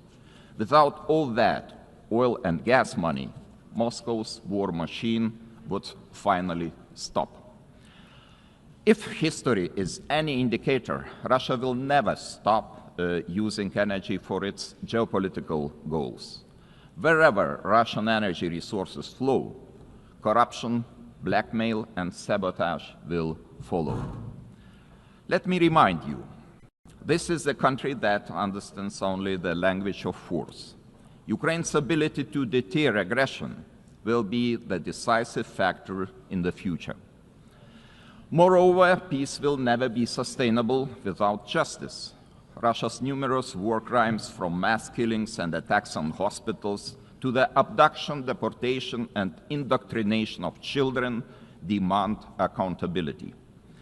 My country strongly supports the Special Tribunal for the Crime of Aggression under the auspices of the Council of Europe. We call on all states to endorse this initiative. Accountability must have real consequences, legal, political, and financial. As a co-founder of Register of Damage for Ukraine, Lithuania calls on all eligible states to join this vital effort. Russia's frozen assets must eventually be used to help Ukraine defend itself and rebuild. I also cannot stress strongly enough that the return of all deported Ukrainian children and illegally detained civilians must be a global priority. We urge all states and institutions to strengthen international efforts and to ensure their safe homecoming. Ladies and gentlemen, as crucial as Russia's war of aggression against Ukraine is, it is only part of the broader global upheaval. Lithuania watches the current situation in the Middle East with deep concern. We join the international community in calling for the full and immediate implementation of the ceasefire in the Gaza Strip. To prevent starvation, humanitarian aid must be allowed to reach those in need without obstruction.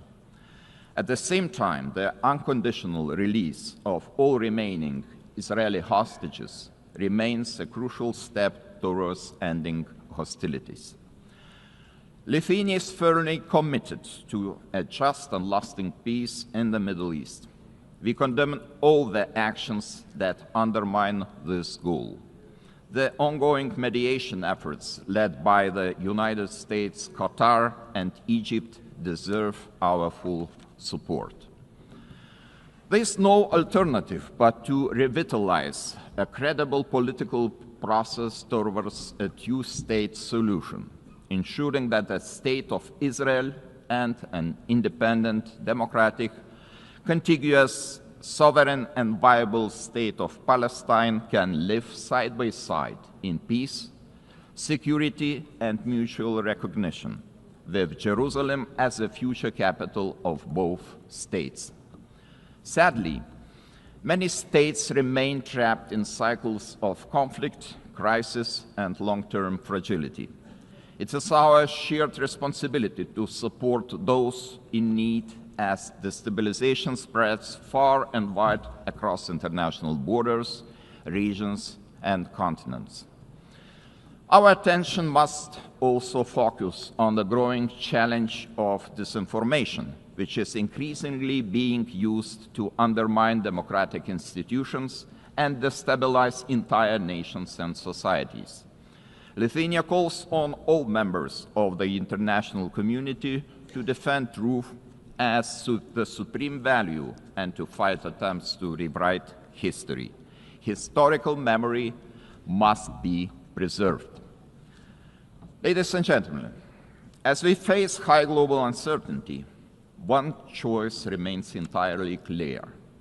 Either we will repeat the mistakes of history, or we will find the resolve to defend the core principles of the United Nations.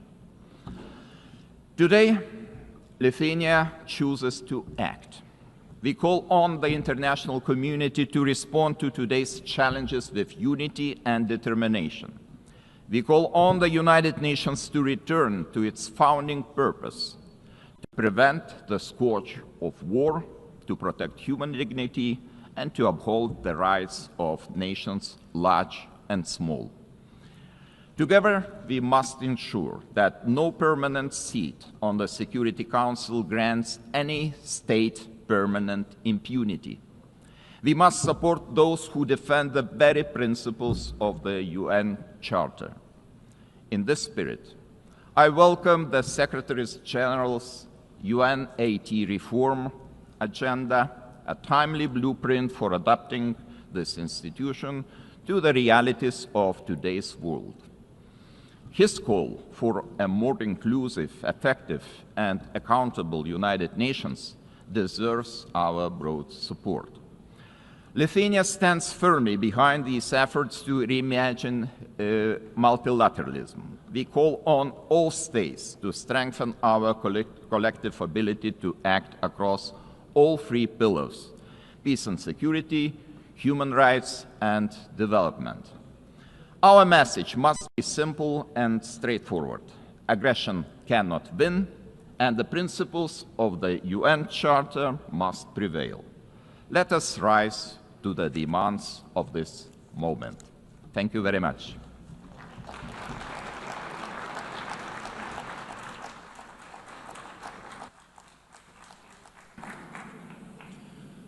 On behalf of the Assembly, I wish to thank His Excellency, the President of the Republic of Lithuania. The Assembly will hear an address by His Excellency Marcelo Rebelo da Sousa, the President of the Portuguese Republic. I request protocol to escort His Excellency and invite him to address the Assembly.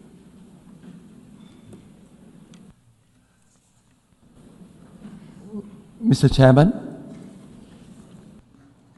Excellencies, symbolic moment this one for United Nations, the celebration of 80 years, and for us, Portuguese, 70 years of membership. The time of judgment, of compromise, of renewal, multilateral ambition. Portugal is today what always aspired to be, an open country to the world, listening, dialoguing, building bridges, deeply multilateralist and guided by the Charter of the United Nations.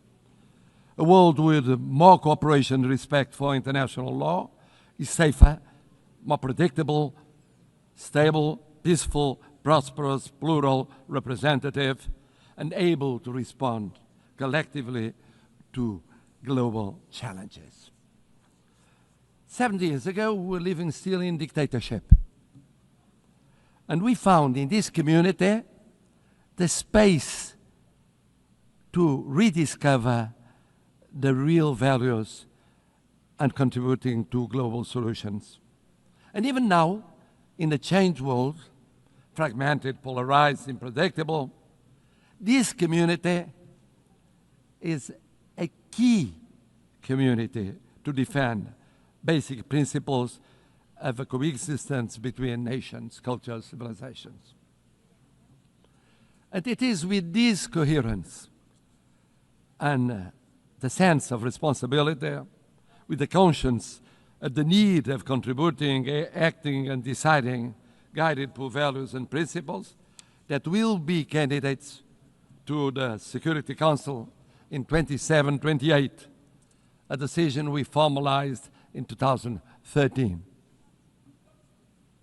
Excellencies, let me pay tribute to the former President of the General Assembly for his support to the adoption of the Pact for the Future. Let me congratulate the present President of this session, wishing the success in her term. But I would very specifically, and in Portuguese this time, say a word about the remarkable work of the Secretary-General António Guterres.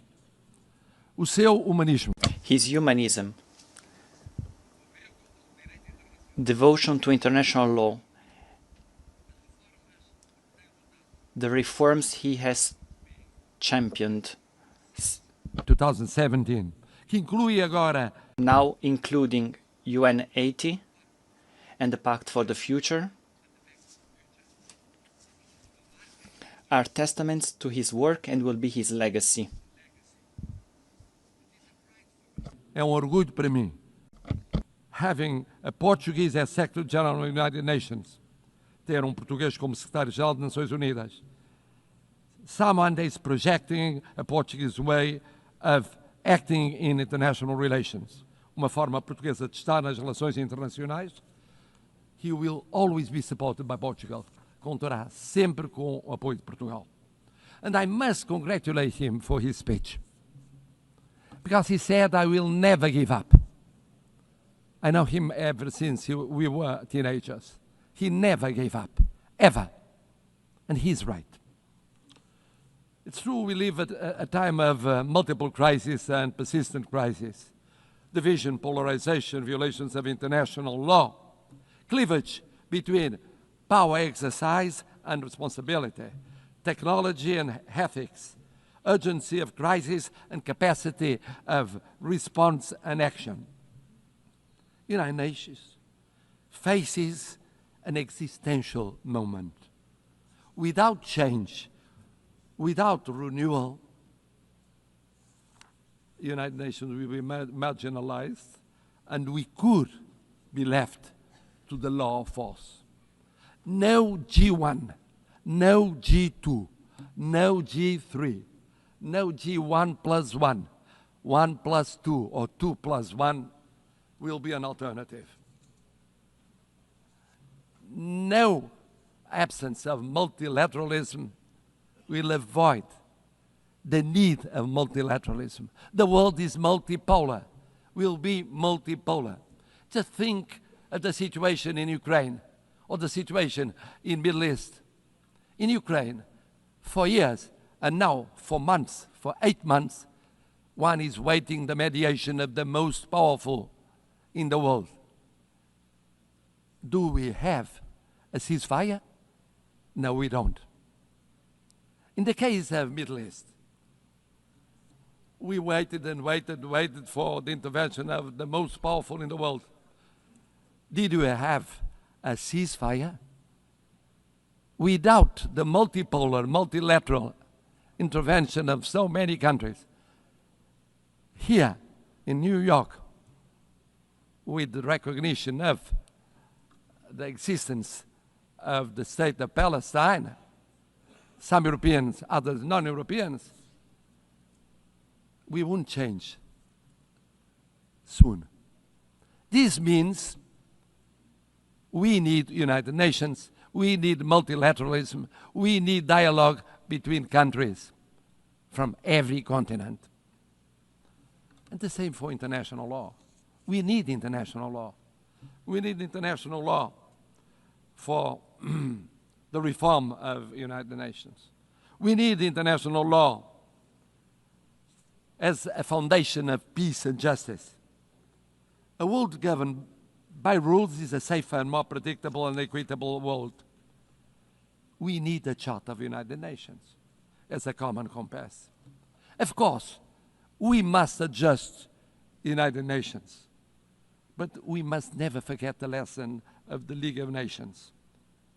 When one forgets the principles, when one abandons the principles on account of pure realpolitik, I mean the power or the powers of the moment, one forgets that no power is eternal. No personality is eternal. Empires went up and went down. We know by experience it. Colonial empires, European empires inside Europe, all kinds of empires went up and went down. We believe that in the reform of United Nations, we have 3 pillars: prevention, partnership, and protection. Preemptive action before the conflict, not just afterwards. Mediation, preventive diplomacy, intervention of the Secretary General and of the PBC. Avoiding distraction and institution collapse. Building peace, fighting against the deep causes of violence, promoting resilient and peaceful societies. But development, peace building without development, preventive action without development, doesn't work. We co-presided, together with an African partner, Burundi, the preparation of the 4th conference on financing of development. Ideas, dialogue, determination, results. Without sustainable development, no lasting peace is possible. Never forget to implement the 2030 agenda and the reform of the international financial architecture. It's a priority involving the digital, the space, the artificial intelligence technologies as force for peace, not tools for domination. Bridging the digital and technological divides as central to build resilient societies. C'est aussi très fier que... And with great pride, we share in the priority of prioritizing oceans, addressing climate change. We can talk about combating climate change, but we must first and foremost admit that there is this change. That's why we prepared for UNOC 2 in Lisbon, and we were at UNOC in Nice. We were one of the first European states to ratify the BBNJ treaty. We project 27% of our marine surface area. That is 3% of the objective for 2030. Speaking of the appeal of partnership, United Nations must deepen partnerships, strategic partnerships with regional organizations. Portugal has the experience that is very specific. We have the experience of the community of Portuguese-speaking countries. Speaking community, present in 9 countries, 4 continents, 1 language.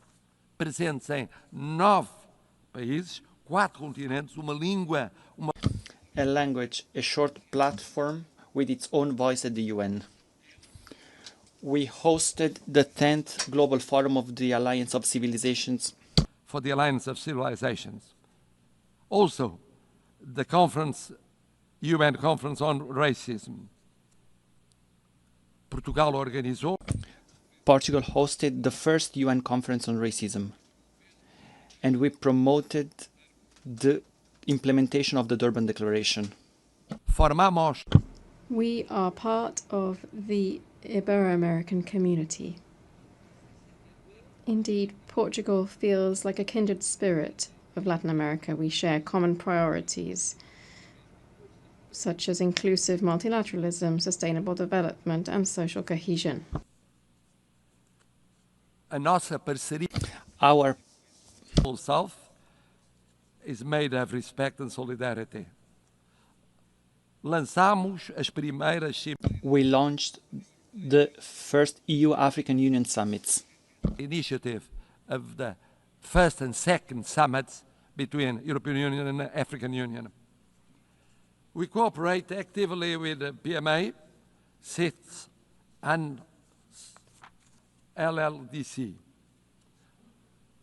At the same time, we think that protecting means also protecting the role of women, youth as agents of change, the access to education, leadership, political participation. The world needs more women and more youngest as leaders in the procedures of decision. Third pillar, protection. We participate for 65 years in peacekeeping. Thousands of armed forces and security forces participated in 25 missions in 4 continents, mostly in Africa.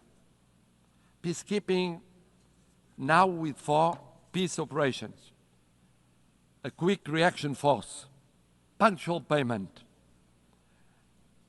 example of intervention in every continent, defense of a predictable and stable financing, including for the missions that are promoted by Security Council or accepted by Security Council, but initiative of African Union. This year, we celebrate the 25th anniversary of the additional protocol to the Convention of Rights of Children involved in armed conflicts. It's a drama. It's a drama. Children going on being victims in every war scenario. We have the legal duty, the political and the moral duty of protecting them. And then, of course, humanitarian international law. One spoke of it, about the situation in areas of conflict. Geneva Conventions are not suggestions. They involve duties. we participated in the 6th Commission preparing the Convention on Crimes Against Humanity. Human rights. Human rights. Human rights mean personal rights, political rights, freedom of expression, economic rights, social, cultural rights, universal, interdependent, and inseparable. Não podemos ficar. We cannot remain indifferent concerning major crises. We just declared our decision of recognizing the state of Palestine.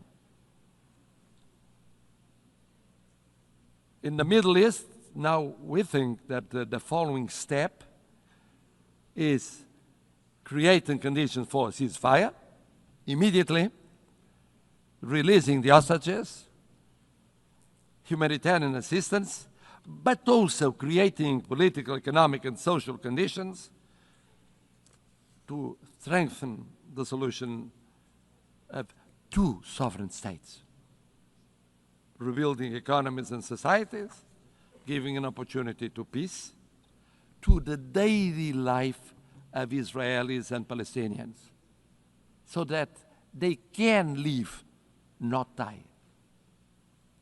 Live, not die. In Ukraine, sovereignty, independence, and integrity with global total ceasefire, immediate and unconditional, first step for a fair peace, respecting international law and respecting the Charter of the United Nations. In Sudan, intervening to react much more quickly to perhaps the greatest humanitarian catastrophe in Africa. On Haiti, in Haiti, where the suffering of the population is no longer tenable. This in light of the barbaric atrocities committed by criminal gangs and the recruitment of child soldiers.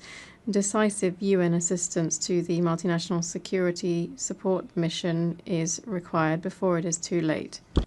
Excellencies, at a time when we are witnessing the largest number of armed conflicts since the creation of the United Nations, Portugal is ready to take on greater responsibilities and represent a global voice in the Security Council, bringing the experience of almost lessons learned in recent decades and proximity to all the states here represented, without discrimination.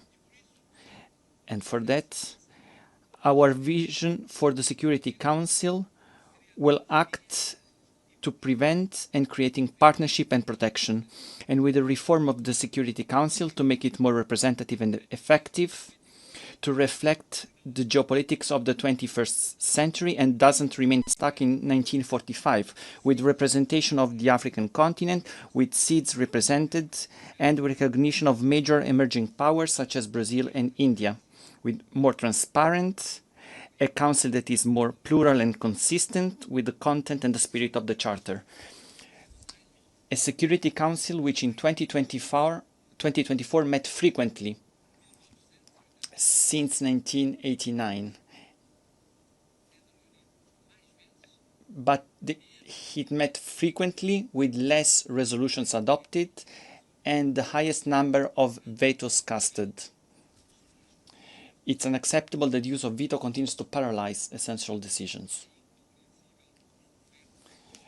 It is therefore unacceptable in the face of human suffering. The Charter is clear. A party to a conflict shall not be the judge of its own case.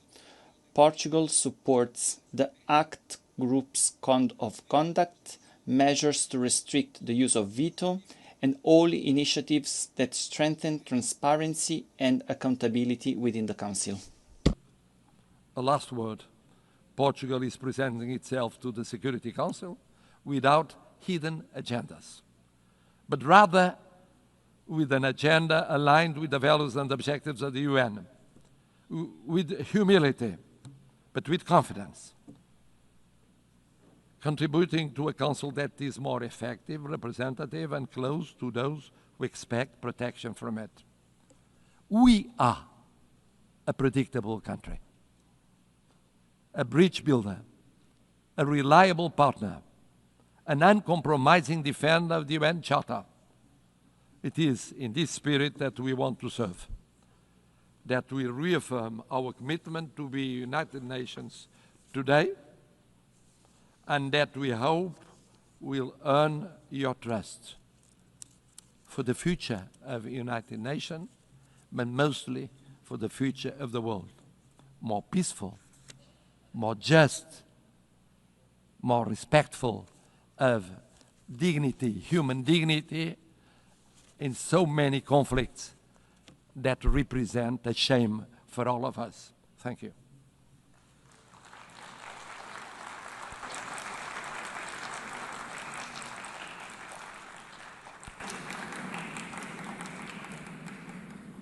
On behalf of the Assembly, I wish to thank His Excellency, the President of the Portuguese Republic.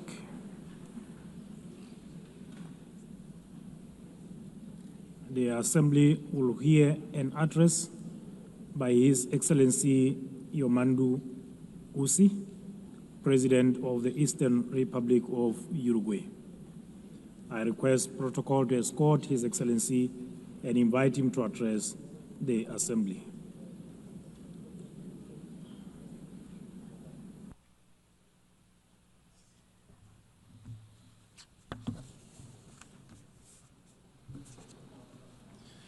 Señora Presidenta.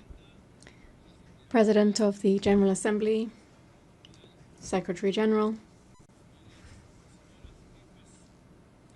heads of state and government, representatives of international organizations, official delegations, ladies and gentlemen.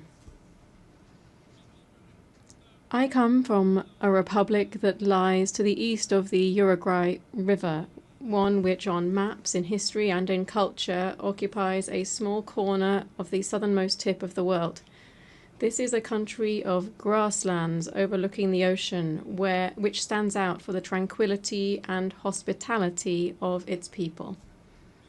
I come from a country where it is now common practice for a president to visit neighboring countries accompanied by his predecessors from other political parties. This is a country where the handover between governing parties does not trigger an institutional crisis. On the contrary, this handover represents business as usual. I come from a country whose president can walk among the people without security, can enjoy a football match standing in the stands like any other supporter.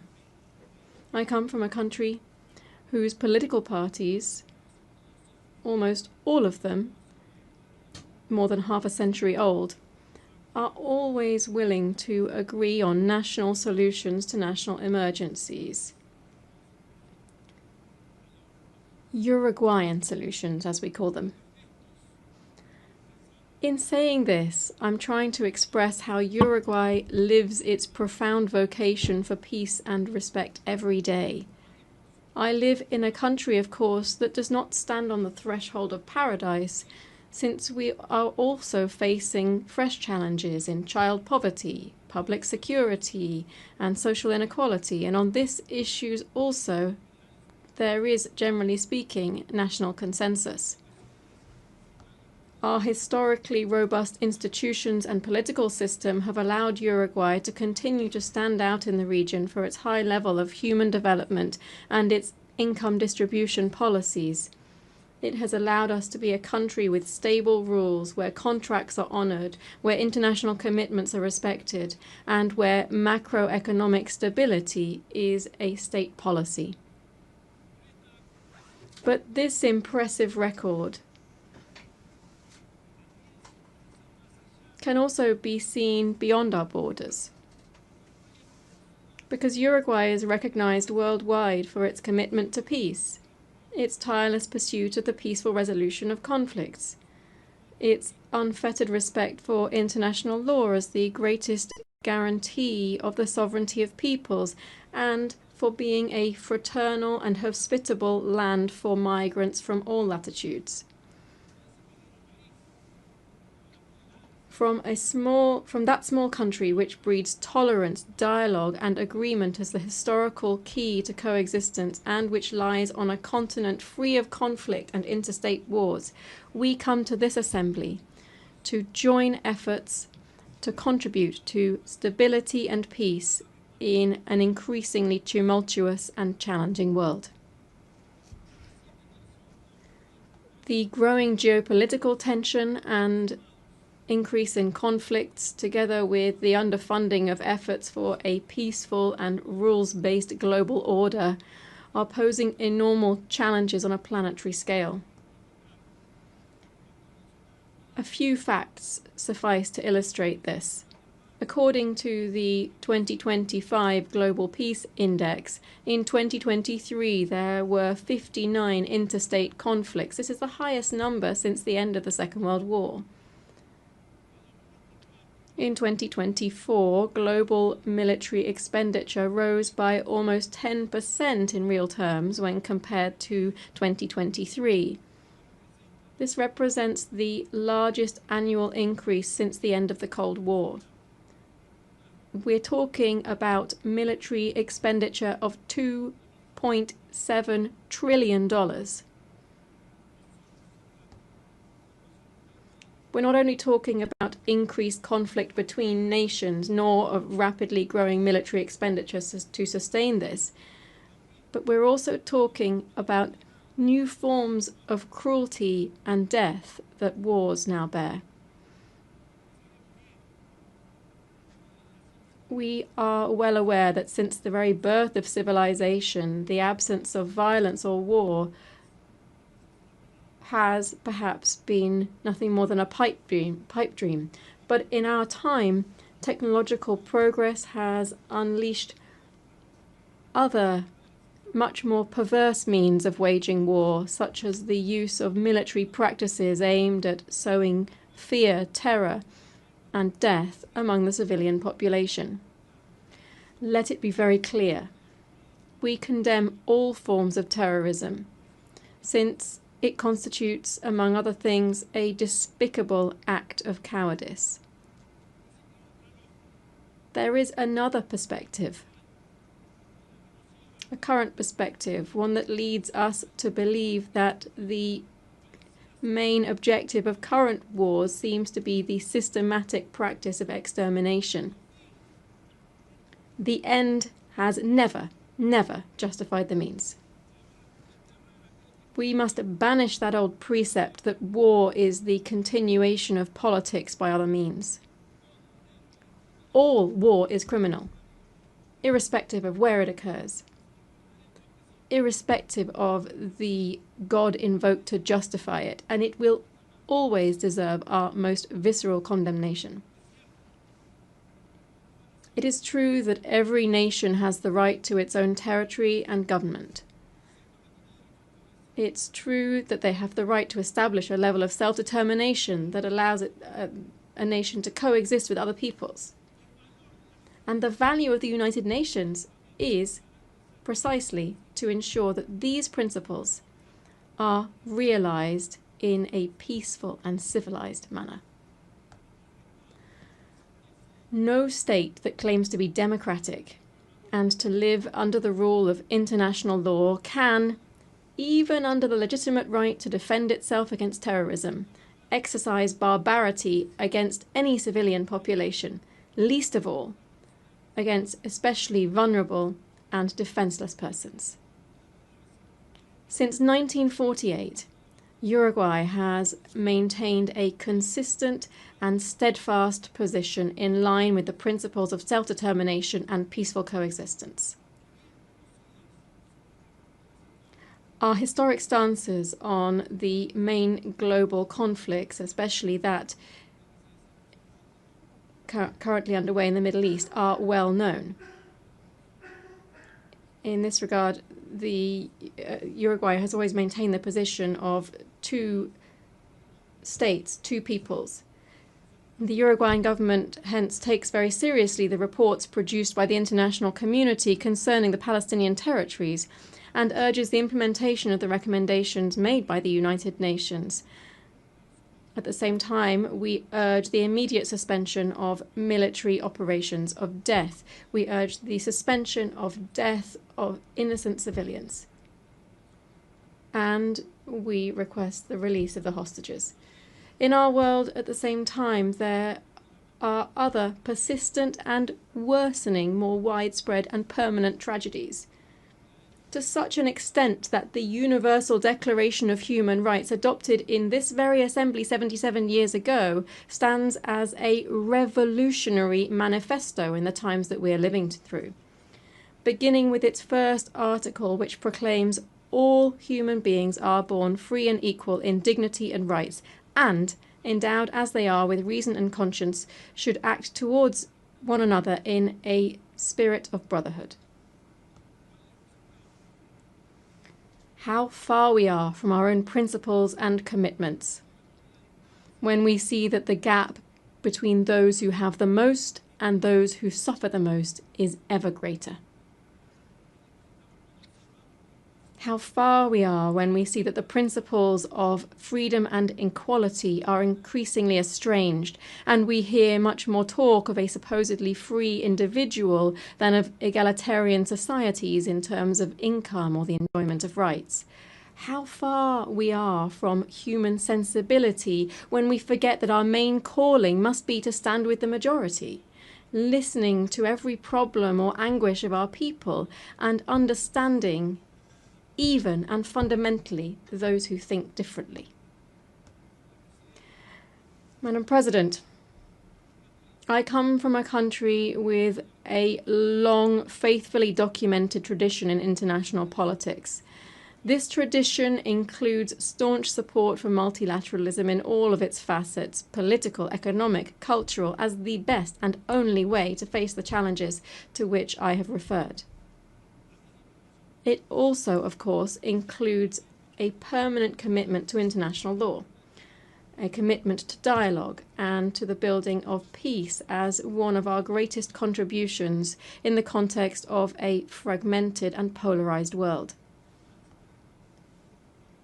My country's entire political system is proud to contribute decisively to global tasks such as the maintenance of international peace and security, the consolidation and development of international law through participation in normative bodies and in international courts, through our support for disarmament, food security, global health, and commitment to addressing climate change. In this context, I wish to highlight my country's historic commitment to the multilateral peacekeeping system. In the last 35 years, and without interruption, Uruguay has deployed battalions to various United Nations peace operations. We've taken on this role to such an extent that we've become the leading country in Latin America and the second per capita worldwide in contributing to this type of missions. Moreover, we have done this with particular distinction because our troops have been specialized in the most emblematic role of these peace operations, that is, the protection of civilians in armed conflicts. The nations represented in this assembly are well aware that my small country is very far from standing out for its military might or its economic dominance. And it is there, paradoxically, that our strength lies. Because we are incapable of standing in anyone's way. On the contrary, our strength lies in intangible capacities that this world greatly needs, because we are a country that can be relied upon to promote dialogue and peace.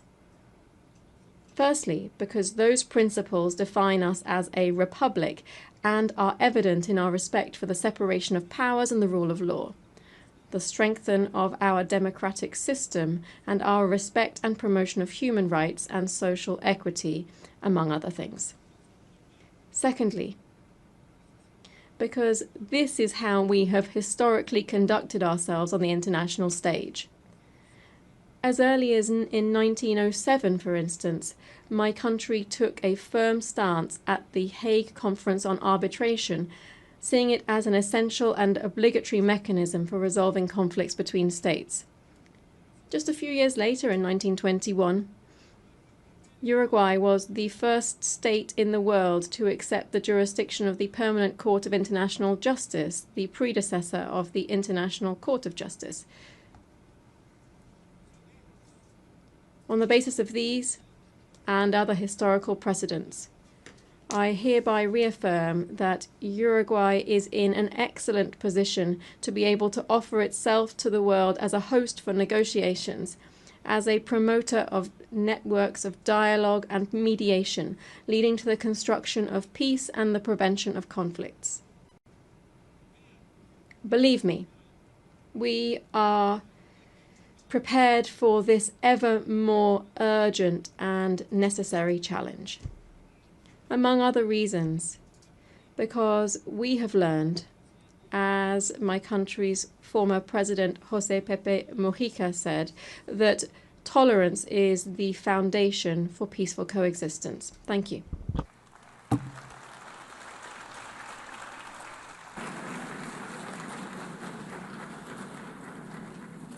On behalf of the Assembly, I wish to thank the President of the Eastern Republic of Uruguay.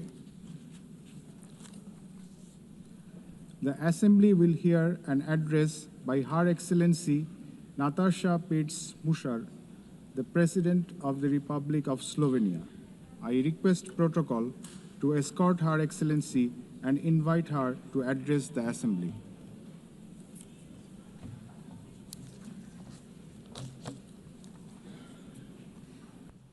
Madam President, please accept my warmest congratulations on your election at this historic 80th anniversary of the United Nations.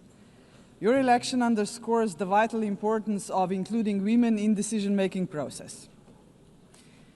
Ladies and gentlemen, Excellencies, in 1945, the end of the Second World War was greeted with celebrations, and hopes were placed in a new era of peace and cooperation, embodied by the creation of the United Nations. However, those hopes were soon overshadowed by the onset of the Cold War. When it ended in 1991, we once again dared to believe that this would pave the way to the vision of lasting peace, security and cooperation as enshrined in the UN Charter. Sadly, that vision has not materialized. In fact, the situation has worsened, and here is why. Firstly, the Security Council, envisioned as the very pillar of collective security, is failing to meet the expectations of the world, if it ever has. The Permanent Five were supposed to be role models for the rest of the world working for peace. Some work in their own interests instead. Secondly, the promise of the Sustainable Development Goals is faltering. Progress is lagging, and with cuts in development assistance, millions of the world's poorest are pushed further away from the access to even the most basic services. Thirdly, international law appears to stand at the precipice of irrelevance. The independence of elected international judges, the integrity of human rights institutions, personal security of human rights defenders, and the authority of this organization are under siege.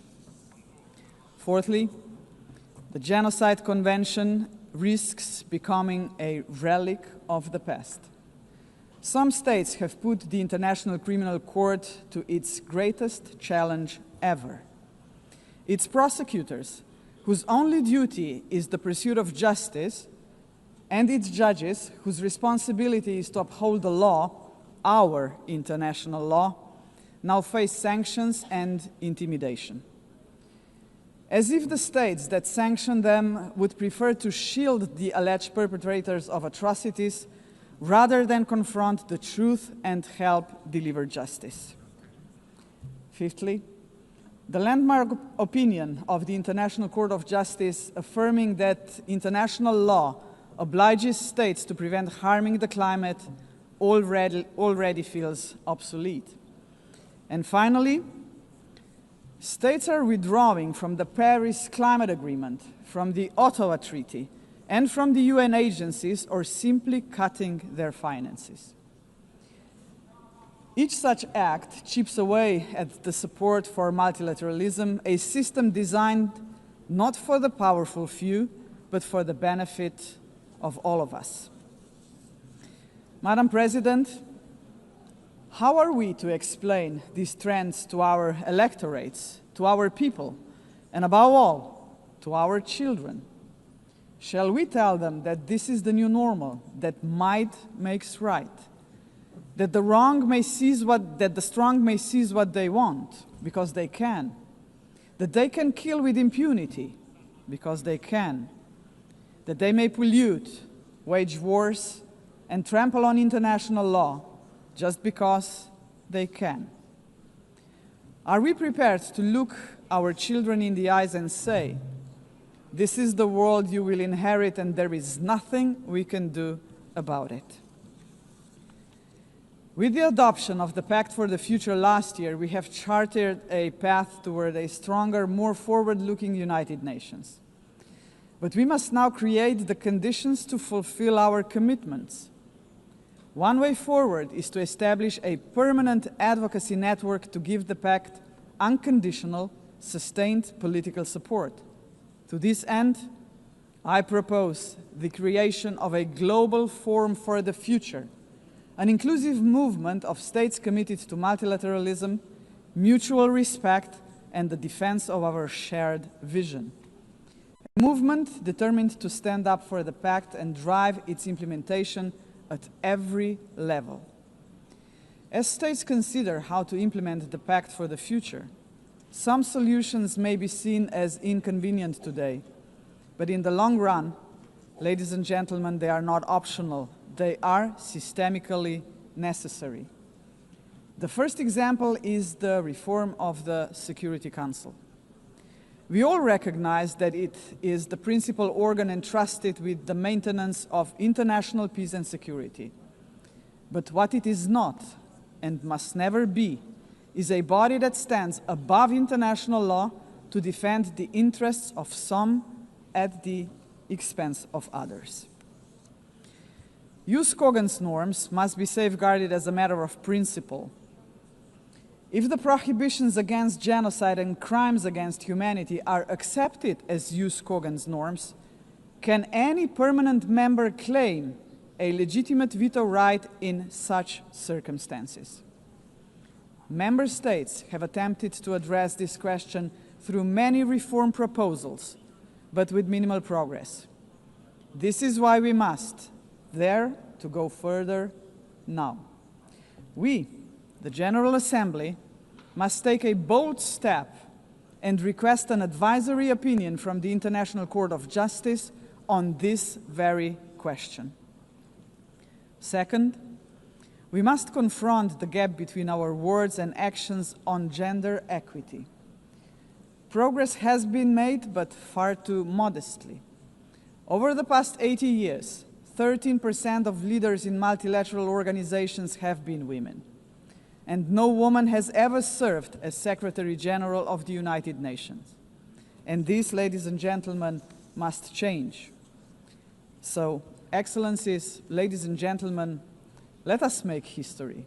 Today, the 80th session of the General Assembly is led by only the 5th woman to hold the presidency.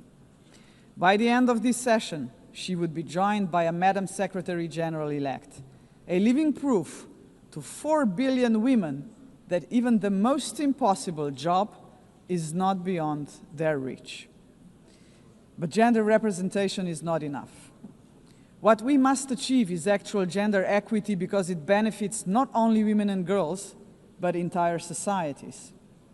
True equity requires systemic change, And so women's empowerment must remain at the heart of our global agenda. International organizations must weave a gender perspective into every strand of policy making.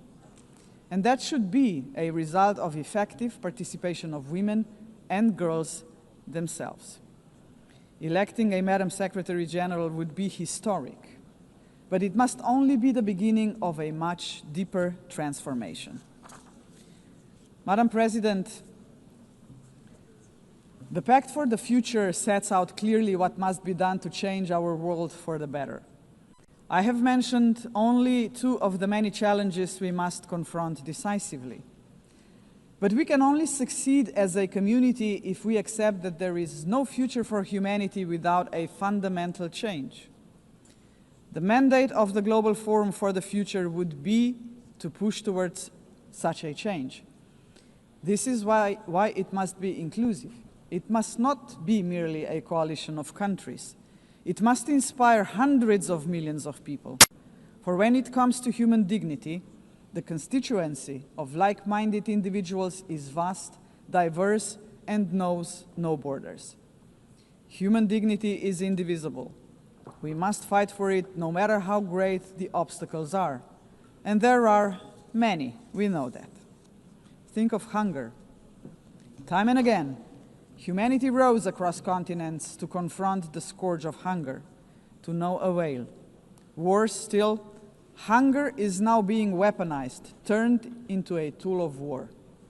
We receive reports on a daily basis of how women and children are starved because they are marked as legitimate targets, as enemies. How cruel, how inhumane is that, ladies and gentlemen? We cannot allow this to happen any longer. 40 years ago, musicians stood against hunger. Instead of guns, they, the Band 8, used music. The world heard them, but they were not loud enough, as hunger has not been eradicated. Today, we have science. We can address on a scale beyond imagination not only hunger, but every act of violence against human beings and all human fears. Granted, science, technology, and global connectivity are too often twisted by cynical leaders and warmongering regimes. But they can also be harnessed for the common good. Artists, influencers, and visionaries with audiences of millions can join forces with the governments of like-minded nations. Together, their voice in defense of humanity could become irresistible. Together, we can demand real action by all governments, all world and community leaders on the Pact for the Future, and hold to account those who betray human dignity to its very core, through wars of aggression, genocidal policies, and crimes against humanity. If we join forces and make ourselves heard, nobody can ignore us, not even the most arrogant governments and individual politicians. Of course, such initiatives cannot emerge out of thin air. They require leadership, strong, inclusive, and fearless leadership. We, the leaders of today, are only transient custodians of power. Some of us may not be here after the next election, but that is precisely why we must act now. Our responsibility and destiny will be judged by how we treat our planet and its people today. We simply cannot afford silence, ignorance, or passivity, not while we hold power and possess the power of the word. Hesitation is not an option, Madam President. For most of us, members of the UN, is not might that makes right. It is the opposite. We must not allow the powerful few to ignore us. We must not surrender to a world where power alone prevails. We, the majority of United Nations members, must be role models. We must work for a different world. The Global Forum for the Future can be a platform for the much-needed transformation in which partnerships with non-state actors and companies are indispensable. Profits must finally serve development for all. Innovation and sustainability must drive tolerance, mutual respect, and inclusive dialogue. Is that too much to ask? If we, the leaders of this planet, can offer nothing but terror, conflict, pollution, fear, inequalities, and war to 8 billion people, then we must confront the truth. We are complicit in crimes against our civilization and our planet. And not just us, heads of states, but leaders of international institutions, CEOs, and every individual with the power to make a difference share this responsibility. None of us can claim ignorance of what is at stake. If we believe in human dignity for all, we must deliver more. A world that fulfills lives, not threatens them. We must say yes to inclusive multilateralism and a resounding no to multipolarism. Let us show that this General Assembly can and will make a difference, as it has often done before. Let us demonstrate that we reject arrogance, hatred, and willful blindness to a lack of equality and justice, to wars of aggression, crimes against humanity, and genocide, because they tear us apart for generations. And let us proclaim in all seriousness and sincerity that we embrace personal and collective responsibility to uphold humanity, sustainable development, and international law, because this will keep us together as a civilization for generations. And Madam President, let me end on a personal note. For the sake of future generations, to fulfill our responsibility as human beings, to ensure that we are on the right side of the history, we should do the right thing. We did not stop the Holocaust. We did not stop the genocide in Rwanda. We did not stop the genocide in Srebrenica. We must stop the genocide in Gaza. There are no excuses anymore. None. Ladies and gentlemen, thank you very much. On behalf of the Assembly, I wish to thank the President of the Republic of Slovenia. The Assembly will hear an address by His Excellency Kasim Jomart Tokayev, the President of the Republic of Kazakhstan. I request protocol to escort His Excellency and invite him to address the Assembly.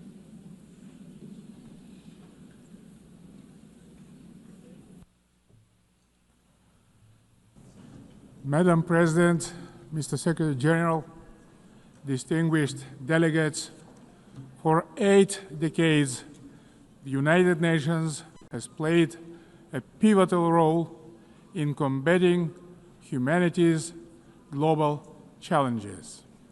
Over that time, it has led our common efforts on collective security, nuclear non-proliferation, peacekeeping, development, poverty reduction, sustainability, and human rights. But we must also face the truth. The world around us has changed profoundly and, unfortunately, not for the better.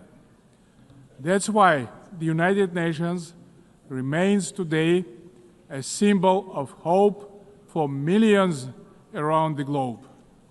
This historic meeting is a unique opportunity to recommit ourselves to the founding principles and goals of our universal and truly indispensable organization. However, we cannot turn a blind eye to the real crisis thrust in multilateral institutions. Serious violations of international law have become new normality, which undermines global stability and erodes confidence between peoples, between political leaders, and between states. In this challenging time, we all must empower the United Nations to make it more adjustable to the realities of today's unpredictable world. The spirit of mutual understanding and eagerness to cooperate must prevail over dangerous warmongering. State leaders have a responsibility to move toward making peace. A failure of the current generation of leaders to act is not an option, because future generations will pay a much greater price. In this regard, comprehensive reform of the United Nations is a strategic necessity, not a subject for endless contemplations. We need to establish a new group of truly dedicated people who will highly professionally and without any hesitations make concrete proposals for reforming the United Nations to make it better suited to the challenges of today and objectives of tomorrow. A central pillar of this bold effort to renew the United Nations should be a reform of the Security Council. Major powers of Asia, Africa, and Latin America should be represented in the Security Council on the rotational basis. In addition, Kazakhstan strongly believes that the voices of responsible middle powers also need to be seriously amplified in the Security Council. In fact, they have already started to play a larger positive role in international relations, bringing balance and building trust. They can act as bridges within the United Nations when major powers are divided or failing to resolve pressing issues of common concern. Above all, a credible United Nations for the 21st century requires member states to take concrete steps toward durable peace and security. Otherwise, the United Nations is doomed to forever mitigate consequences while root causes forever proliferate. We can begin this process already today by reaffirming our steadfast commitment to the Charter of the United Nations. The founding principles of sovereignty, territorial integrity, and peaceful resolution of disputes must be upheld without exception. Selective application of the Charter undermines its credibility. The world needs a new consensus based on trust, inclusiveness, and shared responsibility. For example, the enemy state clauses of the Charter, historical remnants of the Second World War, have already been recognized by the overwhelming majority of the international community is obsolete. For all these reasons, it's time to have a serious conversation about Charter review. Today we face an alarming reality. Arms control treaties are collapsing, and with them, so are the foundations of strategic stability. Global military spending in 2024 hit a record $2.7 trillion. The global cost of violence reached nearly $20 trillion. Therefore, rebuilding a robust global security architecture should remain a top priority for the international community. We advocate relaunching high-level dialogue among nuclear powers and stronger multilateral action to drastically reduce the looming threat of nuclear weapons. More widely, we must begin the hard work of getting rid of the militant mindset. We can do so by tracking closely how much our countries invest in peace, Kazakhstan is ready to host a new dialogue on nuclear disarmament and non-proliferation.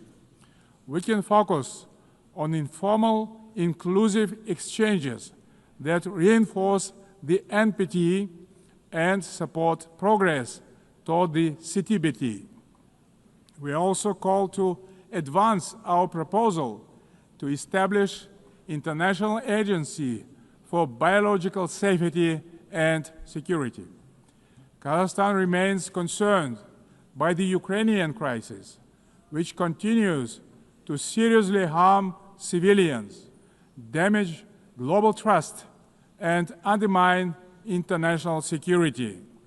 Nonetheless, bilateral and international diplomatic efforts on this conflict should continue along with political flexibility to meet the long-term interests of both states. Territorial disputes are never easy to resolve and require mutual restraint and responsibility for the sake of future generations. The psychology of animosity drags all involved in conflicts to the abyss, leaving no chance to reach peace. The humanitarian crisis in Gaza has reached a disastrous scale that cannot be ignored. This conflict stems from a complex historical background. We cannot ignore the root cause of this belligerence. Kazakhstan calls for full protection of all civilians and unhindered humanitarian access in strict compliance with international humanitarian law. We reaffirm our support of the two-state solution, with the United Nations playing a central role.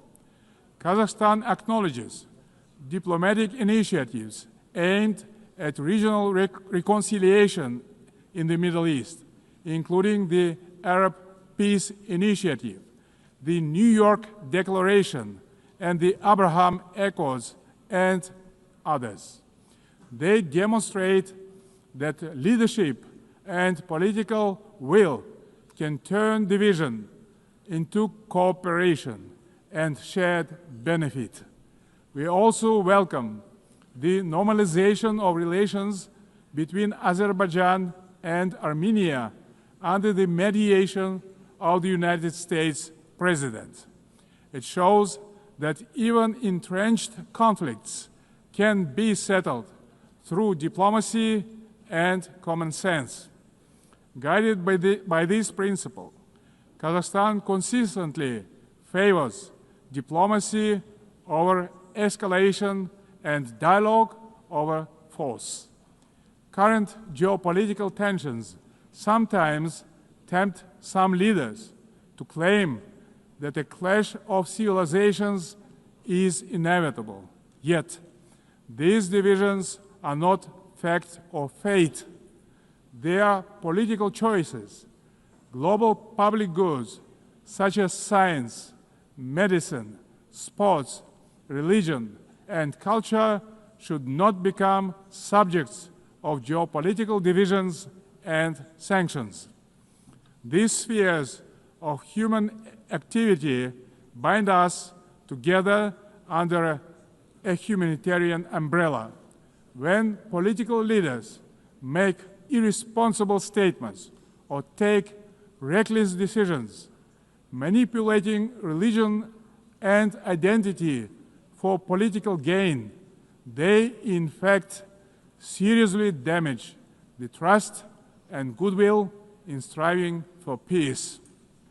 Political leadership must be rooted in mutual understanding and respect, not mutual suspicion and arrogance. Tolerance and wisdom are the foundation of lasting peace and must be upheld through the rule of law. Dear friends and colleagues, we observe a growing fragmentation and political bias of investment flows. As a result, global FDI fell to $1.5 trillion last year. Kazakhstan strongly advocates for greater international investment cooperation.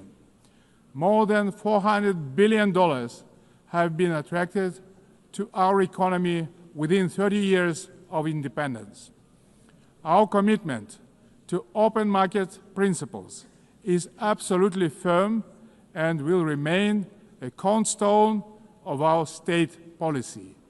Located in the very center of Eurasia, Kazakhstan is poised to play a crucial role as a logistic hub, handling 80% of all overland transit between Asia and Europe. We are investing tens of billions of dollars in our transport and transit infrastructure, including the Belt and Road Initiative, the North-South and Trans-Caspian transit corridors. Kazakhstan will continue to develop regional supply chains that are the heart of the emerging global transport network. By 2029, we plan to build 5,000 kilometers of new railway lines. Kazakhstan has made the Sustainable Development Goals a core pillar of its national agenda, integrating their targets into state planning and budgeting. With the support of the United Nations Secretary General and partner states, Kazakhstan now hosts the new United Nations Regional Center for SDGs for Central Asia and Afghanistan in Almaty. Today, Central Asia is demonstrating a renewed sense of unity and mutual trust. It is emerging as a proactive contributor to international peace and progress. The Central Asian Five are strengthening cooperation, proving that regional solidarity can be a powerful force for development and security. This has enabled our region to engage key global partners in the unique Central Asia Plus dialogue format. Kazakhstan believes that inclusive development in Afghanistan is a basis for long-term regional peace and stability. We continue to support the Afghan people through humanitarian assistance and cooperation in trade, food security, infrastructure, and transport connectivity. Distinguished delegates, last year was the hottest year in human history, and Central Asia is warming at twice the global rate. The melting of glaciers in the Alatau Mountains is accelerating, multiplying threats to water and food security for millions. Kazakhstan has drawn profound lessons from the tragedy of the Aral Sea. Thanks to our consistent efforts, including at the international level, we succeeded in preserving the northern part of the sea. As the current chair of the International Fund for Saving the Aral Sea, Kazakhstan will continue to play a proactive role in this common priority. Meanwhile, the Caspian Sea is rapidly shrinking. It is no longer just a regional concern. It is a global warning signal. Therefore, we call for urgent steps to preserve the Caspian water resources with our partners across the region and the wider international community. Last year, Kazakhstan co-organized the One Water Summit with France, Saudi Arabia, and the World Bank. Looking forward, stronger coordination, investments, and sustainable solutions are urgently needed to prevent future water crises. To help advance this agenda, Kazakhstan will host a regional ecological summit in Astana in April next year, to be convened in partnership with the United Nations and other international organizations. As part of our broader environmental commitment, Kazakhstan is implementing a nationwide Clean Kazakhstan campaign. This national movement mobilizes millions of volunteers in cleanup actions, waste reduction, and eco-education.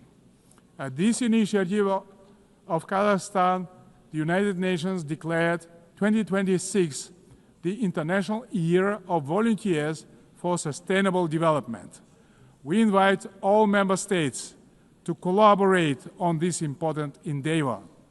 In this spirit, I propose that the General Assembly adopt a resolution proclaiming April 22 as the International Day of Greening the Planet.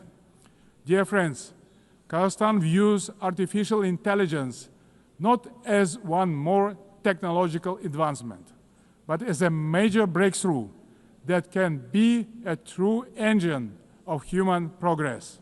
Yet, as artificial intelligence accelerates, so do the related risks, specifically deepening technological, economic, and geopolitical divides. At the same time, we should not let ethical norms fall behind this rapid evolution. Pressing questions of fairness, accountability, and individual rights must be addressed with clarity and urgency. We must act collectively to ensure that every country can benefit from AI. Kazakhstan welcomes the establishment under UN auspices of the Global Dialogue on AI Governance. We stand ready to actively contribute to this platform to help ensure that AI remains safe, inclusive, and human-centered. In Kazakhstan, artificial intelligence will be integrated across all sectors of economy and public services. The basic infrastructure to deliver this plan is being built, and our bright young people are getting ready to turn this vision into reality.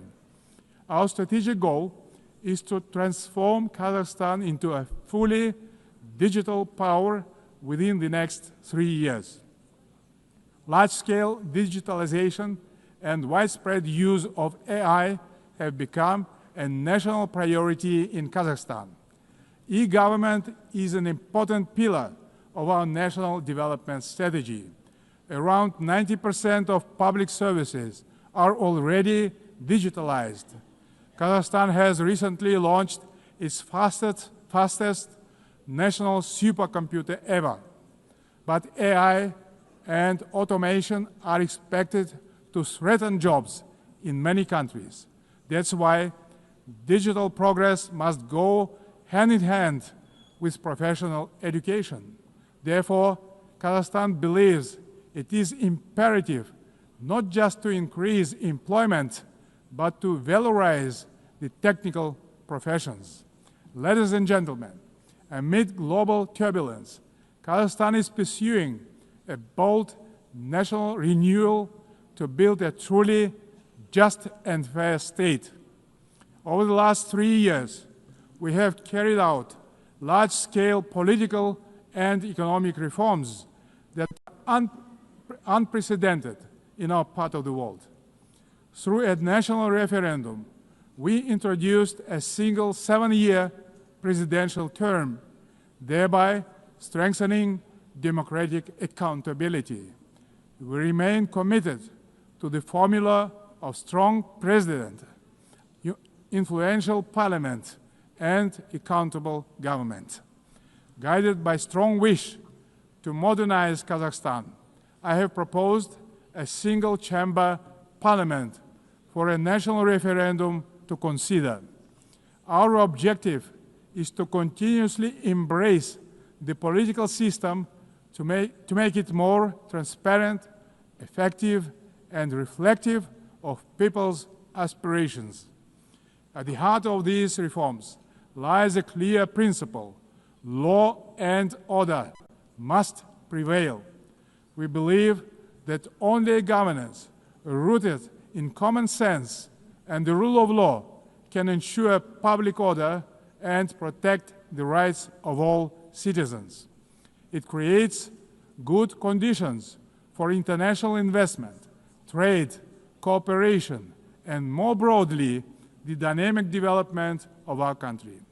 The interests of law-abiding people and decent citizens must always come first, maintained through justice, accountability, and mutual respect. Kazakhstan's economy is showing clear signs of sustainability and resilience. This year, economic growth is expected to exceed 6%, underscoring the sustainability of our economy as the largest in our part of the world. But we are not complacent. We will continue our efforts to ensure a long-term growth. Kazakhstan's energy strategy is based on 4 pillars: oil and gas, coal, uranium, and critical minerals. These precious assets are the basis of reliable energy partnerships. Climate change and the green agenda cannot be accepted by all countries that have huge deposits like coal, which nowadays can be cleaned up by advanced technologies. That's why we have committed to decarbonize our country in 35 years. Renewable energy is not the single solution to all energy problems. Agriculture is another driver of our development with huge potential for global markets. Kazakhstan's grain export capacity has amounted to 12 million tons, reaching a great number of international markets, creating new opportunities for trade expansion using enhanced transport connectivity. We will continue our cooperation with all major international partners and regional stakeholders to further diversify our external trade and economy, making it more inclusive and resilient. Excellencies, we will remain firmly on this path, deepening governance reforms at home while supporting global governance abroad. Kazakhstan will continue to serve as a bridge builder and peacemaker. It will also continue to choose balance over domination, cooperation over confrontation, and peace over war. We stand ready in cooperation with other players, stakeholders in the international community to renew the promise of the United Nations as a beacon of peace, justice, and cooperation. Thank you very much. On behalf of the Assembly, I wish to thank the President of the Republic of Kazakhstan. The Assembly will hear an address by His Excellency Matamela Cyril Ramaphosa, President of the Republic of South Africa. I request protocol to escort His Excellency and invite him to address the Assembly.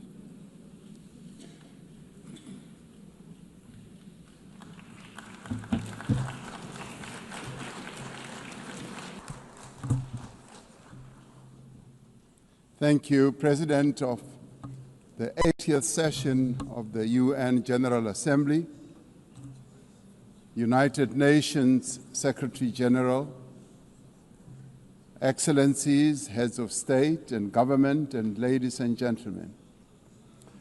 80 years ago, the United Nations was established to save succeeding generations of humanity from the scourge of war and to build a peaceful, prosperous, and just world arising from the devastation brought about by global conflict. Through the UN Charter, the nations of the world pledge to uphold peace, development, and human rights, which would be underpinned by international law. Now more than ever, we are called upon to uphold the values and advance the purpose of the United Nations. We are also called upon to advance cooperation and solidarity between nations. We are called upon to promote multilateralism and safeguard the institutions that enable it. South Africa's engagement in the international sphere echoes our domestic imperatives of eradicating poverty, reducing unemployment, and addressing the root causes of inequality. Our foreign policy is guided not only by the needs of our people, but also those of the continent of Africa and the global South. Inspired by our own history, South Africa strives to maintain world peace and also the settlement of all international disputes through negotiation and dialogue and not through war. We therefore welcome the strong partnership between the African Union and the United Nations in promoting peace, security, and stability on the African continent. This year, South Africa is honored to preside over the G20. This is the first time that G20 Leaders Summit will be held on the African continent, the cradle of humanity. South Africa's G20 presidency is guided by the theme, equality,